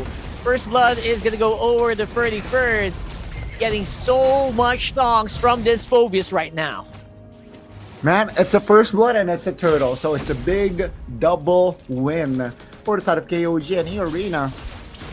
Nothing on the board just yet here. It's 1,000 gold between them, 1,500. So it's definitely, they definitely can find some counterplays later on. But yeah, the execution there from the side of KOG, you can see that the communication and the coordination was properly done. And Hanagus is level 4 now. So, yeah, they gotta play it slow here. And I'm sure KOG, they know that they don't have to rush unless the mid lane is like this. Yeah, oh my goodness, Hanagus doesn't even have a revitalize or anything. Got crowd control chain there. And that's another one going down. EA, they're bleeding resources over the KOG, man. It's tough. It's tough. The Arena. On the other side of the map, they're looking for an engage, but great spacing again. KOG again. They can control unless someone overextends. They will punish, and Hanagus punished again. Oh, Hanagus. Almost. Barely missing out on that last salvo of that feathered airstrike, man. And you're right. This high loss is having a tough time staying on the map, huh?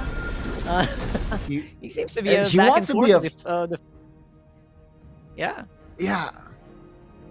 Which is crazy, Rockhard, because he wants to be a frontliner, but he can't really frontline for now.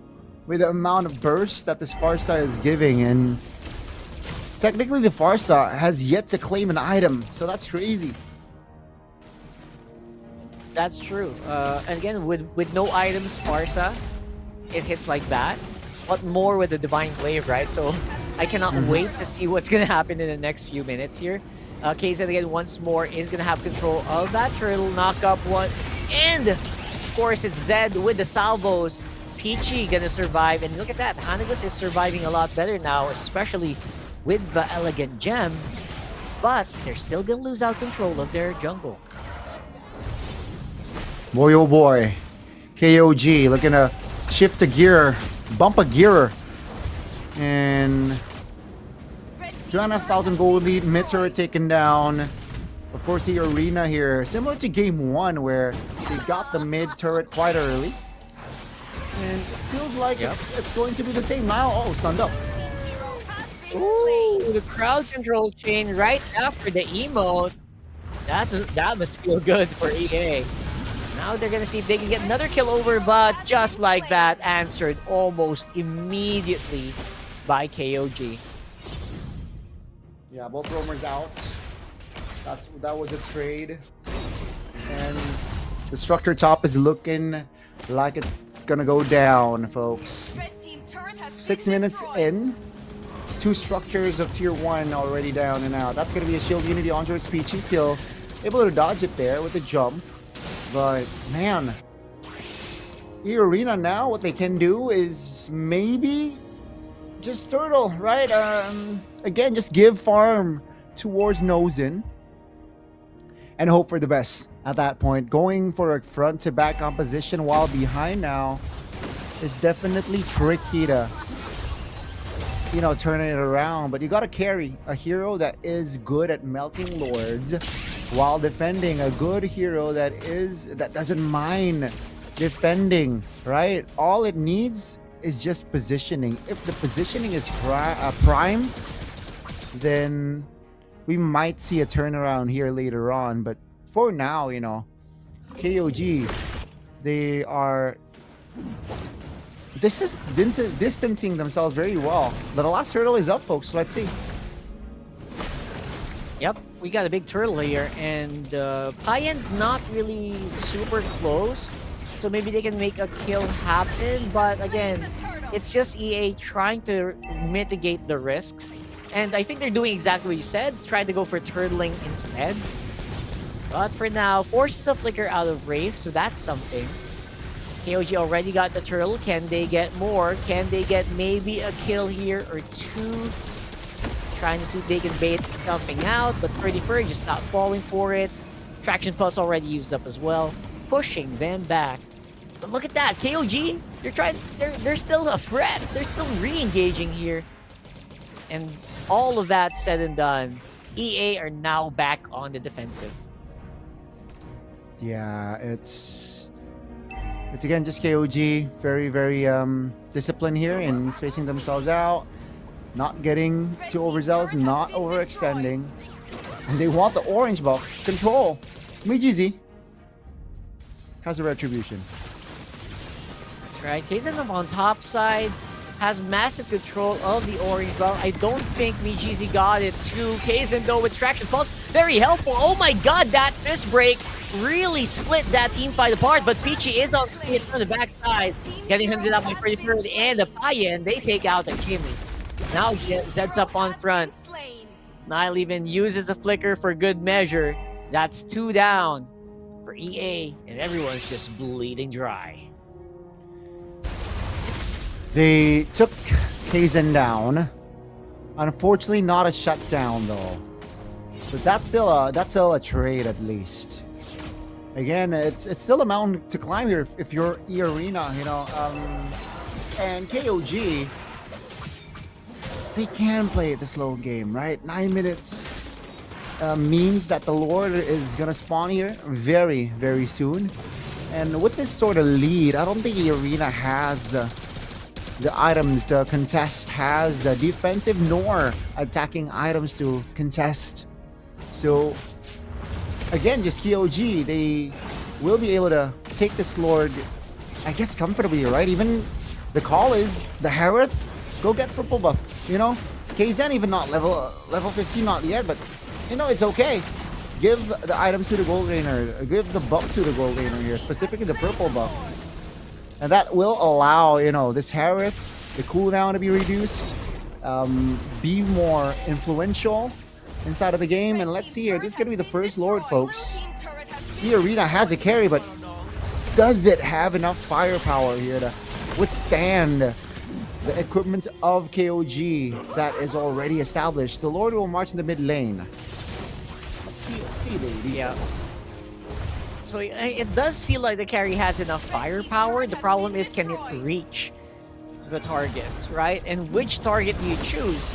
We'll have to find out, because right now they are forcing a little bit of damage onto that turret. Nothing too crazy, nothing that the arena can't really handle.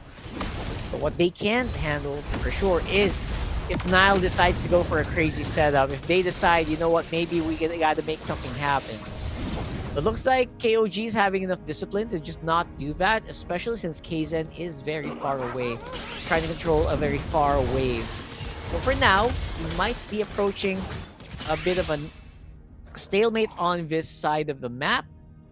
Although there is a massive goal lead for KOG, 7,400. And now they're also trapped in their base. That's a big one. That definitely is a big one. They're waiting for the minion to crash, and let's see here the engage of Glorious Pathway. Smart from Hanagus. Able to at least again delay, right? I don't think KOG managed the Very good salvos, Okay. big hits coming in from Zed.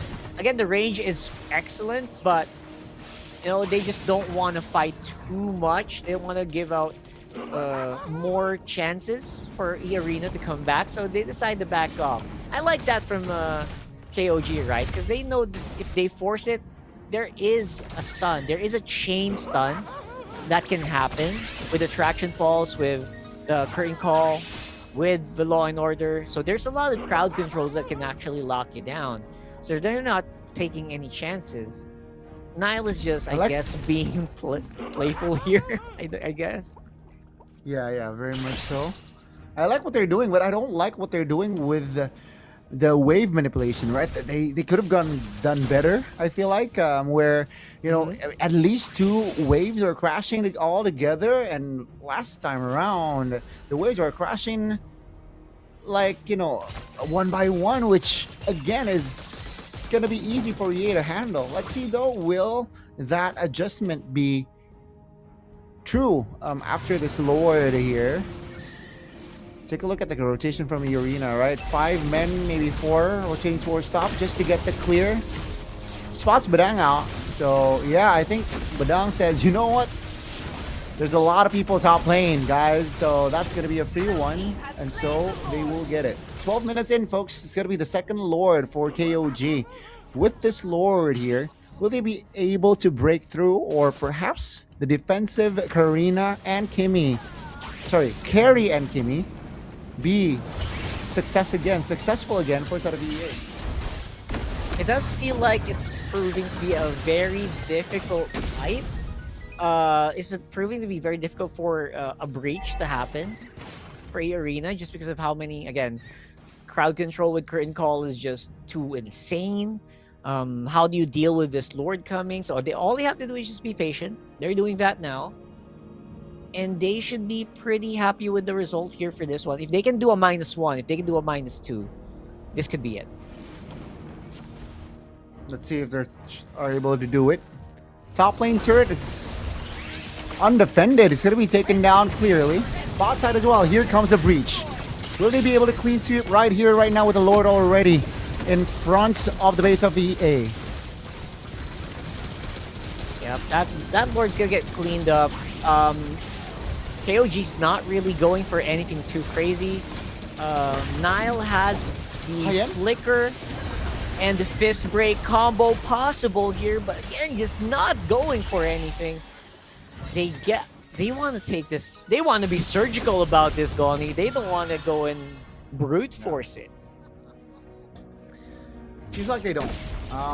Unfortunately for KOG, they did not get the turret for the far lane unless they got it here. Let's see here. E-Arena, they got to defend this turret. So far, I don't think they will. Mijizi though from the flanks with the steed. Let's see. Yeah, going for it. Kaizen actually quite low.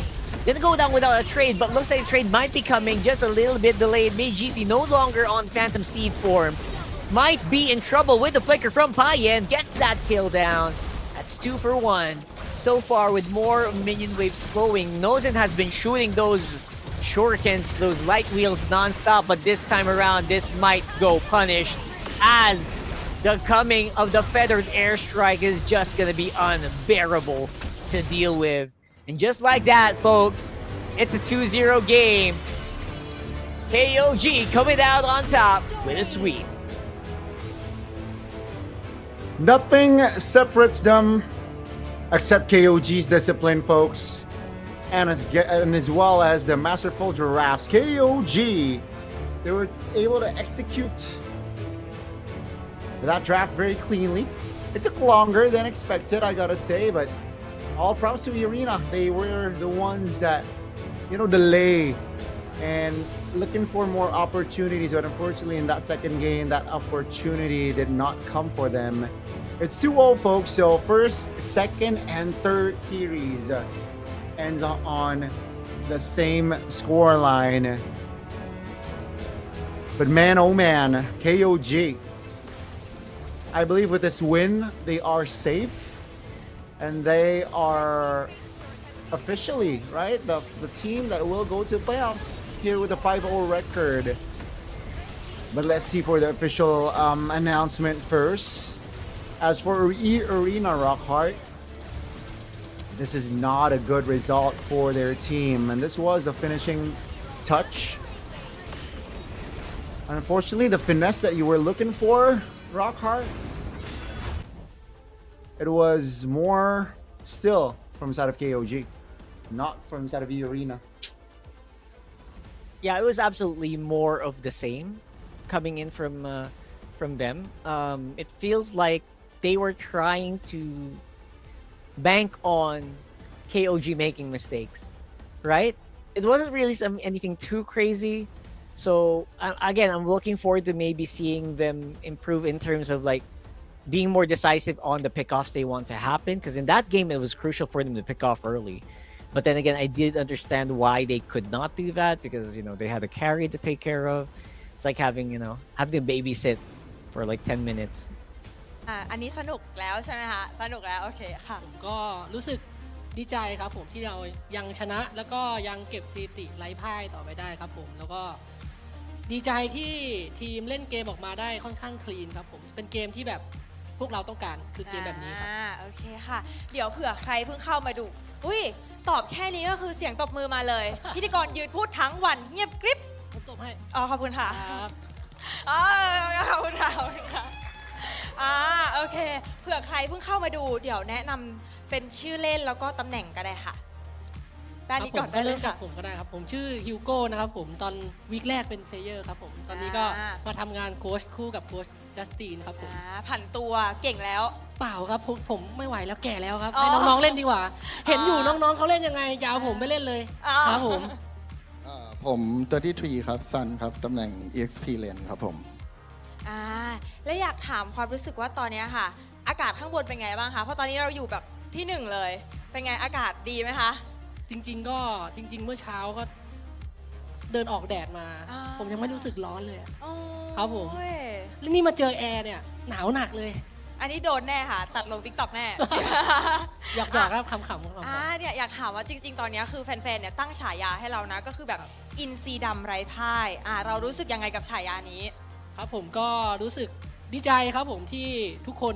มอบฉายานี้ให้เราครับผมแล้วก็จะพยายามเก็บฉายานี้ไว้ให้ได้จนจบซีซั่นเพื่อทุกๆคนเพื่อแฟนๆ KOG ทุกคนครับผมสำหรับผมก็ไม่มีอะไรครับก็จะพยายามไม่ให้ไล่พ่ายแล้วก็ไม่ไล่แชมป์ด้วยครับผมก็คือแฟนๆเนี่ยคาดหวังแล้วตอนนี้คือแฟนๆคาดหวังว่า KOG เนี่ยจะชนะม้วนเดียวจบทุกแมตช์เลยจะเป็นแชมป์ได้แน่นอนเราคิดว่าเราสามารถทำได้ไหมคะ ทำได้ครับ ก็คือจะไม่ให้แฟนๆผิดหวัง ครับผมทำได้แล้วเดี๋ยวทำให้ดูด้วยครับ โอ้โหก่อนที่จะให้ไปพักนะคะ เดี๋ยวขออนุญาตบอกอะไรกับแฟนๆทั้งทางบ้านแล้วก็ทางที่มาดูที่สนามหน่อยได้ไหมคะ ครับผมก็เริ่มจากผมก่อนแล้วกันเนาะก็ฝากแฟนๆทุกคนนะครับผมก็พวกเราจะทำให้เต็มที่ทุกแมตช์แน่นอนครับผมทุกแมตช์ของเราไม่มีคำว่าประมาทเราเล่นกันเต็มที่เราทำงานกันเต็มที่เราซ้อมกันเต็มที่ เพื่อที่จะทำให้ทุกๆคนที่เชียร์ KOG ครับผมได้ไปโม้กับเพื่อนๆว่า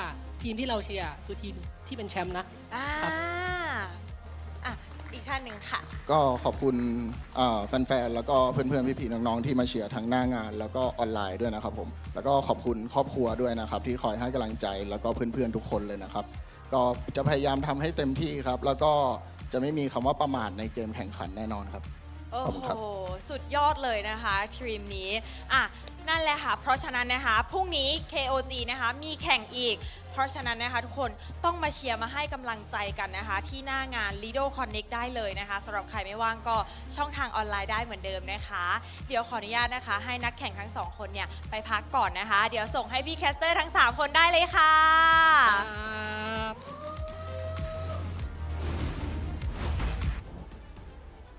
There you go. KOG again, just complete dominance all across the map. Very appreciate what they were doing in that last one. Really showcasing high-level MLBB. It was a tremendous display again from the side of KOG. Again, it just separates. That is what separates the two, and that is also why KOG is sitting at the top of the table. Still the one team to beat, right? You know, ACT, they got it up, they got 4 wins. VLTH, they didn't, they wasn't able to get the win. They weren't able to get the win. As for KOG, their momentum is still on, which is gonna shake up the standings. But MVP, let's talk about Payan here on this Harith. 303. My guy, it's called simple yet effective, right? I think his Harith was it was just nothing too crazy, you know, but it got the job done here. Rock hard, and he even confidently bring out the flicker, you know, knowing that the composition, hey, you know what, the crowd control ain't that bad from the side of ain't too threatening. Hence, take a look at that flicker. Holy Crystal already in hand. That's just a sign that this Harith is gonna be active, looking for fights. And there you go. You can see it from the highlights. Paired with the Farsa Rock Heart, the burst damage magic-wise from the side of KOG, you cannot hold it. That's right. And with a 6-7 kill participation, he was very happy to just be in the fights as much as possible. With that Farsa, I feel like we all, as a collective, kind of forgot how good a Farsa actually is once all those strikes hit. And when you have a lineup that can kind of just enable that to happen over and over and over again, you got what a mage, you get everything that you want from a mage. It even plays around with the Leomord just like that. It's beautiful to watch. And yeah, I think after what that exchange right there, rock hard, the Farsa gets even more nasty, right, for the side of the arena. Let's take a look at it. Wings by wings, skill, and then feather airstrike, right, to follow it up. So it's a lot of magic damage that the arena needs to withstand, and with the full throttle items from Harith and the Farsa, sooner or later it will definitely break. So that was the moment right there. And KOG again just showing confidence. 15 minutes was the game time here for the side of KOG to destroy the main base of E Arena, but kill wise is not actually that far, right? 9-4. Not a bad, I guess, attempt from the side of Arena, but again, it wasn't enough. You know, the draft, the Kimi draft first pick technically on red side. doesn't fly on my radar, and feels like it doesn't fly on KOG's radar because they were quick to respond with a Farsa pick that arguably also deals a lot of damage here on this game, alongside the Harith. I just gotta say, I wish I saw more Purifies from this lineup. I guess they were trying to match what KOG was doing, full flicker lineup. But in this one, I think you are punished hard if you do not have the Purify.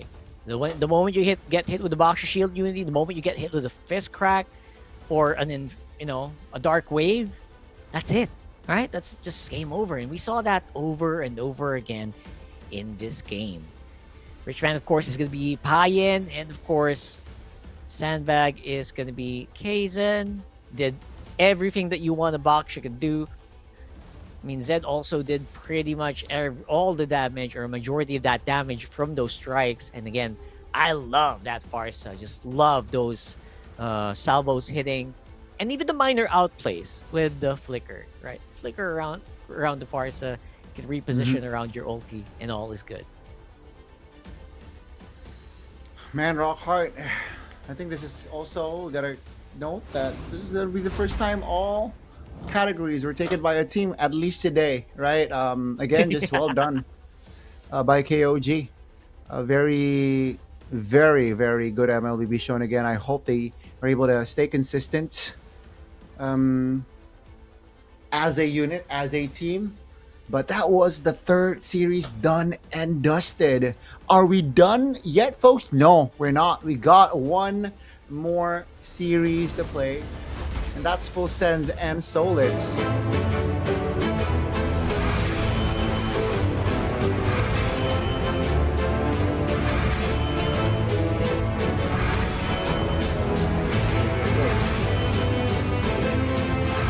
Whoa, whoa, whoa!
Richman Shop โน1เรื่องเติมเกมเหนือกว่าทุกการเติมผู้สนับสนุนหลักอย่างเป็นทางการ League MSL Thailand เติมได้นับร้อยเกมพร้อมบัตรเติมเกมและบัตรกำนันอีกมากมายเติมถูกเติมไวผ่อนได้มีเงินคืนจ่ายสะดวกไม่ว่าจะโอนหรือผ่อนชำระและใหม่ล่าสุดรองรับการแบ่งจ่ายผ่าน SPayLater ดูแลทั้งก่อนและหลังการขายทุกช่องทางบริการ 24 ชั่วโมงร้านเติมเกมที่สตรีมเมอร์ส่วนใหญ่ไว้วางใจนึกจะเติมเกมต้อง Richman Shop เท่านั้นแล้วมาเติมกันเยอะๆนะ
Richman Shop โน1เรื่องเติมเกมเหนือกว่าทุกการเติมผู้สนับสนุนหลักอย่างเป็นทางการ League MSL Thailand เติมได้นับร้อยเกมพร้อมบัตรเติมเกมและบัตรกำนันอีกมากมายเติมถูกเติมไวผ่อนได้มีเงินคืนจ่ายสะดวกไม่ว่าจะโอนหรือผ่อนชำระและใหม่ล่าสุดรองรับการแบ่งจ่ายผ่าน SPayLater ดูแลทั้งก่อนและหลังการขายทุกช่องทางบริการ 24 ชั่วโมงร้านเติมเกมที่สตรีมเมอร์ส่วนใหญ่ไว้วางใจนึกจะเติมเกมต้อง Richman Shop เท่านั้นแล้วมาเติมกันเยอะๆนะ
Richman Shop โนหนึ่งเรื่องเติมเกมเหนือกว่าทุกการเติมผู้สนับสนุนหลักอย่างเป็นทางการ League MSL Thailand เติมได้นับร้อยเกมพร้อมบัตรเติมเกมและบัตรกำนันอีกมากมายเติมถูกเติมไวผ่อนได้มีเงินคืนจ่ายสะดวกไม่ว่าจะโอนหรือผ่อนชำระและใหม่ล่าสุดรองรับการแบ่งจ่ายผ่าน SPayLater ดูแลทั้งก่อนและหลังการขายทุกช่องทางบริการ 24 ชั่วโมงร้านเติมเกมที่สตรีมเมอร์ส่วนใหญ่ไว้วางใจนึกจะเติมเกมต้อง Richman Shop เท่านั้นแล้วมาเติมกันเยอะๆนะ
Richman Shop โน1เรื่องเติมเกมเหนือกว่าทุกการเติมผู้สนับสนุนหลักอย่างเป็นทางการ League MSL Thailand เติมได้นับร้อยเกมพร้อมบัตรเติมเกมและบัตรกำนันอีกมากมายเติมถูกเติมไวผ่อนได้มีเงินคืนจ่ายสะดวกไม่ว่าจะโอนหรือผ่อนชำระและใหม่ล่าสุดรองรับการแบ่งจ่ายผ่าน SPayLater ดูแลทั้งก่อนและหลังการขายทุกช่องทางบริการ 24 ชั่วโมงร้านเติมเกมที่สตรีมเมอร์ส่วนใหญ่ไว้วางใจนึกจะเติมเกมต้อง Richman Shop เท่านั้นแล้วมาเติมกันเยอะๆนะ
Richman Shop โนหนึ่งเรื่องเติมเกมเหนือกว่าทุกการเติมผู้สนับสนุนหลักอย่างเป็นทางการ League MSL Thailand เติมได้นับร้อยเกมพร้อมบัตรเติมเกมและบัตรกำนันอีกมากมายเติมถูกเติมไวผ่อนได้มีเงินคืนจ่ายสะดวกไม่ว่าจะโอนหรือผ่อนชำระและใหม่ล่าสุดรองรับการแบ่งจ่ายผ่าน SPay Later ดูแลทั้งก่อนและหลังการขายทุกช่องทางบริการ 24 ชั่วโมงร้านเติมเกมที่สตรีมเมอร์ส่วนใหญ่ไว้วางใจนึกจะเติมเกมต้อง Richman Shop เท่านั้นแล้วมาเติมกันเยอะๆนะ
Richman Shop No 1 เรื่องเติมเกมเหนือกว่าทุกการเติมผู้สนับสนุนหลักอย่างเป็นทางการ League MSL Thailand เติมได้นับร้อยเกมพร้อมบัตรเติมเกมและบัตรกำนันอีกมากมายเติมถูกเติมไวผ่อนได้มีเงินคืนจ่ายสะดวกไม่ว่าจะโอนหรือผ่อนชำระและใหม่ล่าสุดรองรับการแบ่งจ่ายผ่าน SPayLater ดูแลทั้งก่อนและหลังการขายทุกช่องทางบริการ 24 ชั่วโมงร้านเติมเกมที่สตรีมเมอร์ส่วนใหญ่ไว้วางใจนึกจะเติมเกมต้อง Richman Shop เท่านั้นแล้วมาเติมกันเยอะๆนะ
Richman Shop No 1 เรื่องเติมเกมเหนือกว่าทุกการเติมผู้สนับสนุนหลักอย่างเป็นทางการ League MSL Thailand เติมได้นับร้อยเกมพร้อมบัตรเติมเกมและบัตรกำนันอีกมากมายเติมถูกเติมไวผ่อนได้มีเงินคืนจ่ายสะดวกไม่ว่าจะโอนหรือผ่อนชำระและใหม่ล่าสุดรองรับการแบ่งจ่ายผ่าน SPayLater ดูแลทั้งก่อนและหลังการขายทุกช่องทางบริการ 24 ชั่วโมงร้านเติมเกมที่สตรีมเมอร์ส่วนใหญ่ไว้วางใจนึกจะเติมเกมต้อง Richman Shop เท่านั้นแล้วมาเติมกันเยอะๆนะ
Richman Shop โนหนึ่งเรื่องเติมเกมเหนือกว่าทุกการเติมผู้สนับสนุนหลักอย่างเป็นทางการ League MSL Thailand เติมได้นับร้อยเกมพร้อมบัตรเติมเกมและบัตรกำนันอีกมากมายเติมถูกเติมไวผ่อนได้มีเงินคืนจ่ายสะดวกไม่ว่าจะโอนหรือผ่อนชำระและใหม่ล่าสุดรองรับการแบ่งจ่ายผ่าน SPayLater ดูแลทั้งก่อนและหลังการขายทุกช่องทางบริการ 24 ชั่วโมงร้านเติมเกมที่สตรีมเมอร์ส่วนใหญ่ไว้วางใจนึกจะเติมเกมต้อง Richman Shop เท่านั้นแล้วมาเติมกันเยอะๆนะ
การแข่งขัน MSL Thailand Season 1 Powered by Moonton Official Telecommunication Partner True 5G Official Gaming Phone by Infinix Official Sponsor by Richman Shop Official Gaming Chair Partner DX Racer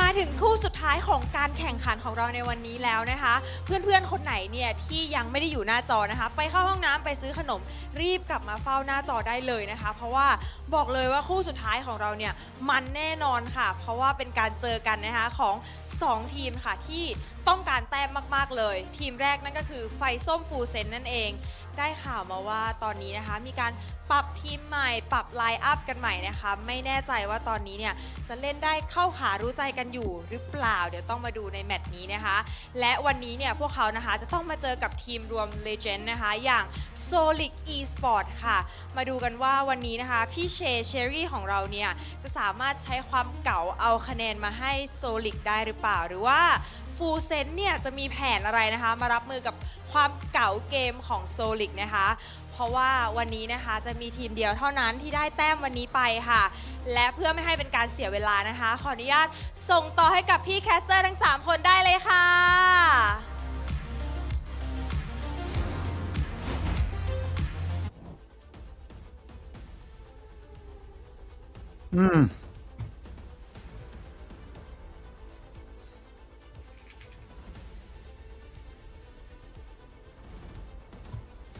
Yes.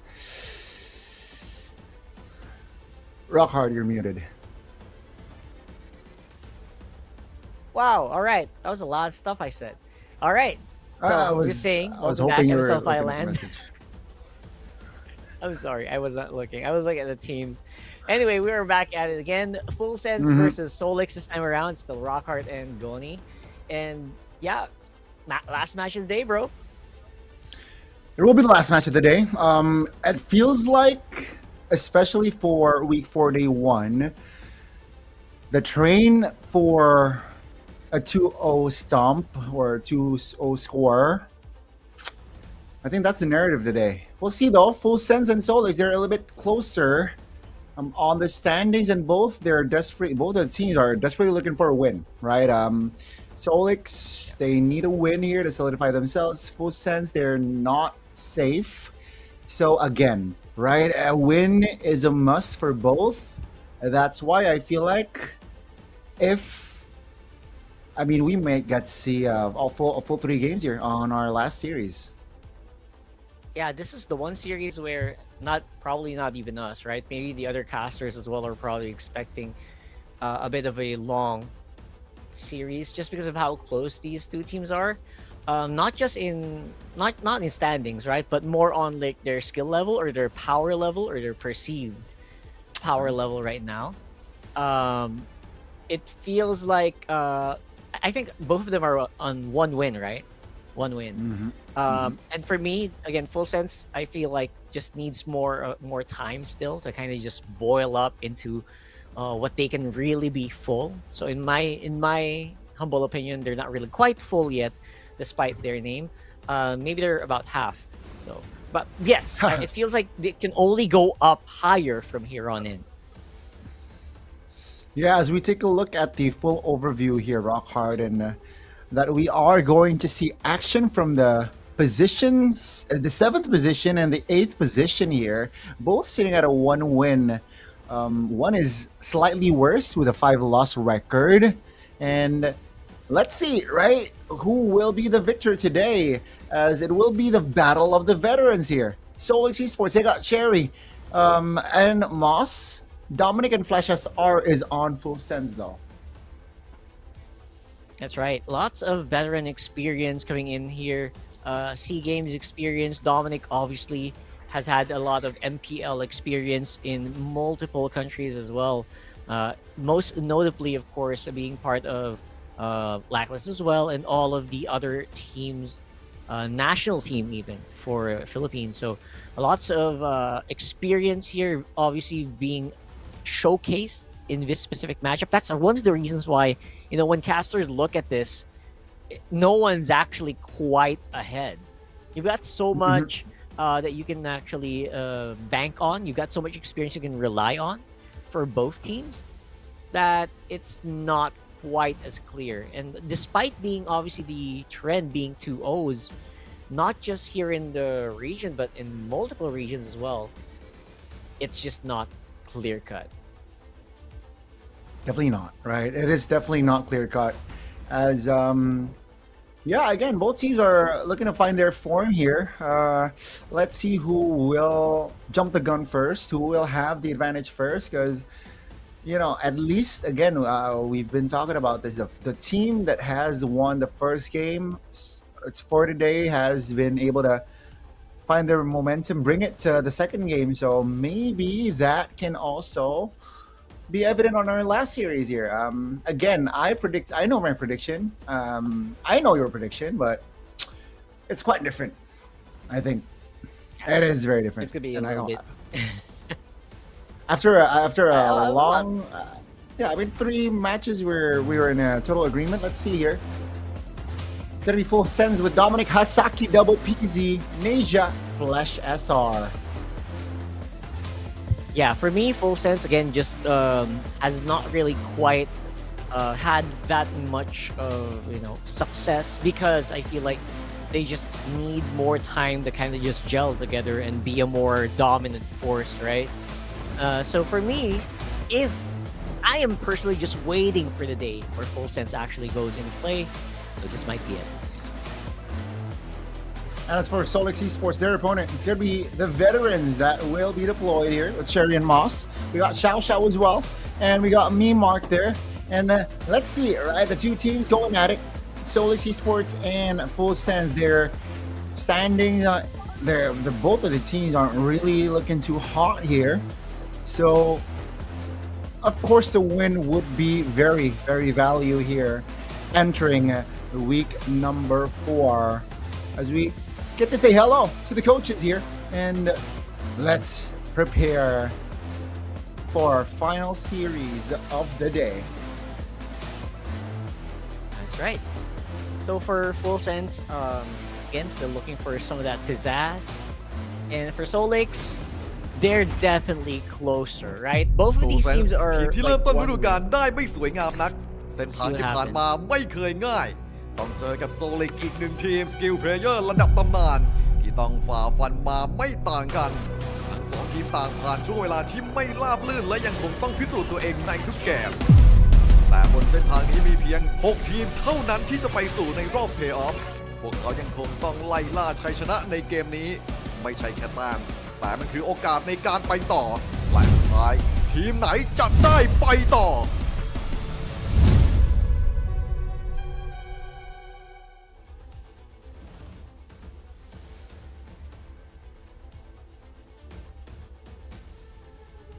And here we are with Full Sense Esports and of course Solix Esports. It's gonna be a head-to-head. It's Neja versus Xiao 2. KD looking definitely a lot better for Xiao.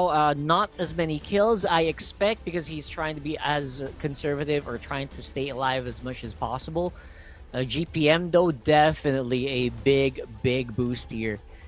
Same with the team fight participation. Like that 71%, definitely a lot more cohesive. So Solix Esports definitely feels like a big threat here for Full Sense. Definitely a lot more leaning towards the side of Solix here. Neja lacking in that GPM, lacking in that team fight participation as well. Let's see though, will we get to see Flying Cloud? Because that was the only map, not just yet here, folks, for our opening game of this series. No Flying Clouds for a week 4 day 1 seems like, and that trend will continue. Let's see. It's gonna be the draft here. Again, Full Sense and Solix Esports. It's gonna be Full Sense here, banning the Marcel away on blue side. That's interesting. Yeah, Marcel definitely not gonna be seeing the light of day today because you need a lot of light. It's already evening, so maybe he can't get his camera in maximum use. So that's why he's not gonna get shown up here. I'm sorry, that's all my brain can muster. But yeah, I feel like the way that you actually deal with this is you kind of just make sure again, we've seen this over and over again, trying to force out that third slot Freya ban if you're on blue side. And making them suffer if they fail to answer, and they do it actually pretty early on. Yeah, it seems like they will ban the Freya out. And I feel like it's just meta heroes here. Oh, interesting. Full Sense. Realizing the trend, right? Fulvius getting first pick. Seems like that's not going to be the approach for side of Full Sense here. Instead, they will deny it. They will allow what type of heroes here are open? I guess the Leo, the Glue, the Harleys are it's banned. So I mean, do you go Harith? Oh, I mean, do you go Claude here? Is that too?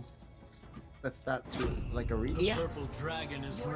Whoa! I think Claude would be great, but wow, that is I don't see that a lot. Cho priority over every single hero you mentioned. That's insane, honestly. Not a lot of people would go for that. Again, your goal lane is usually very highly prioritized.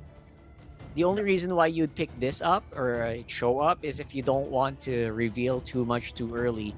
But you might just want to go ahead and lock in your gold and your jungle here right after. Leomord feels like such a good one. Suyo feels like a good one. Whoa! Loving this. A lot of Guinevere's here today, especially in the jungler position, right? I think they understand that, the Guinevere allows you to be such a threat, and Solix, they will try to replicate that sort of approach here with Uranus in their lineup as well. Now they got to pick up the Claude here, right, or the carry, just to have someone that is enough to shred the Uranus down. They locked in the Lilia, and they should lock in a gold lane here. It's either or the carry and the Claude. Yeah, come on, lock in that gold, man. You know you want to. And yeah, it's gonna be the carry. Kind of predicted. You know what I'm noticing though? That win rate is just going down. Like, I think we've seen a few carries fall today. So I'm kind of worried about that. Interesting. As strong as the carry is, obviously. Yeah, I mean, KO earlier wasn't able to get the win, and also in the previous series we didn't get to see the carry shine as well. So yeah, you're right. Yep, and of course, to answer that, try to get as much range, try to get as much reachability as possible. It's like that's what's gonna happen here. Again, we saw Farsa earlier, right? And Farsa is usually very good, except right now there is a Lilia in front that might be problematic. You might just feather airstrike it and then just goes Black Shoe. So he decides, you know what? Let's just get some vision. Yeah, I think that's again just a sensible approach here from the side of Solix, as we are about to enter the second phase, folks. They're gonna ban the Baksha here. I think that's a good ban. Oh, that's a good response from Zadavolstans, banning out the Granger, knowing that, you know what, it's gonna be very tough dealing with range, and they already have us at 10, right? So it's gonna be extra hard if they have a Granger in their composition. That's true. I think I've seen also like compositions with Granger Farsa just completely demolish, this one. But again, it is Zetian, so just trying to not die in the lane is actually already very good. Moskov getting banned as well, literally removing everything except for the Claude. Yeah, they don't mind going up against a Claude here. They have 2 heroes, maybe potentially 3, that can, deal with the Claude. But I feel like they're gonna prioritize the jungler, or rather, the roamer first here. They're gonna hide their gold laner. And what's a good roam here? I think Hylos does well. Sure, it will. Okay, never mind. Going up against a Kyrie and Lilia, yeah, it's tough. It's a good roamer. Time to take the field. Wow. Wow, gold right away. Huh, 100% win rate on the Bruno. Really? Opening things up. Is that before today? I think, yeah, before today. Maybe. Yeah, before today. All right. Wow. What do you know? That's Let's plot. go. Okay. Not expect that one. That's good. I like the Fanny pivot here. The Yuzhong might have a bit of a hard time against Uranus just because they're both gonna cut. But I've seen Uranus become very, very punishing today, and in a few other casts I've done as well. So I feel like Uranus will actually be pretty decent. Let's see, right? Will the Uranus come through and deliver again, as they are still going for a last pick hero. What do they need? They have crowd control. Ooh, the Badong. Okay, I like it. I like it. Another hero that can deal with the Fanny, right? And also can isolate members here. So great last pick right there. That's right. This will not, this will not completely lock in the Fanny, but at least make a wall, so make it hard for him to maneuver around. So that's actually excellent. There is gonna be the threat, obviously, of a Cho. Again, you know what? I suddenly realized why they picked up a Cho first, just to make sure that the Fanny doesn't get kicked out of the way, right? So I guess when you think about it that way, pretty good, I would say. Wow, they were already planning it from the get-go, right? You're right. Maybe that's why they were, you know what? Let's play a Fanny game and let's go for a Cho first pick. And there you go. Ladies and gentlemen, we are about to enter the Lana Dawn for our final series right here, right now. All troops deployed. That's right, loading up into game number 1. Solix versus Full Sense. This is going to be our last match of the day. Again, no one's really expecting this to become a 2-0 sweep. Feels very unlikely. And even in the draft, we did see a lot of answers back and forth. Some pretty high-level mind games as well being played by Full Sense. So Solix, definitely, they got the firepower. We'll just have to wait and see whether they can use it, and if they can get this Bruno into a very healthy item, item choice. I don't know what they say. Yeah. But yeah. I mean, Hasaki here on this Fanny teases the jungle of Solix there, maybe looking for a possible steal, but great deny. And also, I would like to put out here. Full Sense, they changed a lot of their rosters here, I feel like, right? Well, their roster, their OG roster, they got Angelina, right? A mid laner that likes to play Kadita. They got Porzanaruk as well, I believe, as their roamer. Now, their mid, the pair, is different. Double PZ, and as well as Flash SR. But, the Tiecasters are in. I mean, there's a mix of, predictions as well from the Tiecasters, our fellow brethrens. That's right. That's why I guess from all of that, you can kind of just tell, right? It's a little hard to tell which team actually has an edge. And even our audience prediction, again, more Solix, but kind of also there, almost 50-50.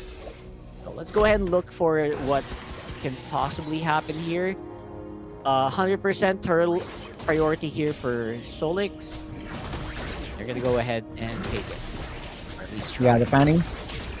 Asaki will prioritize the purple buff first. Flash SR is looking for a delay though till level 3. That's a stun, multiple one. Now Fury of the Phoenix. Wow, caught Flash SR as well. It's gonna be first blood for side of Solix. That's gonna be a trade. Full Sense taking the kill as well. Dominic now holding on towards the front lines against 4 members. That's Xiao Xiao joining the fight here. Looking for a kill with those soccer balls, but not able to. Carry is rotating towards the bottom side of the map first. That's the biggest surprise for me. Like, Xiao Xiao joining in so quickly. I mean, wow. What items do you have? Like, your balls are literally a little bit more deflated right now, so I'm surprised where, I'm surprised he joined it, but that did help Solix get a little bit of an advantage. But the turtle, you know what? It's still safe. No one actually took it yet. Yeah, it's a delayed take on the turtle take. Until minute number 3 here, almost 4. It's still the first row, folks, and yeah, both teams are still teasing here. They should have Prio though. Wow, Danny Carter is taking his time here in the commitment of a turtle take. Yeah, they're really taking their time. I mean, Full Sense basically just refusing to fight without the purple buff on Hasaki. And of course, it is Solix who are trying to do their very best to just, you know, get an advantage as soon as possible. With the kill, they're happening right now. Yeah, that's a kill. Added towards full sense. Black Dragon form used up. Cherry hovering around. Moss does not have the kick. I mean, does have the ult, but Flesh SR does not have the kick, and that's gonna be a turtle. The first one, folks, in minute number 4. 4 full sense. Moss, oh, he is isolated there. Forced to use the flicker, but here comes Flesh SR. No kick in hand. Moss is safe. Yep, that's gonna be him safe for now. But with everything that we've seen, obviously Full Sense still feels like they've got like the bigger piece of the pie here, forcing so many things. Once more, the Fanny trying to make something happen. And as I was saying, I feel like they're forcing more pressure on the map right now, despite the team that has Fanny. And you talked about pressure, that's the pressure. Requiem on towards 1. That's going to be Dominic still surviving. And wow, the calculation in the bottom side of the map, Xiao Xiao is not looking very healthy. Here comes Sasaki with the cables. Xiao Xiao, deep waters, and he will fall. 2 kills added here in less than a minute by Full Sense. Yeah, that is not a very good position. Not to mention your Bruno going down, right? This Fanny, I feel like, is really so disruptive in this game. Like, everything that Solix has planned out is basically getting single-handedly disrupted by the Fanny. Despite, of course, the Badang being in play, right? So that's quite a statement if you think about it. Usually, Badang should be able to stop this. That's a cancellation, though, on the kick. Mark now very low, forcing the flicker. Xiao Xiao comes in! Saki still finds an angle with the cables here to take Marks down. So, Saki, man, he wants all the smoke. He's absolutely got massive control, right? So Asaki definitely able to just exert, you know, pressure, force movements rather, coming in from Solix, which they're trying to go for now. Yep, that's gonna be Lilia. Pops the Black Shoot and the Purify. Repositions very well. Here comes Neja on the other side of the angle. Solix now still able to have more say in the mid lane as Full Sense will disengage. Take a look at the turtle already initiated by the side of Solix. And Full Sense, they might play a mirror counterplay as they will leave the turtle up. Yeah.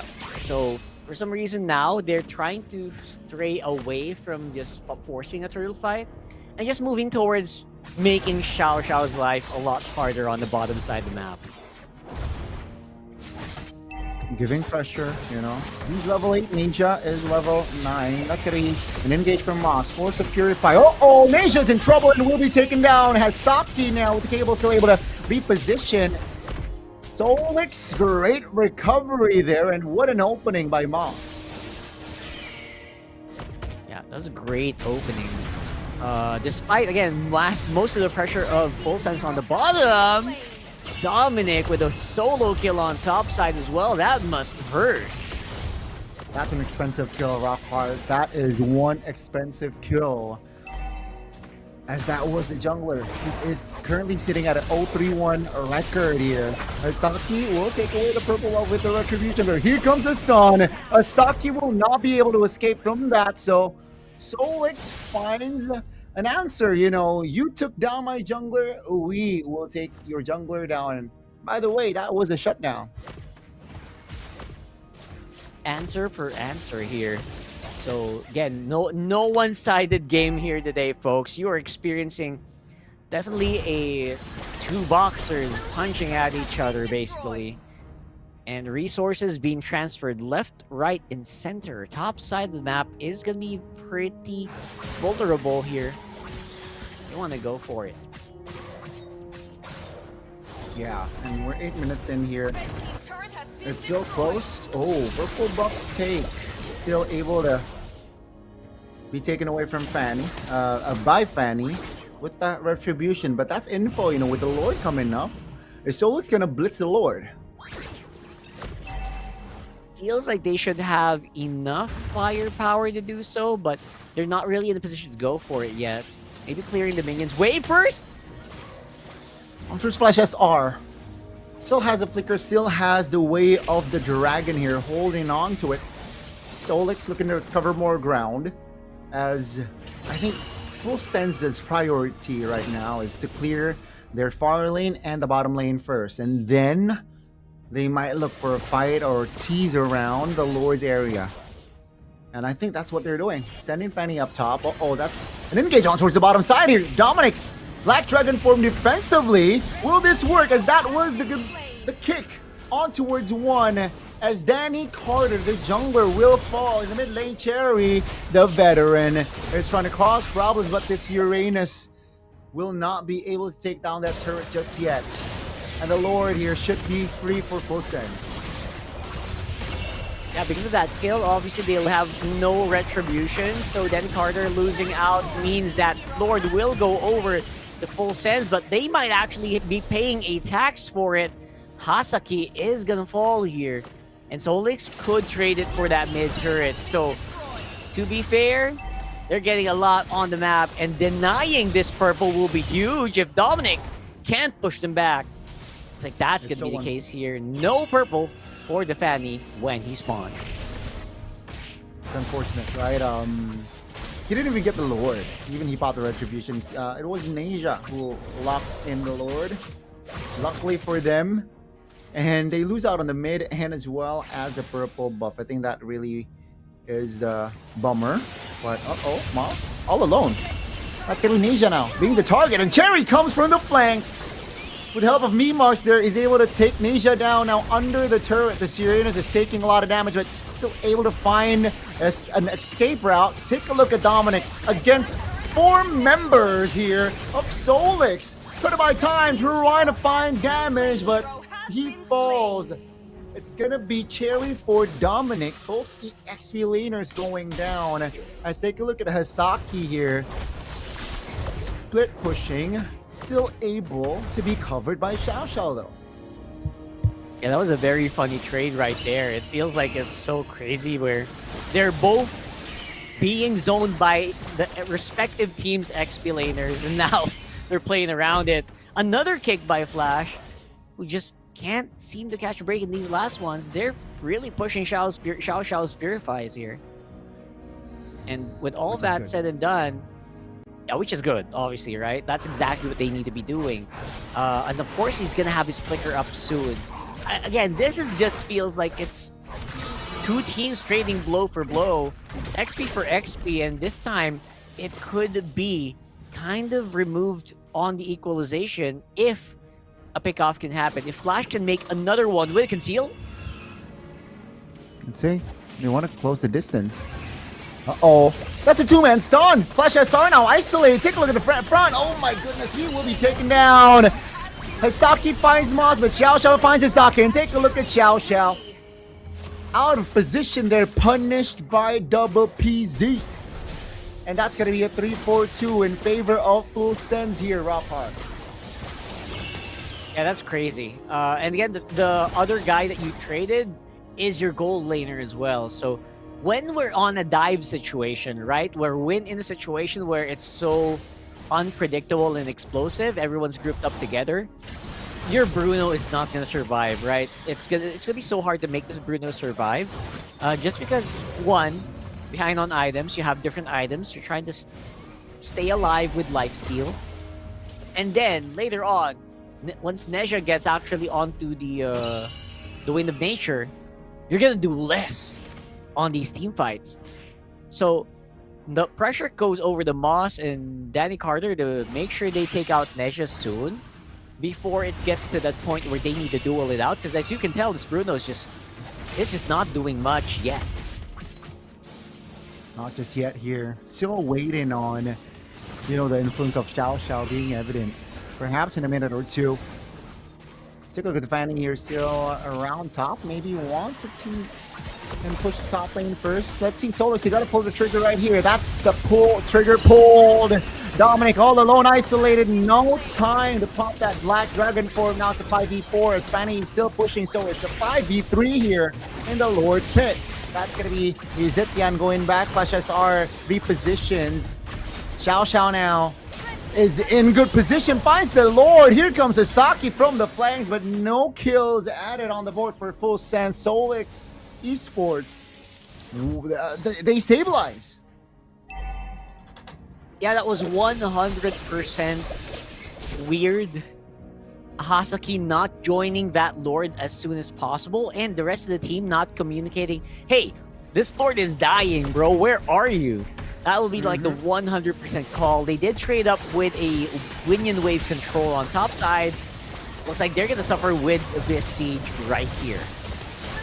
Yeah, it seems like the turret will, the Lord will not touch the base turret from side of Full Sense. But take a look at the bottom side of the map here. Hasaki, very low, still able to get out, but that's going to be a structure top lane forward side of Full Sense going down. Oh, the cancellation with that Fury of the Phoenix to cancel the recall of that Fanny. And I'm sure with this distance, Fanny will be able to go home safely. But take a look at the purple buff again. It will be invaded, so no more purple buff for Hasaki.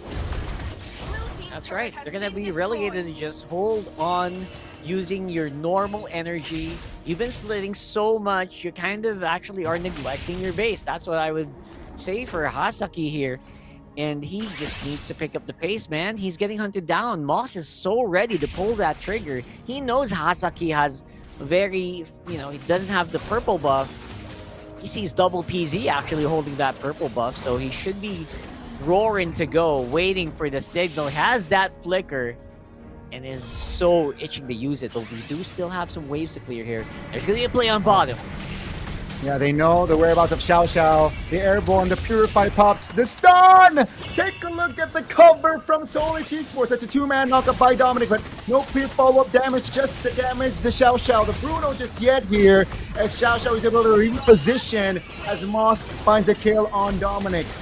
Take a look at the damage from the side of Solix. The coordination is very, very on point, and thus Solix again finds a winnable trade. It just so happens that there's so many times where I wish there was like a member of Full Sense joining them. Like, Neja was super late to the party on that one. And if he was just like 1 second earlier, that would have been the biggest difference. But right now we are seeing a little bit of a better synergy, better shot calling, it would seem, for Solix, who are now invading that purple. Just does not want to let it go. No. It's just, again, Asaki here for the past, I guess, 6-7 minutes, right? I don't think he has secured a purple buff here, so now Solix, the ball's just kind of on their court here. What do you want to do? Do you want to go and commit on towards the Lord, or you want to fight first here? As Full Sense, looking at their composition, I think Hasaki now learned from the past Lord take. He is in the vicinity. Solix now looking to find an opening. Flash shots R finds an opening. That's a stun. Take a look at Cherry here, distracting Black Dragon for pops. That's a retribution. Flash shots R actually got the Lord. That's gonna be Solix forcing a fight, and take a look at the bodies dropping on the floor as Xiao is able to collect the double. Looking for a triple. That's a petrify from Dominic, with Ninja will not see a light of day. And ladies and gentlemen, it will be a wipeout. Solix Esports, they lose out on the Lord, but they got 5 members of Full Sense as they walk on towards their base, neglecting the Lord push, and game 1 falls for the hands of Solix. And that very decisive game number 1, I'll be surprised. I'm actually surprised it was 18 minutes. It felt so quick. It felt like, they were suffocating that Fanny so much in that fight that, it felt very difficult to gauge. And Solix, definitely top tier comms. I could really tell when someone was making a play, everyone was on the same page. And you could see, right? You could see how much dominance they were displaying. And very early on, Xiao even so willing to join these fights, making sure that his teammates were not left to hanging to dry here. And I really appreciate that. They really look more cohesive. Full Sense here feels like they were just trying to answer wherever they could. And most of the time, they were not even complete. So I gotta really give it to Solix here for just giving us such a beautiful game to watch. And another win on the column of the Bruno. So 2 wins, 100% win rate, bro. It seems like it was a quite early game for that Bruno. You know, it wasn't flashy, but that late game, or at least towards the end, the Bruno, finally his influence was felt. The damage was there. You know, his positioning he was free hitting with the balls. You know, and the members of Full Sense, they definitely feel those balls, man. Rock hard, unfortunately, and well-deserved win for Xiao Xiao and friends. 1-0. They're not out of the woods just yet. Yeah, not quite yet, but I can tell, right? Like Full Sense, they tried their very best to hang on. I mean, they were trying their very best to be very as aggressive as possible, but it was just like Solix hanging on, and making the more, I would say, mature calls, the more conservative calls, which actually made me worried about Solix for a minute there. Like, aside from your Bruno, everyone else is a little bit conservative, especially the Badang. But I guess it works, right? They're getting lulled into a false sense of security that Moss just has a fun time. Like, okay, when you least expect it, I'm gonna come in, and then I'm not gonna get the kill, but one of my teammates are, because he has 100% kill participation on this Badang. A rare time that, again, an MVP is a roamer, and he 100% deserves it. I mean, Moss displayed a very, very complete Badang roam play here. He initiates like so, and he also provides cover, rock hard, which is very important, especially towards the end, where Xiao Xiao was the main target for the side of Full Sense. But take a look at Moss here, right? He's just always being Mr. Johnny on the spot, and always provide the peel and the crowd control that his team needs. Yeah, there was just so much peel, and of course that wall from when the fist break, obviously, where Fanny can't go through, might have actually just disrupted this game so much to the point where it's almost unbeatable.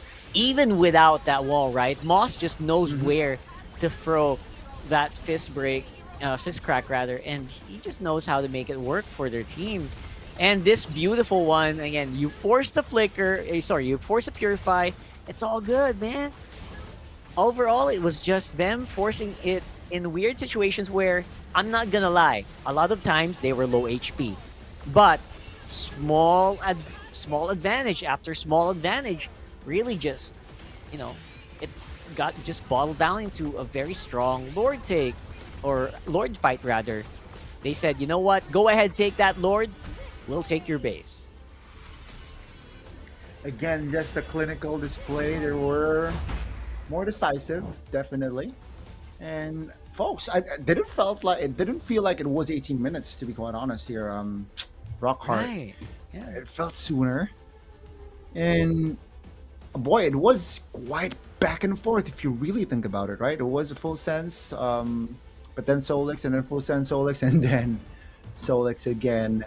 But wow, let's give a shout out towards Mimark as well. Displayed a very, very intelligent Zitian play.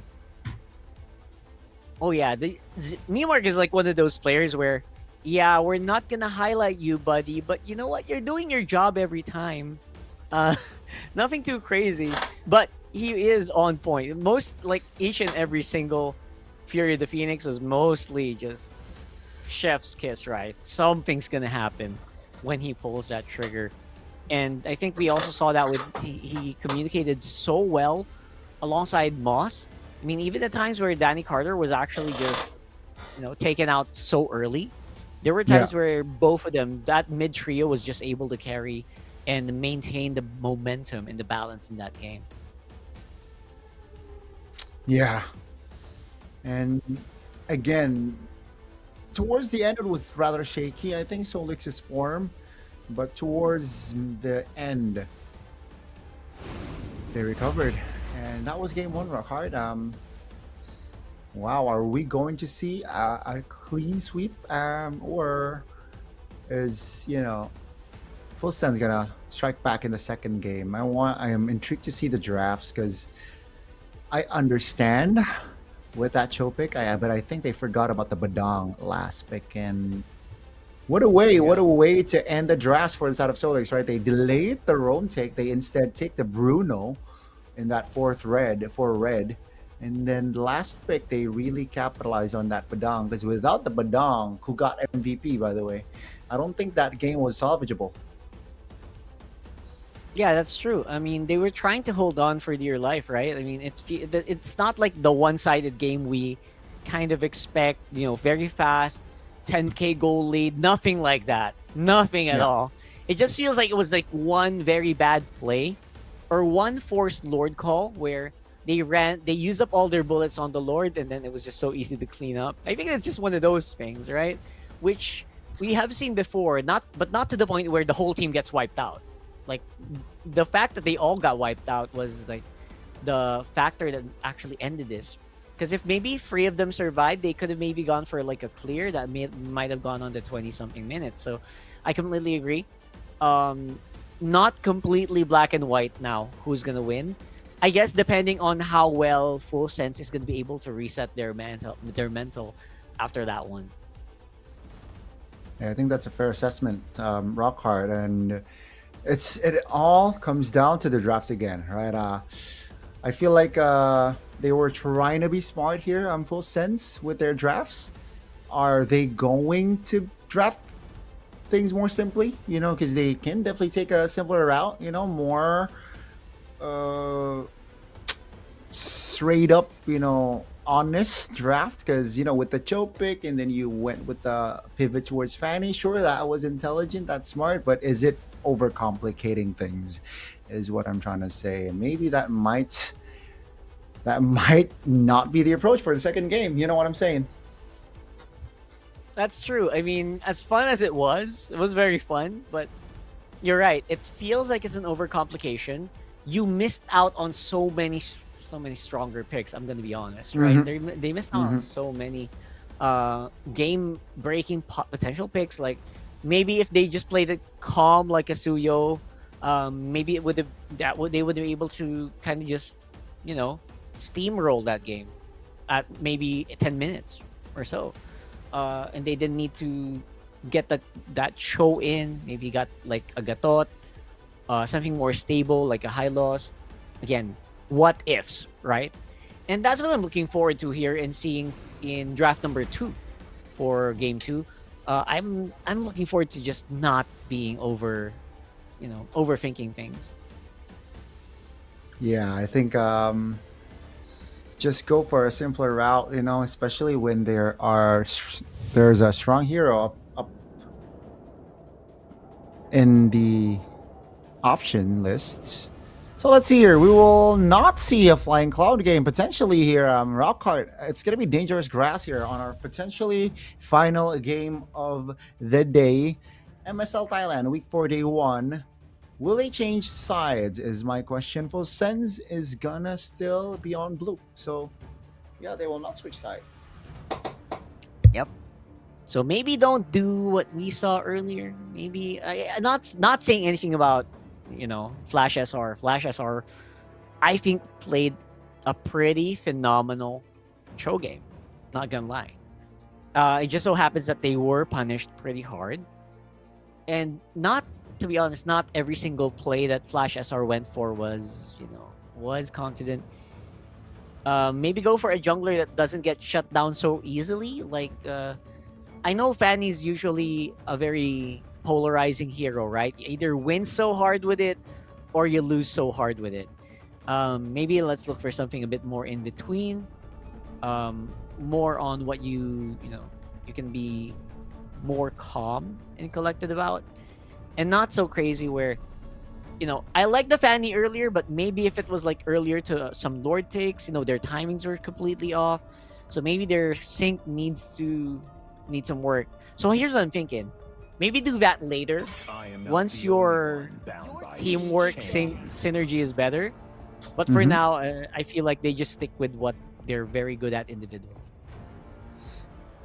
I think that should be the approach here. That should be the method here. Entering the second game. Let's get a Harith band out. Wow, that's a quick Baksha pickup here. So Full Sense already changing fully their approach here. Entering the second game. Wow, Which is that's kind an of early carry. Going for anyway. Woo! Let's go. Look at the carry pick. Early on. That changes I love the it. tone here. Yeah, with this carry pick and of course the Uranus, I like that they're getting picked together. Because you 100% deny a carry that will shred against a Uranus. So again, very few heroes can actually do that against a Uranus. And you know what? From my experience, Granger is just not it. I don't think the Granger is very good against Uranus, to be honest. Maybe you can win lane against carry early on, but around 12 minutes, 14 minutes, the carry is going to equalize and you're probably going to lose. So let's see. Mandala blossoms from the withered. Let's see, indeed.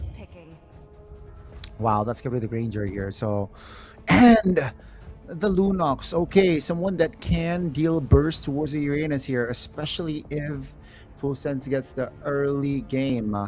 Everything engulfed in Wow. flames. To close it out, it's gonna be the Flare pick Rockhart. It's good against the Baksha, but is it worth against the Lunox and Granger?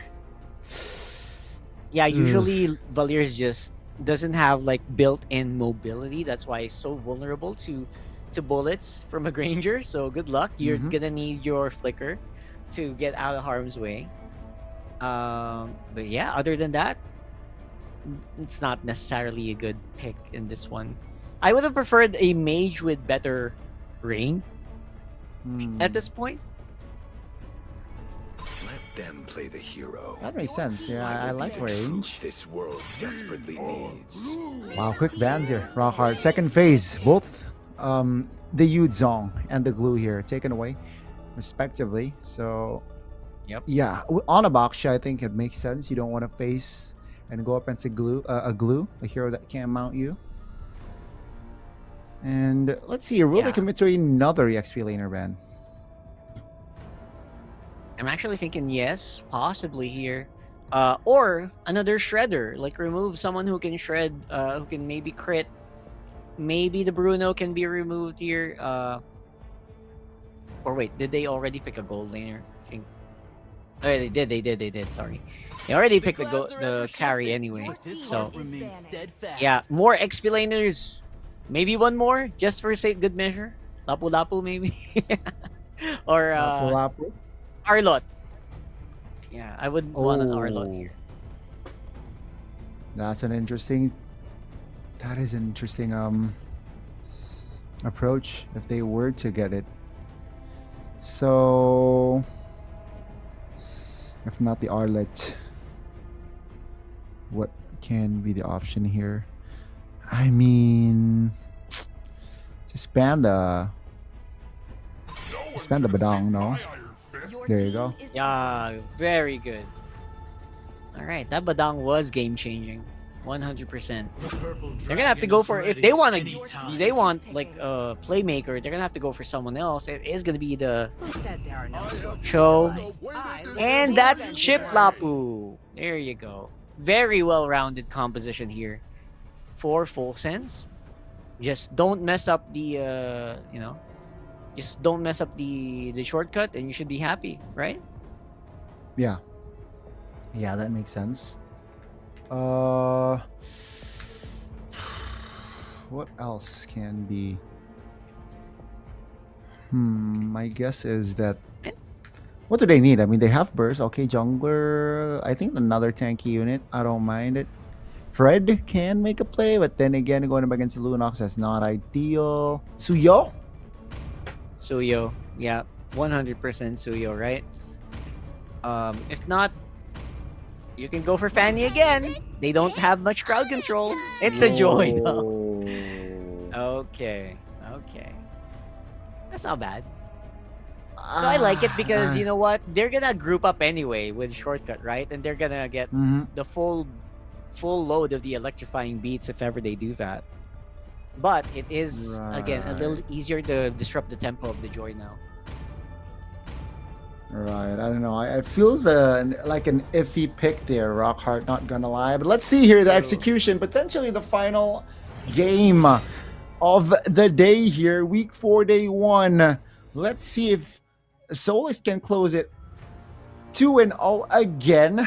Or perhaps we might see the first game 3 here today. These are the 10 heroes that will be deployed. But the Joy pick, man. Personally, I don't like it. Hopefully they can prove me wrong. I mean, I gotta agree, right? I mean, I'm thinking best case scenario for them. They can cast it during a big shortcut, but again, you know as well as I do, it's not always gonna be the ideal scenario for your team. And Joy just has a hard time most of the time here. So let's go into game number 2 of match 4 here for MSL Thailand week 4 day 1. Does feel like a different pace for sure for Hasaki, from a high-flying Fanny back to a low-rolling Baksha. Back to it indeed. Okay, let's see here. 4 flickers from both teams here. So a lot of space will be taken away to disengage and engage. That's going to be Danny Castro stunned up early on here. The Joy will not be able to escape. That's first blood for Full Sends.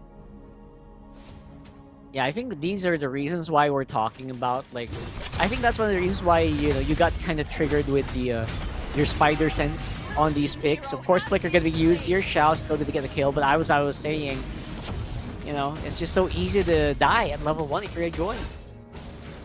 And Full Sense, they capitalized that fact, right?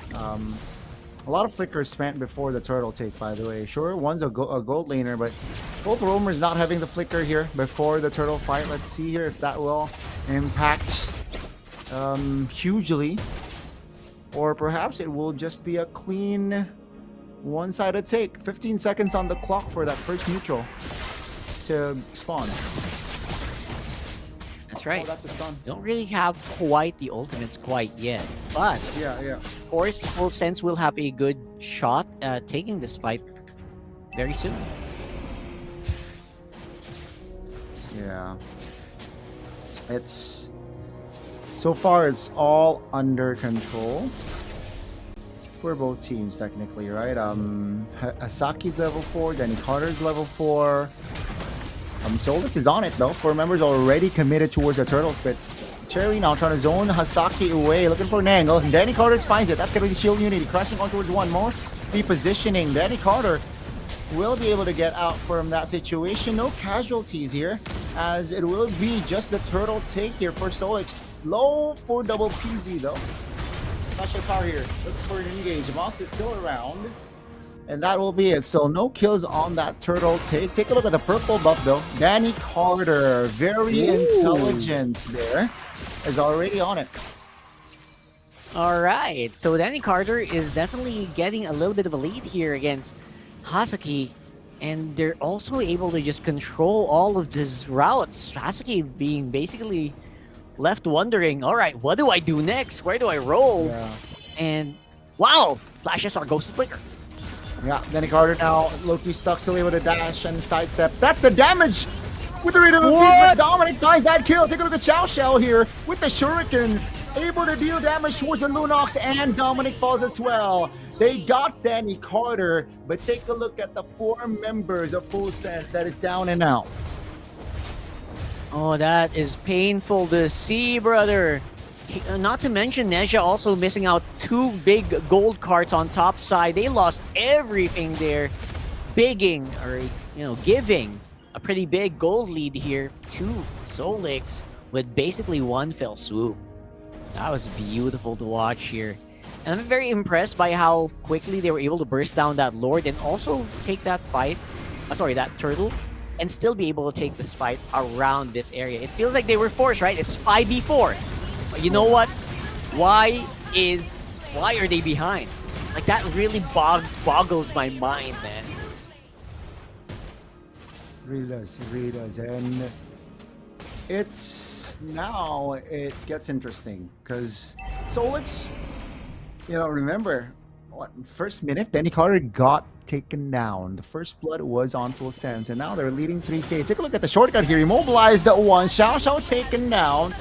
So Full Sense, they gotta rely on that sort of surprise attack right now that the chip is on their side. Moss under the turret, not able to clear. Surely that's the damage. Moss looking for a counterplay. That's the kick and the flicker. Mimars now trying to deal damage. A Flesh SR here is gonna be traded away. Both roamers out of the board, and they got Xiao earlier, so that's still a plus here for the side of Full Sense. Yeah, Full Sense using that shortcut so often as well is just giving them so much momentum. Even though they're technically behind, they're still able to just output so much by overwhelming you with bodies, right?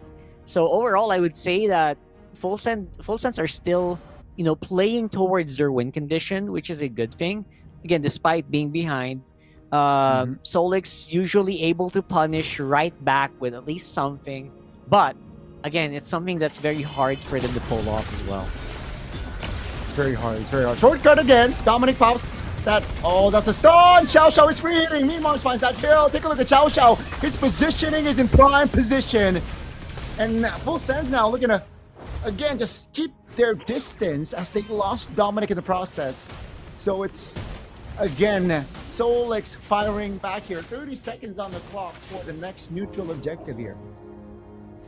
Yeah, that last fight wasn't completely isolating anybody because everyone joined the fight. Even Solix was going into the portals and making sure that it was an even 5v5, so it wasn't necessarily even a body advantage. But look at that that purple rather.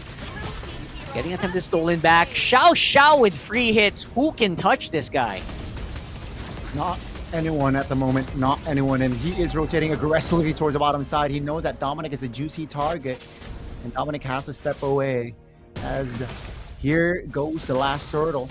And Solix, they are on that turtle like it's nobody's business. Solix finds it. Saki will claim that orange buff. He is level 8 if you compare to Danny Carter, who got taken down early, who was the first blood recipient, is now level 10. So what a bounce back from this Joy. Big bounce back. They're gonna try to make something happen, and only a flicker for Sherry. You know what? Sometimes I wonder, is it worth it to disrupt your whole farming pattern just to be able to force a flicker? I don't think so. That's a good take. That's going to be the way of dragging on towards Dominic. The structure will be taken now. That's a flicker. Take a look at Xiao here aggressively in the front. Flash SR will be traded, as well as Dominic taken down here. Sherry is able to disrupt the rotation of Asaki, and Asaki can't go anywhere as the stuns, and here comes Xiao that will deal the shred. And ladies and gentlemen, 4 members of Full Sense is on the floor right now. That was very painful. I don't know if you've ever been in that position to just not be able to move while trying desperately to escape. That was so painful to watch. I don't know about you. I know you're a roamer as well. Not in the Lenodon, but yes, in real life. Wait, what? What? Wait. What? All right. That came out of nowhere. Wow. That was painful, man. I saw that. It was like, someone save Hasaki, man. He's dying. They can't do anything about it, and that's the beauty of the Valier, right? You're super slowed to the point where, guys, just kill me already, man. And it's not gonna stop here. 7,500 gold lead here. Rock hard. It's tougher now for Full Sense to find a turnaround with this sort of, sure they have a chip, but when you're on a chip and you're this far under, how can you shortcut your teammates? How can you teleport your teammates to safety, right? it's hard, you know. They're far behind equipment-wise. Yeah, it is painful. Like, it's like 1.5 items behind, maybe, with the amount of gold that they have. Each member is probably, like, you know, at a disadvantage. It's not a fair fight, especially with the Uranus up on front. They're gonna try to push up on alongside this Lord. They spawned it very quickly, so it's gonna go ahead and walk on mid. Have top lane control though. I'm not sure if they want to go right away. But one thing's for sure, this is not over quite yet. That is not over just yet here, folks. The Lord will charge the mid lane, will die mostly because of that holy shield. Who sends now? Losing on the bottom side of the passive as well. They hold on here. We're not even 10 minutes in, and Solix already has his advantage, big advantage here, folks. As take a look at the chip, though. Take a look at the chip. Yeah. Keep your eye on He's trying to make chip. something happen, brother. Now with the rotations in the mid lane here, the structure is very vulnerable. The chip moves closer. The structure still stands in the mid lane. Dominic pops the bravest fighter.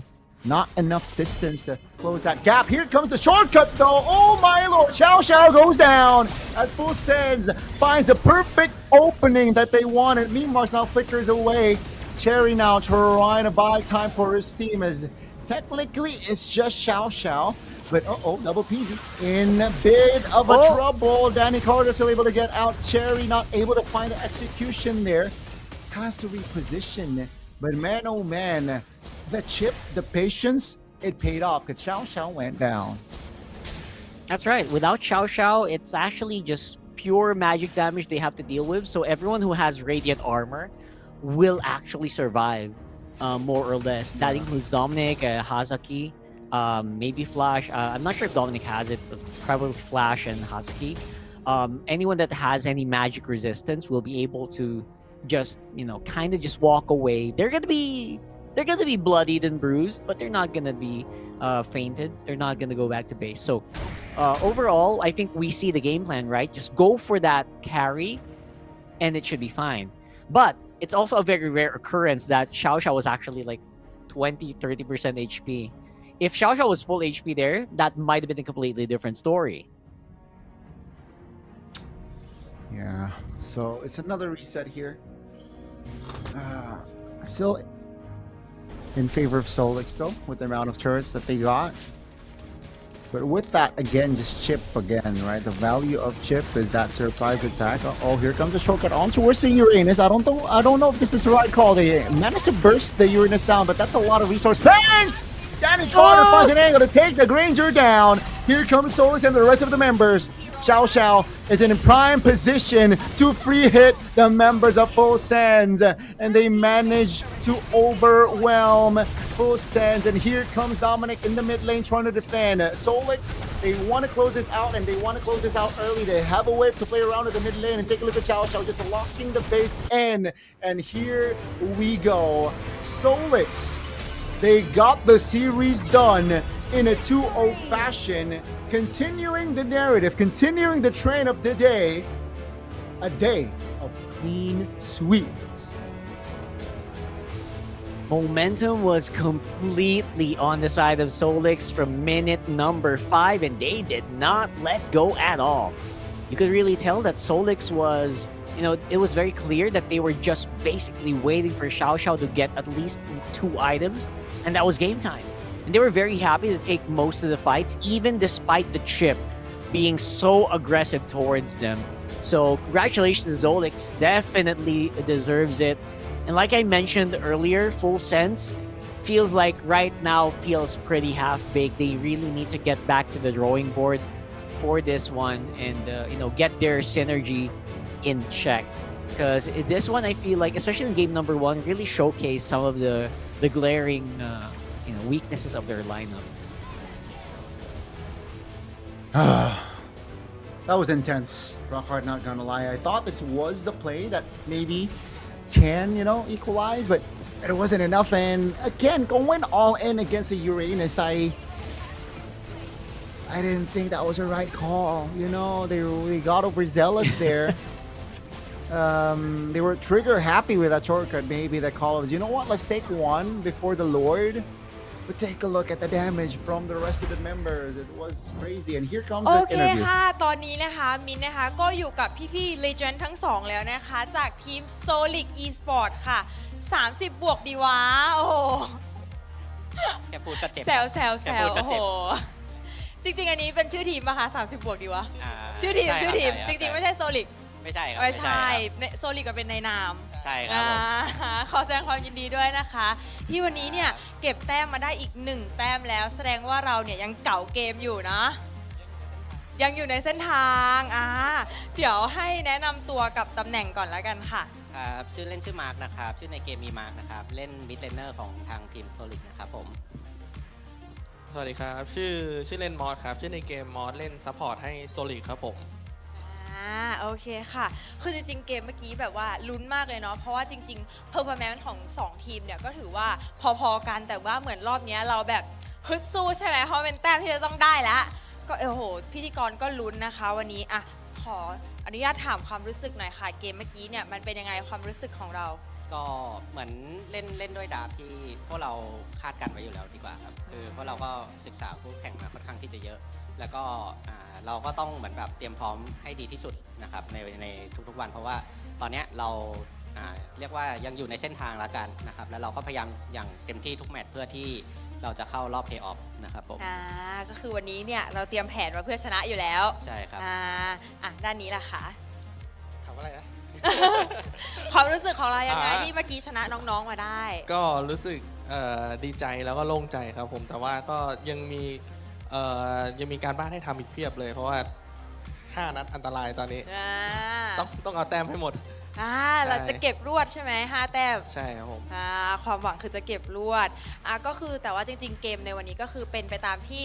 ซักซ้อมมากับทีมกันอยู่แล้วใช่ไหมคะแบบทุกอย่างเป็นไปตามที่ซ้อมมาไหมก็ค่อนข้างเรามีเวลาซ้อมค่อนข้างน้อยละกันครับเพราะว่าอย่างที่รู้กันว่า Mid Season Transfer เรามีการเปลี่ยนผู้เล่น1 คนแล้วก็เป็นผู้เล่นจากทางเมียนมาก็เขามาซ้อมกับพวกเราได้แค่ประมาณสักวันหนึ่งหรือ2 วันเองใช่นี่ขนาดซ้อมกันวันนิดๆก็คือเริ่มเข้าขากันแล้วเริ่มรู้ใจกันหรือยังรู้มือกันหรือยังก็เขาเรียกว่าอะไรเขารู้หน้าที่ของเขาดีกว่าและเราก็โอเคเราก็พยายามเล่นที่ทำให้เขาสบายใจด้วยดีกว่านะครับเราก็เหมือนแบบคนละครึ่งทางละกันช่วยกันนะครับมันก็ดึงออกมาเป็นแบบนี้นะครับโอเคค่ะด้านนี้ล่ะคะแบบมันเป็นยังไงเป็นเหมือนที่ซ้อมมาเลยใช่ไหมก็ประมาณสัก 70-80% ครับคล้ายๆซ้อมอันนี้มันจะมีแบบความกดดันตอนแข่งด้วยนิดนึงแต่จริงๆเราก็ยังมีแผนอื่นๆที่เอาไว้ใช้แมตช์อื่นๆด้วย แต่ยังไม่เปิดมีครับแอบลังเล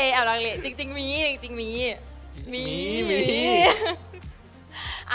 ความรู้สึกที่เราเนี่ยได้กลับมา reunion เล่นเกมกับเพื่อนๆเนี่ยแบบเป็นยังไงคะความรู้สึกที่เราได้เล่นเกมกับเพื่อนก็สนุกดีครับคือเราก็รู้กันอยู่แล้วอย่างผมกับมอสก็แข่งกันมานานมากๆอะไรเงี้ยแล้วก็เชด้วยก็เข้ามาจอยกันก็เหมือนได้เล่นกับเพื่อนอีกครั้งหนึ่งเรากดแรงอะไรกันก็สนุกเฮฮาดีครับเป็นฟิล14อีกครั้ง14อยู่14บวกเลยแล้วกันโอเคค่ะก่อนที่เราจะให้พี่ๆทั้ง2 คนไปพักนะคะก็เดี๋ยวขออนุญาตคำถามสุดท้ายค่ะก็ฝากบอกอะไรกับแฟนๆหน่อยค่ะที่แบบว่ามาเชียร์ที่งานแล้วก็เชียร์ทางออนไลน์ที่คอยเชียร์ทีมโซลิกมาตลอดเลยคอมเมนต์นี่30 บวกดีวะเต็มไปหมดเลยก็ชื่อทีมก็อย่างที่ผมบอกทุกครั้งครับใครที่ยังตามเชียร์พวกผมอยู่แล้วก็เชียร์พวกผมทันตั้งแต่ยุคแรกๆตอนนี้ก็น่าจะทำงานกันหมดแล้วนะครับก็ฝากซัพพอร์ตด้วยละกันนะครับพวกเราก็ยังเป็นมือใหม่อยู่ในวงการโมบายลีเจนด์นะครับแต่ก็พยายามฝึกซ้อมอย่างเต็มที่แล้วก็พยายามทำผลงานให้อย่างเต็มที่เพื่อที่จะไม่ให้ทุกคนผิดหวังนะครับผมแล้วก็ฝากเชียร์ด้วยยังมีอีก2 วันเลยพรุ่งนี้ก็แข่งคู่แรกนะครับแล้วก็วันอาทิตย์ก็ยังมีแข่งอยู่ก็สามารถมาเจอกันได้ครับมาเจอกันได้มีเจอด้านนอกอะไรเงี้ยก็สามารถทักทายได้หมดเลยนะครับพวกผมยินดีแบบพูดคุยด้วยหรือว่าตอบคำถามทุกอย่างเลยนะครับผมก็ฝากเชียร์ด้วยนะครับโซลิกครับผมได้ดีสักนิดหนึ่งยาวไปแล้วก็ขอบคุณที่เชียร์กันมาตลอดครับผมก็ขอกำลังใจด้วยเอาเท่าบ้านเข้าคฤหาสน์เลยประมาณนั้นครับได้ค่ะโอเคค่ะยังไงขอบคุณพี่ๆทั้ง2 คนมากเลยนะคะเดี๋ยวส่งต่อให้กับพี่แคสเตอร์ทั้ง3 คนได้เลยค่ะ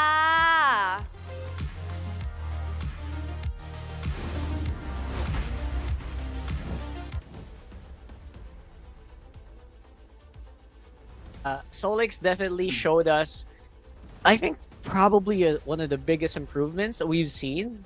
Really deserves to be the team now who is at 2-free. One win away from, going up further into that top 6, at least if, things don't move. But yeah, for now, it just feels like it's the step in the right direction, right, for Solix. Definitely. And fortunately for them, I think they have time, right? If they're able to gather themselves, if they're able to get the rest of their matches and win it 2-0, I think that's a very important note, that they win their rest of their matches 2-0 style. Avoid 2-1 wins as well. I think they have, and they will increase their odds there to slot in to the playoffs, which is going to be at the end of the month, by the way, Rockhard. So time is ticking for the teams that aren't in the safe zones. Yeah, very close to the end here. So I hope they're all they're still in in tip shape. Maybe I hope they can keep that momentum going, because I love what I saw. Right, it was very decisive, and even with picks like the Valier right now, who is the win rate plus the use rate is going up, right, for for the league, and I really like that they used it in the perfect opportunity as well. Yeah, I think there was no doubt in my mind that this Valier was gonna work. I just had a problem with whether or not it might get overwhelmed, and Mark did not let that happen. Again, his positioning, his impact, right? The influence, the push back again with the kit that he has here. Tremendous. Did not die a single time here. Not because he was afraid to deal damage. No, he was definitely in around the most of the fights here on Rockhart. Yeah, for sure. And especially in these games where I'm so scared because there's what do you call this? There's a chip. Look at him. Look at where he is. He's able to get out of that big jumble of mess and just, slice him and dice him. Now, it's as perfect as you get if you're considering a Valier gameplay, right? Again, just the timing. Again, his presence was enough. And most of that flicker was, again, just the reaction time very, very well. Take a look at that. Because if he was taken down there, the impact wouldn't be the same. But man, Valier very popular, and for a good reason as well. Mimark showed it why. Yeah, and you know what? In this scene, in this whole scenario, this is what I was saying, man. Hasaki's like, just let me go, guys. Just let me go. And in these scenarios, it feels like it can be, he was completely like ignored in some of these scenarios. Most of them were just focused on getting the Shao. And in this one, they focused on the Uranus. They threw everything and did not leave anything for the remaining members. I guess they didn't know they were that close by, which again, is just part of game sense, right? That's just game sense overall. They were able to recognize a good win condition, and they went for it without any hesitation. For me, that is a good improvement for Solix Esports. And hopefully they can continue this improvement to the rest of the matches, because I want to see the veteran Cherry, Xiao move on to the playoffs here. Personally, Rockhart, it's just full sense, unfortunately, dismantled here in the second game. It was far closer in the first. Yeah, it's like leagues away, right? Like with that Fanny game, I was actually very impressed that, hey, maybe this could be it, right? But they completely like smashed all expectations with how they managed it and how they were able to deal with the show. And in game number 2, how they were able to keep a Valier and a carry alive long enough for them to just completely demolish a lineup that had a chip and had a Baksha and a Lapu Lapu in it. So that in itself is actually a pretty difficult achievement. So good job here for Solix, and it's going to be them across the board taking all of these accolades: Richman, Carry, Sandbag, and Wingman. Just like everyone else is just doing their job, right? So Best fifth man is obviously, still going for them. So that's 5 accolades. So good job to the Solix Esports for this one. Good job. And we will sneak the last time here for today. Sneak peek the last time. It's going to be Solix moving on their record on towards 2-3 now. So again, more opportunities. As for King of Gamers, I think it is confirmed that they will move on to the playoffs as more teams get to that 4 win sweet spot.